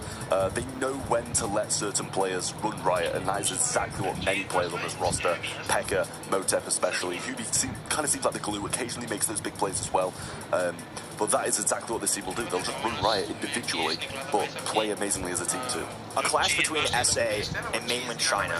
2 regions that are definitely different in terms of the draft compositions that they have compared to the rest of the world. These guys are doing things that are certainly unorthodox in NA and EMEA. It always kind of throws a little curveball in these international events because usually they don't 100% know what to expect. I mean, you scrim, you gather information, but every region kind of has those little nuances, those little picks, the Mr. P's of the world that we kind of know them for. Maybe not as much this year, but, you know, they've got that. And mainland China, obviously, with Toxic Lotus, it's an unknown threat just waiting for them. And I feel like each side can kind of take advantage of the uniqueness they bring to the table. And I feel like both the styles could end up being very different. Yeah, to me, it just kind of seems like South America, as a region as a whole, are the one that kind of like, it's like an outlier in terms of the meta all year long. And then when they come to these events and they start scrimming against the rest of the world, I think they could kind of settle back down to, I'll say the norm, because it's what most of the world would play. But as you say, the Mr. P's of the world is what LATAM likes to go. Those kind of brawlers are kind of good against very, very specific matchups, but the rest of the world just wouldn't touch them with a 10-foot pole. They're not afraid to think outside the box, and we've certainly seen some outside-the-box picks today. So we've seen Bull, we've seen Daryl. It's wild to me that some fan favorites from home just trying to make the best of it on Everyday Ladder have shown up here on a professional stage.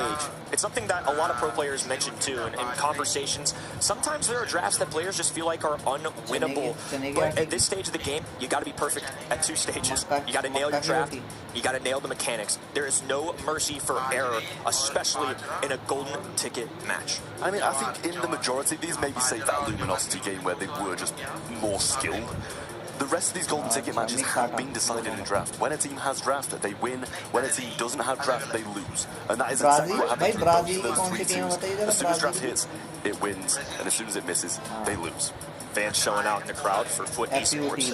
Little conversation going around in the arena. It's been a spectacular weekend of Brawl Stars. The emotion, the intensity, everybody laying it out on the line. This year having LCQ with a live audience, not just players and casters, a whole community united here. Everybody prepping for Superfest that is just around the corner. November 1st through November 3rd, we are going to be joining the likes of Clash of Clans and Clash Royale. It's going to be a fantastic weekend. And we've got one more team to award a spot there. 3 golden tickets have been distributed. Only one remains between Foot Esports and Toxic Lotus. I feel like a lot of people are going to be super happy either way about this resort. I feel like both of these teams have a lot of fans out there, but Toxic Lotus, we talk about sometimes the pressure that comes with the name of your region. EMEA, I think, have a lot of pressure. NA have a lot of pressure because the competition levels, because they're so top-heavy, they're kind of carrying an entire region on their back. There's a lot of pride that goes into this. Yeah, I mean, I feel like there's so much pride with the Brazilian side as well. I think both teams just really having to just go for their country. Well, they're going to have one last go at it. Foot Esports versus Toxic Lotus. Let's throw it over to our casters. Uber and Ark, take it away. Thank you very much, Kenny. Like you said, one more golden ticket on the line here. Heading into this game, it will be undermined once more. We actually have Frank and Max both banned out, and our first pick, Clancy, snapped out by Toxic Lotus.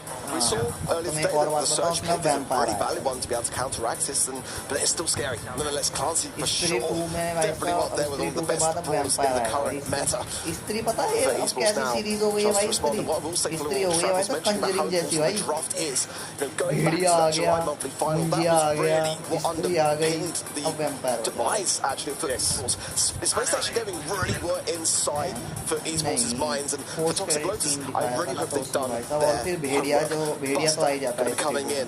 What a fantastic start. I've got to say, we've seen some really great Buster plays today already. And as we know, that gadget can be really, really devastating. Buster incredible at taking that space and also creating opportunities for other brawlers to really establish themselves inside lanes. Toxic Lotus getting off to a good start early because Chester is going to be a more powerful mid-range brawler earlier in the round. It's definitely going to be a deterrent for Toxic Lotus for sure. Some control, some long-range ideas wouldn't be the worst of the things here for Toxic Lotus. They're going to be feeling pretty happy with that Clancy pick, but it's not going to be necessarily the best of gem carries in that mid, and having something to be able to counteract that Buster. Thrall, of course, been a good thing for it, but the lane sides, it's not really the case for it. You need to kind of have something to go, fist to fist, realistically speaking here. Toxic Lotus, that's coming now with kits. Really, really solid. Very, very difficult to deal with. Of course, the cardboard box allows you much more maneuverability around the map, and if you just find yourself in the wrong place at the wrong time, you are going to falter. And the additional healing which that brings to a brawler like Clancy, that can really keep you on your toes for a lot longer. Undermine is the kind of map that doesn't necessarily cater to Kit using that super defensively, just because the range your opponents can play out against you is quite long, and usually they can outrange those balls of yarn. But in the previous series, of course, we saw that played against Luminosity and always used aggressively, diving onto individual players, trying to catch them out. But eventually LG cottoned on that they just had to focus that Kit when they dived. But here, I love this. This is a safe mid to bring into the mix. Of course, magic pass for healing and the threat of a magic hand to snatch up a gem carrier or just get a pick to give map control. As we saw already today, Chester worked out well in the mid for Eclipse Esports. And Foot decided to do the same or go onto the lane side. It's that very versatile brawler to have. But that tells me exactly where Chester's going to be. Piper is bold, but Pekka on Piper is cracked. Honestly, when this man taps, it's just chalk it up. It's done. The Pipers from this region are insane. Like Firecrow, Pekka, there are so many incredible sharpshooters coming out of that South American region. Pekka definitely considered to be one of them. So now you have a Buster that can really bully at side lane, take a lot of space, and make it pretty comfortable for Pekka to sit back, hit shots, and of course the potential to guarantee an elimination with homemade recipe and to have the safety of your super to get out of trouble makes Piper very powerful. Already Pekka strikes and puts the fear of God in White. Finds White beneath the cardboard box also. If Pekka can get an early super and try to get this forwards break, it'll go a long, long way for him for sure. And keep an eye on those clown pins. You're going to see a lot of them from that man. He's going for a new record. That's it, yeah. Trying to do a bit of a second best down here. And there it is. The kick dives in, but not able to be a trade because Pekka gets involved. And also OU goes down. Engine on their own. In no position to contest the middle part of the map. Pekka chose to not go for the break there as Engine was in a difficult spot to evade. Oh, yeah, there on the right-hand side. It's a lovely takedown as they find Motive, but also the support from them. OU is there. And a break now for Pekka as they know that they're going to need some space to retake. Cardboard box over White. Will he find Pekka? Dangerous Pekka. 2 swipes. Oh, he has 3! Motive in trouble as well. They're going to be jumping on in White, looking for yet another Super One, and Toxic Lotus run over Foot Esports. And that's to the tune of 6 gems that they were able to walk away with. OU does get caught, and last shot! Pekka guarantees the elimination with the homemade recipe, but White picks up the gems. It's the last brawler you want them to be on, though. White needs to find a way to get them to someone safer. A little shot from OU. Lovely gadget gets the gems as well. And Motive can just go super on the aggressive. What a steal! As now Foot Esports starts to retreat back with all the gems. I don't know whether it's going to be that time for Toxic Lotus. No way. About it. White's got to come in clutch for his team now. Pekka has super available. They cannot pin the Piper down at all. And Motek goes forward to run up there. Juby stays alive with 3,500 health and half of those gems to give Foot that first round. These two teams are playing no respect, no holds barred brawl. What a crazy game to start things off. I mean, wow, that was brutal. There was just enough time there as well for Toxic Lotus. White just got super at just the right time, but the seconds was all that was in it. It's now the double stacking on the right-hand side between Engine and OU. Massive amounts of value. White, though, going to be then taking a nice takedown onto Yubi there, but he's staying in the mix as Motive comes in, picking things up. Gems are scattered in the mid, but they want them to be with Pekka. Turning a Kid Super into just a trade is not good enough. You have to follow up on that. Find the gem carrier and make use of that very aggressive engage. Pekka gets jumped on here. I think he queued up a homemade recipe. I love that super from Juby. Makes it impossible for Toxic Lotus to follow up on the dive of the Kit. Basically meaning White was feeding. Well, Pekka has the break. White goes in, and Juby comes out. Now taken care of by Engine, who is weak himself, but that magic hand is available. Motive gets some good damage in, but now the healing puffs go straight into Engine, getting closer in those stack stages as well. Some nice taps there onto Juby, going to be bringing him ever closer to getting towards being a really devastating. What a connection from White! Unreal. I thought he was going to miss that. Yeah, again, it's not the carrier though that Toxic Lotus were looking for. Pekka and Juby now with 9 gems between them. They're happy to give up a little bit of map control for the time being. It's Motive throws that super down, big damage. Pekka able to follow up there. The homemade recipe, and Engine has to back out. OU only with 2 gems to their name, and they will be stripped from his grasp. 13 seconds left, and Toxic Lotus have a lot of catching up to do. There is time, but it's going to be now whenever Edgy goes in. 10 HP, you won't come out. White is able to reset now. Gets some sweats on Tefeka for good measure also, but Motive from behind now allows all the gems to do with Pekka. Magic hand available though here for OU. There is pick potential, but it's Motive that is more than happy to be grasped and drawn in. Jubilo here just going to run a little bit of interference, and White has to use the super on getting rid of the Buster in the way. 2 seconds left, and Pekka with super is untouchable. The idea was there from Toxic Lotus to try to get the takedowns, but the time ticked down, and Pekka was the immovable object with those gems by the end. A lot of confidence there for me being displayed by Foot Esports. They weren't really deterred by much that Toxic Lotus brought to the table, even under pressure. They looked pretty solid. Toxic Lotus had to split the map west to east because they're up against that oppressive Piper in mid. G can't really hang in that matchup. The Clancy able to close the gap, and the damage was good. But so much of Toxic Lotus's composition depends on them following up on the kit super. And when your Buster throws a montage down behind the kit, it makes it impossible for that Clancy damage to make a difference. And so Kit dives in, gets eliminated, rinse and repeat. How close that really was there. There could have been a reset. There really could. Pekka as well. I just love the energy that he brings to this team. He's been a shining star for me this year. He really has. He's doing wondrous work so far for his squad. It's just the first set. Certainly for Toxic Lotus, going to be having a few words behind the scenes now as to what went wrong there. But again, I felt like the draft was just such a solid one. And honestly, the win rates for Clancy, they're not going to be great this LCQ. I mean, it just goes to show that, you know, it's not necessarily the best brawler everywhere. And the Piper mid, I mean, you know, that just shows to me like that Toxic Lotus might have maybe considered getting inside the mindset of Foot Esports that a little bit more. I mean, if you watch Pekka throughout the year, he has been phenomenal on Piper. And if you can break that map open, it's just such a great shooting practice for a brawler like that. I mean, I don't blame Brawl for calling Jubilo the pickup of the year. Quite a few of the slow-mo replays were absolutely back-breaking for Toxic Lotus. At the end of that first round, Juby hits a 2-player slow-mo replay, drags them on in and forces Toxic Lotus to go for an engage. Toxic Lotus don't have to pick kit. They price themselves into an all-in strategy, which is really risky, especially against a team that has montage, the ability to escape with the Piper super. There are so many ways to subvert that attempt from Toxic Lotus to lock you down and to leap upon you. Yo, shout out Semantic, my boy, looking damn good. Pedro there as well. Mr. Cuidado. Yeah, his hard work's done, isn't it? Let's be honest. No, he's chilling. Pedro doesn't have to do LCQ this year.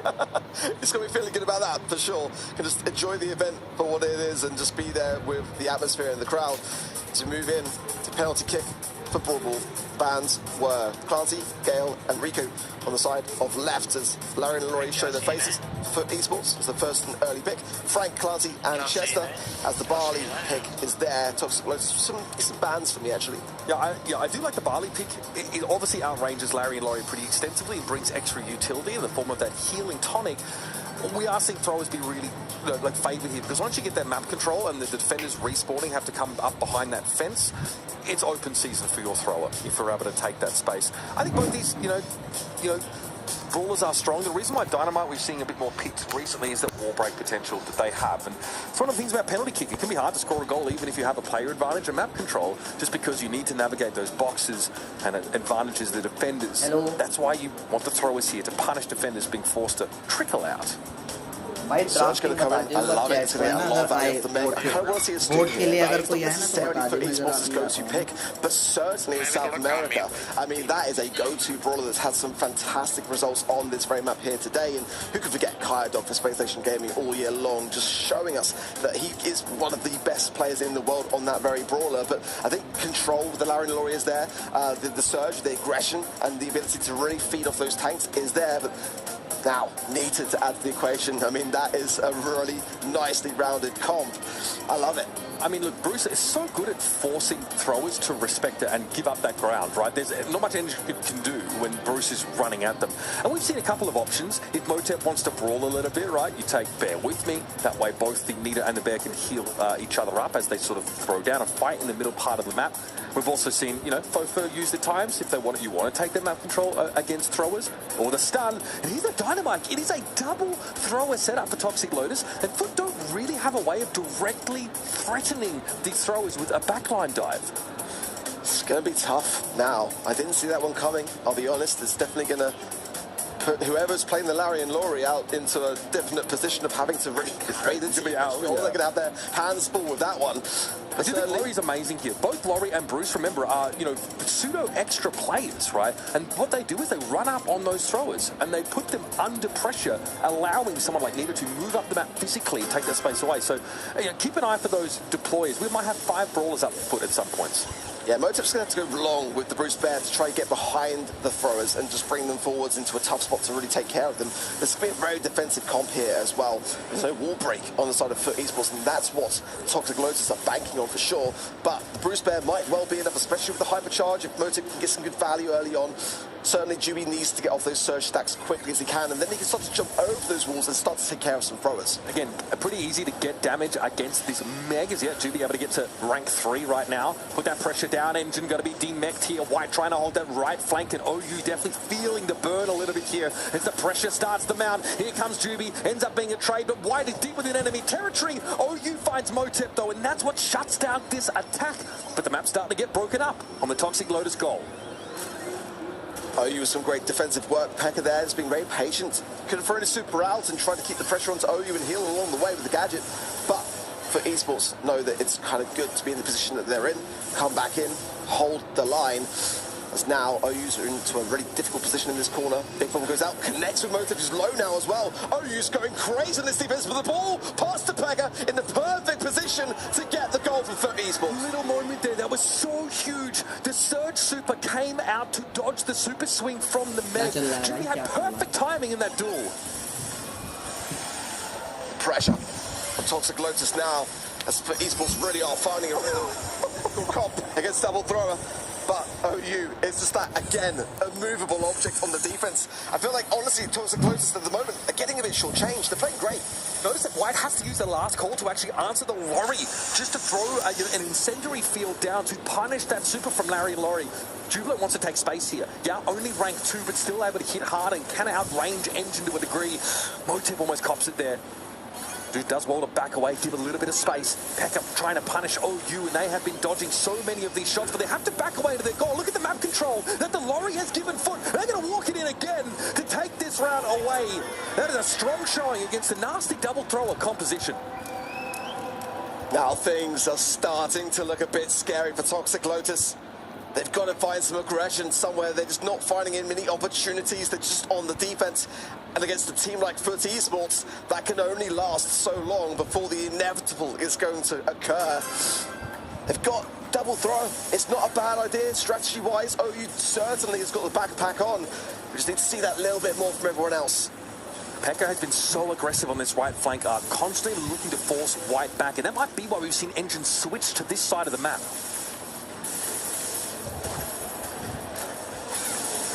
Okay, White goes down, Engine still staying in place, but for OU, waiting just for that right time to gadget. As Engine's feeding more over to Pekka, that's dangerous. Once Pekka has that super, it can really cause a big problem for both of these throwers here. Now, trying to find Pekka still, who's juking well, but conceives a shot, gets the heal off again, and goes straight into a mighty barrel of boom. Yeah, Pekka definitely forcing the super out of OU there and has to give up a little bit of ground. Juby threatening here, behind that wall. Look at the map control slowly being taken. Foot are trying to choke Toxic Lotus out here. The Bruce gets brought down, but Motep is now nestled in this corner, and White loses out across the fence against Pekka. Here comes Motep, and here they fall. It's Engine trying to hang on now, trying to defend against 3. It's too much to ask. Great communication there. The pop of the gadget on the surge and the support just to ensure it, as that could have been a fumble. To be honest, it's not easy to score those moments. The patience prevails as now Motep brings in the Bruce on the hypercharge. It's going to be such a tanky thing going in a White. OU's going to be troublesome here as everyone falls, but Foot Esports stand. Another certain goal and another certain set. We talked about it at the start of this game, out of the draft. the lorry and the Bruce, both of those deployable extra brawlers, the pets, getting thrown out. At the start of that last goal there, Foot literally just hypercharged Bruce. They went for it. And because Bear With Me was on Motep, he's able to keep that Bruce alive. Normally it takes like 3 to 4 shots from OU on the Dynamite to bring it down, and that puts a lot of pressure, forces them back into goals. But a little bit of extra healing for the Bruce meant that both throwers from Toxic Lotus had to sit in their own goal while the entire map was taken over by Foot Esports. That comp worked perfectly against the double thrower setup. The thing about Foot Esports for me, if you've been following the South American region this season, is just how aggressive they are. And in this meta, it really is all about aggression. And that was my comments towards Tribe Gaming earlier, as we know, who aren't going to make the World Finals because they are that more control-based, passive team that like to have their opposition play into their strategy. This is not that meta. It's all about chaos. It's all about going in and having the confidence to really bring home the goods. And that is what Foot Esports for me are just exuding at this moment in time. And it's really like troublesome to feel like, you know, for Toxic Lotus, have we seen enough so far to feel convinced that they can start to bring the reverse sweep into motion? I think they lose this game in the drafts, if I'm honest with you. Foot Esports are incredible on an individual level, but look at that last goal. This is how it goes down in the end. Foot's composition is just very, very good at saying, no, we have priority on this map. We are going to take map control and force you to be defensive. Even with a Meg, we are going to make you fight for every inch, and then we can exploit our thrower presence. We can throw Bruce at you.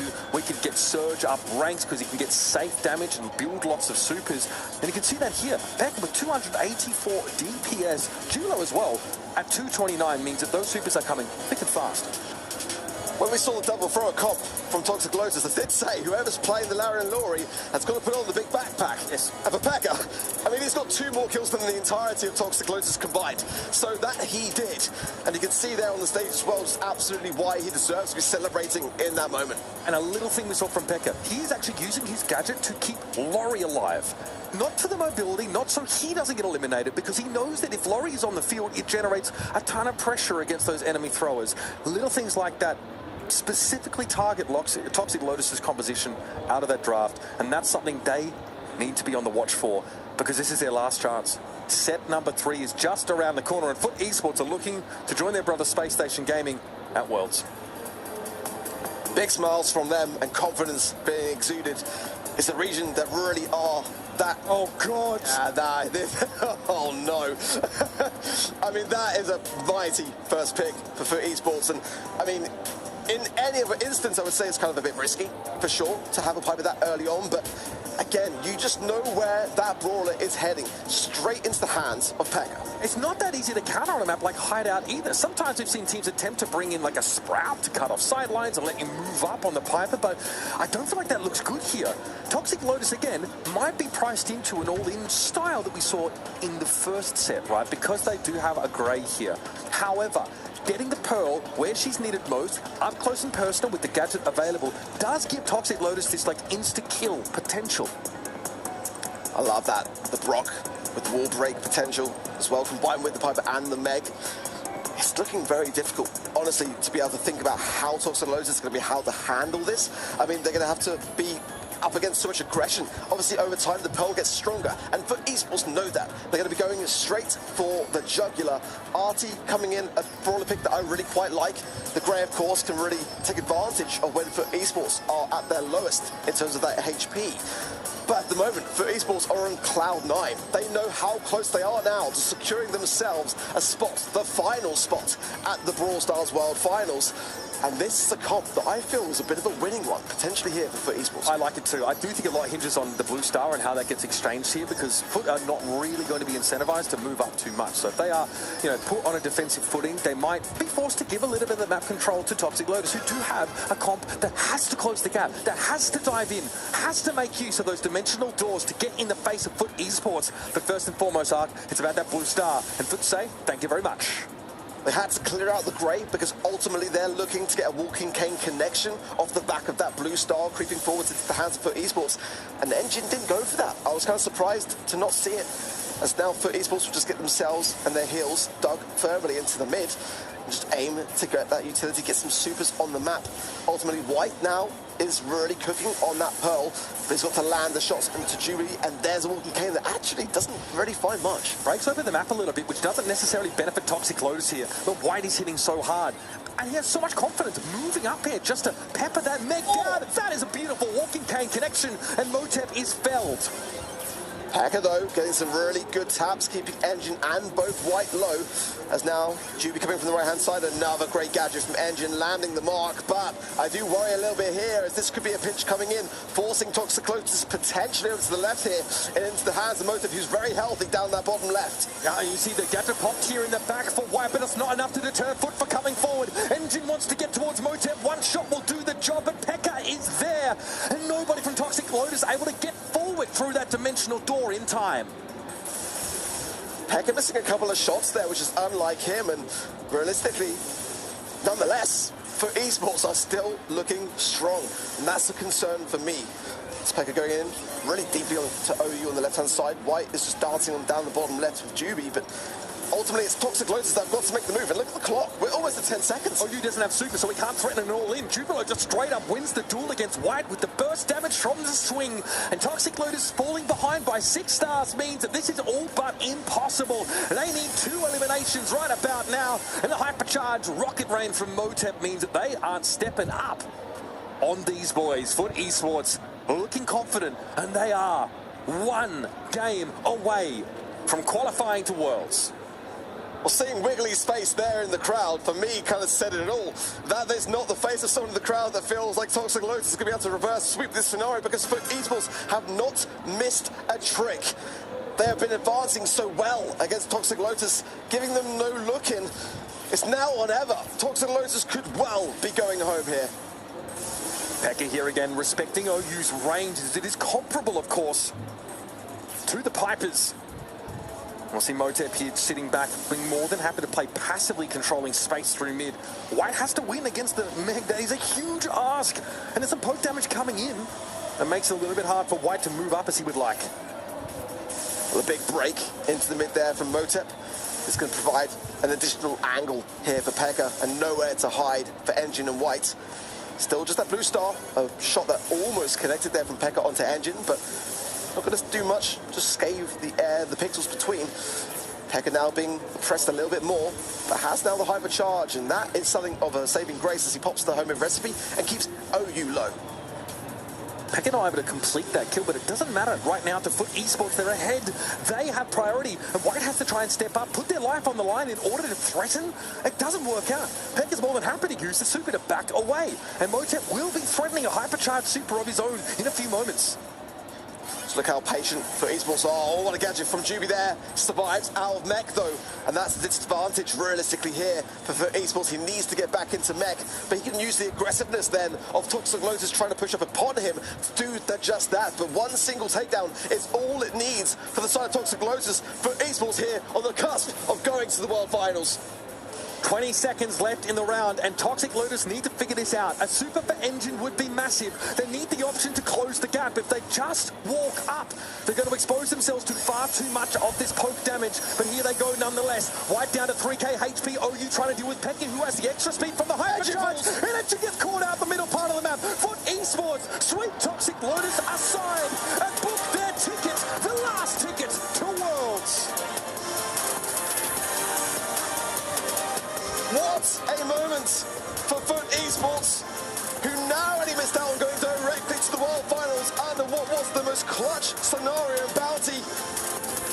And now they can rest easy. Now they can join their brothers on the world stage. And look at them. They've deserved every amount of this. And Toxic Lotus going further than any other mainland China team in before. But the reality is, it just wouldn't be Worlds without Pekka. It wouldn't be Worlds without Foot Esports. It's going to be Worlds without mainland China. So close. Excellent steps this weekend. but ultimately just not enough. We knew that Foot Esports were going to be a team to be trifled with this weekend, and they end it with a little bit of an exclamation mark.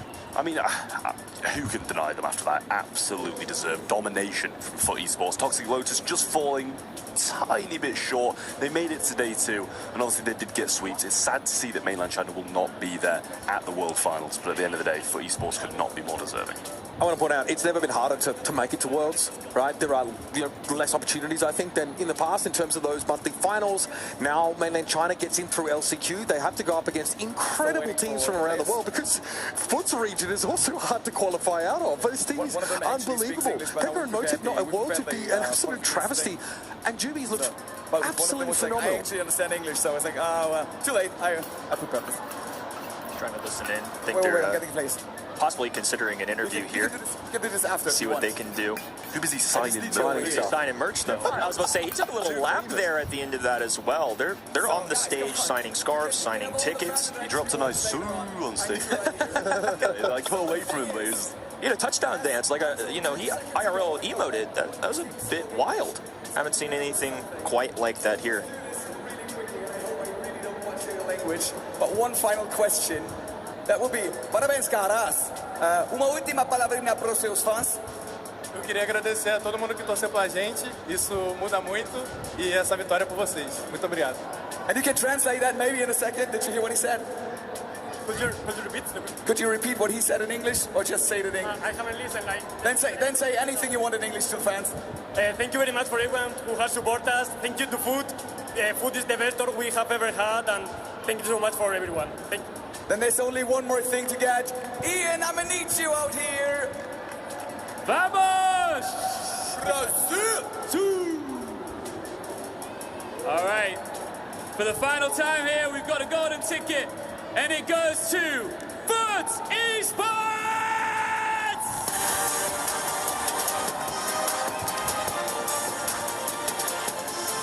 Our final golden ticket awards none other than Foot Esports. What a weekend, fellas. It's been an insane kind of day here. So much action. Some of these a little clear cut during the second half of our matches, but nonetheless, I think strong showings from just about everybody. I think Foot Esports doing what they did this weekend, dropping minimal to no sets. I'd have to fact check. Big chilling. Oh, no. They're big chilling, right? Yeah, big chilling. They did not drop a set.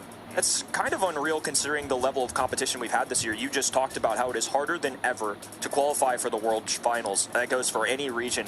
We've said goodbye to some insane teams. No more Tribe Gaming, no Bobby, no Drage, no Angel Boy. So many talented players here that we've had to say goodbye to. But along with the goodbyes, a lot of new doors open and a lot of welcomes here. We've got our last 4 teams that are qualified. Here's how it turned out today. 3-2s for our opening half. Eclipsar Esport and Reply Totem. 2 EMEA teams breaking through on the back half. Luminosity, one of North America's last remaining teams, getting a 3-0 victory. And of course, many celebrated team of the weekend, Toxic Lotus, unfortunately falling 3-0 to Foot. It is very disappointing to see a few of these teams leave. You know, STMNEU, Tribe Gaming, BC, Toxic Lotus, all such big names in the scene, and you know, big teams in their respective regions as well. So it's really disappointing to see all of those drop out just before Worlds. But as you guys keep on saying, it's never been harder to get to the World Final. And we were saying no more easy games after yesterday, right? You know, through groups, even like some of the teams we thought would be the best struggled, right? Like teams like Connections in Group A caused so many problems. But I want to point out Toxic Lotus struggling a little bit in the draft. I actually think their composition for hideout was fine. I just think that, you know, Pearl can be a little bit exploitable if you know exactly what White is trying to do. The damage is incredible, but it's very telegraphed if you're not able to make use of a dimensional door to close the gap. And I'm sorry, but double sharpshooter, Pekka on Piper. Look, it couldn't have gone any other way in my opinion. This team is terrifying. It's just meant to be. I think they set themselves up in the draft. The execution was perfect. This is a team that I think is a real contender for the World Finals. I mean, coming this weekend, we knew how strong they were. They were competing with SSG all year long. And now, fellas, only one thing left to do. Trav, I'm going to have you tear apart that piece of paper alongside my heart with this Toxic Lotus team. We're going to be kissing them goodbye. I, of course, have Foot Esports here. This is our 4th and final team of the day. We're going to give this a nice little fold here. And then we're going to do our live drawing. How was the match? Of all of these teams how was the goal? Underway. Oh, Trav. It is. Yeah, it's hard to see that happen. I mean, incredible players on that Toxic Lotus team. We didn't talk a ton about the match because honestly, it was pretty cut and dry. Like, I look at that Brawl Ball game as being the most emblematic, I think, of Toxic Lotus's struggles at this level. Not only do you need that individual ability, your drafts have to be squeaky clean, and I think they leave themselves open to exploitation with a double thrower set up, for example, on penalty spot. I mean, this is the thing that I was saying in the matchup is that when we saw Space Station Gaming versus Foot Esports in the last monthly final of the year, the reason for me that Space Station Gaming had that edge was simply because they were so on point in that draft stage. They really read the Foot Esports book. Pekka, of course, with the MVP, and I can see why. This is what I'm saying about Toxic Lotus. They should have been more brushed up in their drafts. They should be able to ban out some of those team picks that for esports are going to bring in. And, you don't really have to watch many of the monthly finals, even in the South American region, to know that these brawlers cannot be left open in the hands of Foot Esports. You can't win 2 monthly finals and not be at Worlds. I just don't accept that reality. So, the sacred timeline has been preserved here with this next game. Well, good stuff. Finally, what a lot of you all have been waiting for. We're going to have a live drawing here. 4 teams going to World Finals, all of their names in that box right there. We're going to give it the old mix-up. Here's how it's going to work. The first name that I draw out of this box will be Group A at Worlds, so on, so forth. As we progress, first team goes to Group A, second team to Group B. You all know how it goes here. We're going to give this a nice little mix-up. It is a clear box. We have folded these very tightly. I'm going to let Uber do a little bit of shuffling here. And then we are going to draw up the names. A little dance with it, too. Okay, break it down, break it down. Once that all starts working, just don't get too excited. Okay, so obviously the way we're going to do it is you're going to look away, you're going to drop your hand into the box and pull it out. It's very straightforward. We are drawing each of these teams into groups A, B, C, and D, respectively. These, of course, are the papers that we've folded up and put into the box, featuring our 4 gold ticket teams that have covered our bases here. So, give it a bit of a toss as well. You know what I mean? Good thing. I've never gotten backlash from a drawing. Let me lay this flat on your lap. I want you to mix it around a bit before you do it. All right, here we go. Gonna pick a piece of paper here. Okay. This is for Group A right here, right now. Our first team is going to be none other than Foot Esports, the team that just won. They will be joining Group A of our Brawl Stars World Finals. Next up, we've got Group B. Here's how it's starting out. This is all the teams that have earned their way here so far. Elevate, SK Gaming, and Foot Esports. So Foot barely dodged the rival in Space Station Gaming in the next group. Pioneers and Space Station Gaming are about to find out who their next opponent is going to be. Trav, this is going to sit on... Actually, we'll get you to do it. Oh, we'll go down. Share the level. Trav, this is going to sit on your lap. Why don't you give it a bit of a mix and then pull that team out? I'm so worried because I know what's coming next. Yeah, Group C's a little scary. Just one, right? Yep, just one. This is one, yeah. All right, let's have a look. What we got, Trev? So, is the team being seen on Group B? Reply Totem. Wow, that is wow. A deadly group. That's an interesting one. So Pioneers, Space Station Gaming, and Reply Totem. And we usually coin it the group of death at these events when we have something. They're all groups of death today. But CR and Zeta Division, world champions alike on both of these teams. One of our last remaining ones that Arc is, of course, going to draw here is going to fall victim. My PR team could not handle this if I draw this group, so we're sending it over to Arc. Under that, big boy. Why did I sit in Good luck. Like, why did I sit Oh, you today? got it. This is the one that I'm going to go with. I'm so sorry for whoever this is. Wow. Luminosity? Lots of storylines in that group. A rerun of Zeta Division versus LG in the group stage. This was a team last year that was one goal away from beating what would become the future world champions. And of course, with one team remaining, it is going to be Eclipsar Esports joining Group D, Humble, Rival Esports, and Eclipsar Esports. So after that live drawing, this is what the World Finals groups will look like. What do we think, fellas? This is exciting. Zeta के against हुआ था भाई. देखियो, championship में हुआ था. I just have to draw Luminosity just to even out the amount of cheering you guys have been doing for them today. There is so much to take in here. I mean, Elevate, भाई group C तो बहुत heavy सा लग रहा है भाई. करोड़ों का. Same group. That is unbelievable. Yeah, Group C obviously is absolutely filthy. 4 घंटे 20 minute bang. Eclipsar also in that same group there, so Wi-Fi जिंदाबाद भाई. back some of that regional rivalry. all those groups are fantastic, and of course, for completeness' sake, yes, I have the Eclipse Esport one we pulled out last. I can't wait. I mean, now the storyline's going to start to brew. Teams going to go away, start putting in that work, maybe get a little bit of trash talk here, and already, I cannot wait for these next couple of months to pass and to get us out to Helsinki and see what is going down. These are sick groups, man. Of course, World Finals announced today. It is going to be a part of Super Fest. It's going to be Brawl Stars times Clash of Clans times Clash Royale, and we're going to be a part of that fun there. So many talented teams here today, fellows, and as we close out the show, any last remaining thoughts? I mean, for me, it has been nothing short of just emotions this weekend. And joyous ones, sad ones, all the same. I mean, I'm sure Brawl Nation at home feels the exact same way, but man, it's just been wild to see how much talent there has been all year long. Yeah, I mean, it's been heartbreak, but it's been genuinely incredible this weekend, crowning these 4 teams and sending them to World Finals. Obviously, the rest of the teams, we had sent 8 home, and it was even more sad to see that, because they've been competing all year long, giving their absolute all, just to not make it to the World Finals. It's sad to see, but it's got to be done. I think for me this year, I mean, looking at just how many of those superstar names are not going to be at the World Finals speaks volumes as to how much work, effort, everything has gone into qualifying for these stages, and it has been brutal. And that's the reason. Like, it's crazy to me that we're not going to see those teams and those names at the World Finals, but that is the level of competition now. It gets tougher every single year. For me, what stands out is how many of these teams that are at Worlds now are actually newly formed this year. We have seen teams with years of experience behind them. Like Tribe is a great example, a roster unchanged for quite some time, who struggled to fight up against these young, hungry teams. And you can see how much it meant to every single one of them. Look at the emotion on Eclipse. See Pekka run up down the middle of the stage.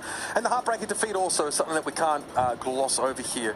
Brawl's in a great place. We have the very best teams representing at Worlds, and I think there can be no questioning that. And we're just a short distance away from that World Finals. We will see you there November 1st through 3rd. On behalf of the entire team, across multiple languages, it takes a village to put on these shows. My wonderful co-casters here, all the people that put in work on Stream B, thank you. This is Kenny Barlow signing off. On behalf of the Brawl Esports team, we will see you at Superfest on November 1st and 3rd. चलो भाई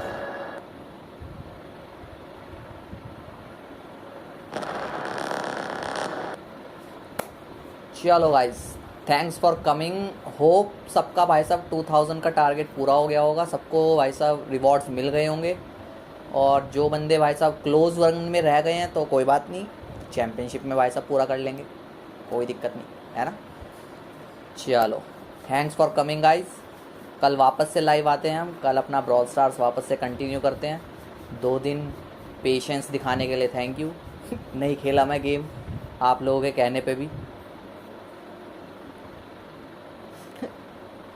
but कुछ चीज़ें होती हैं यार कुछ चीज़ें देखनी पड़ती हैं भाई और ज़रूरी भी होती हैं तो थैंक्स बस चलो होप सो कल वीडियो भी आ जाए या परसों तक वीडियो आ जाएगी तो देखते हैं चलो मिलते हैं आपसे कल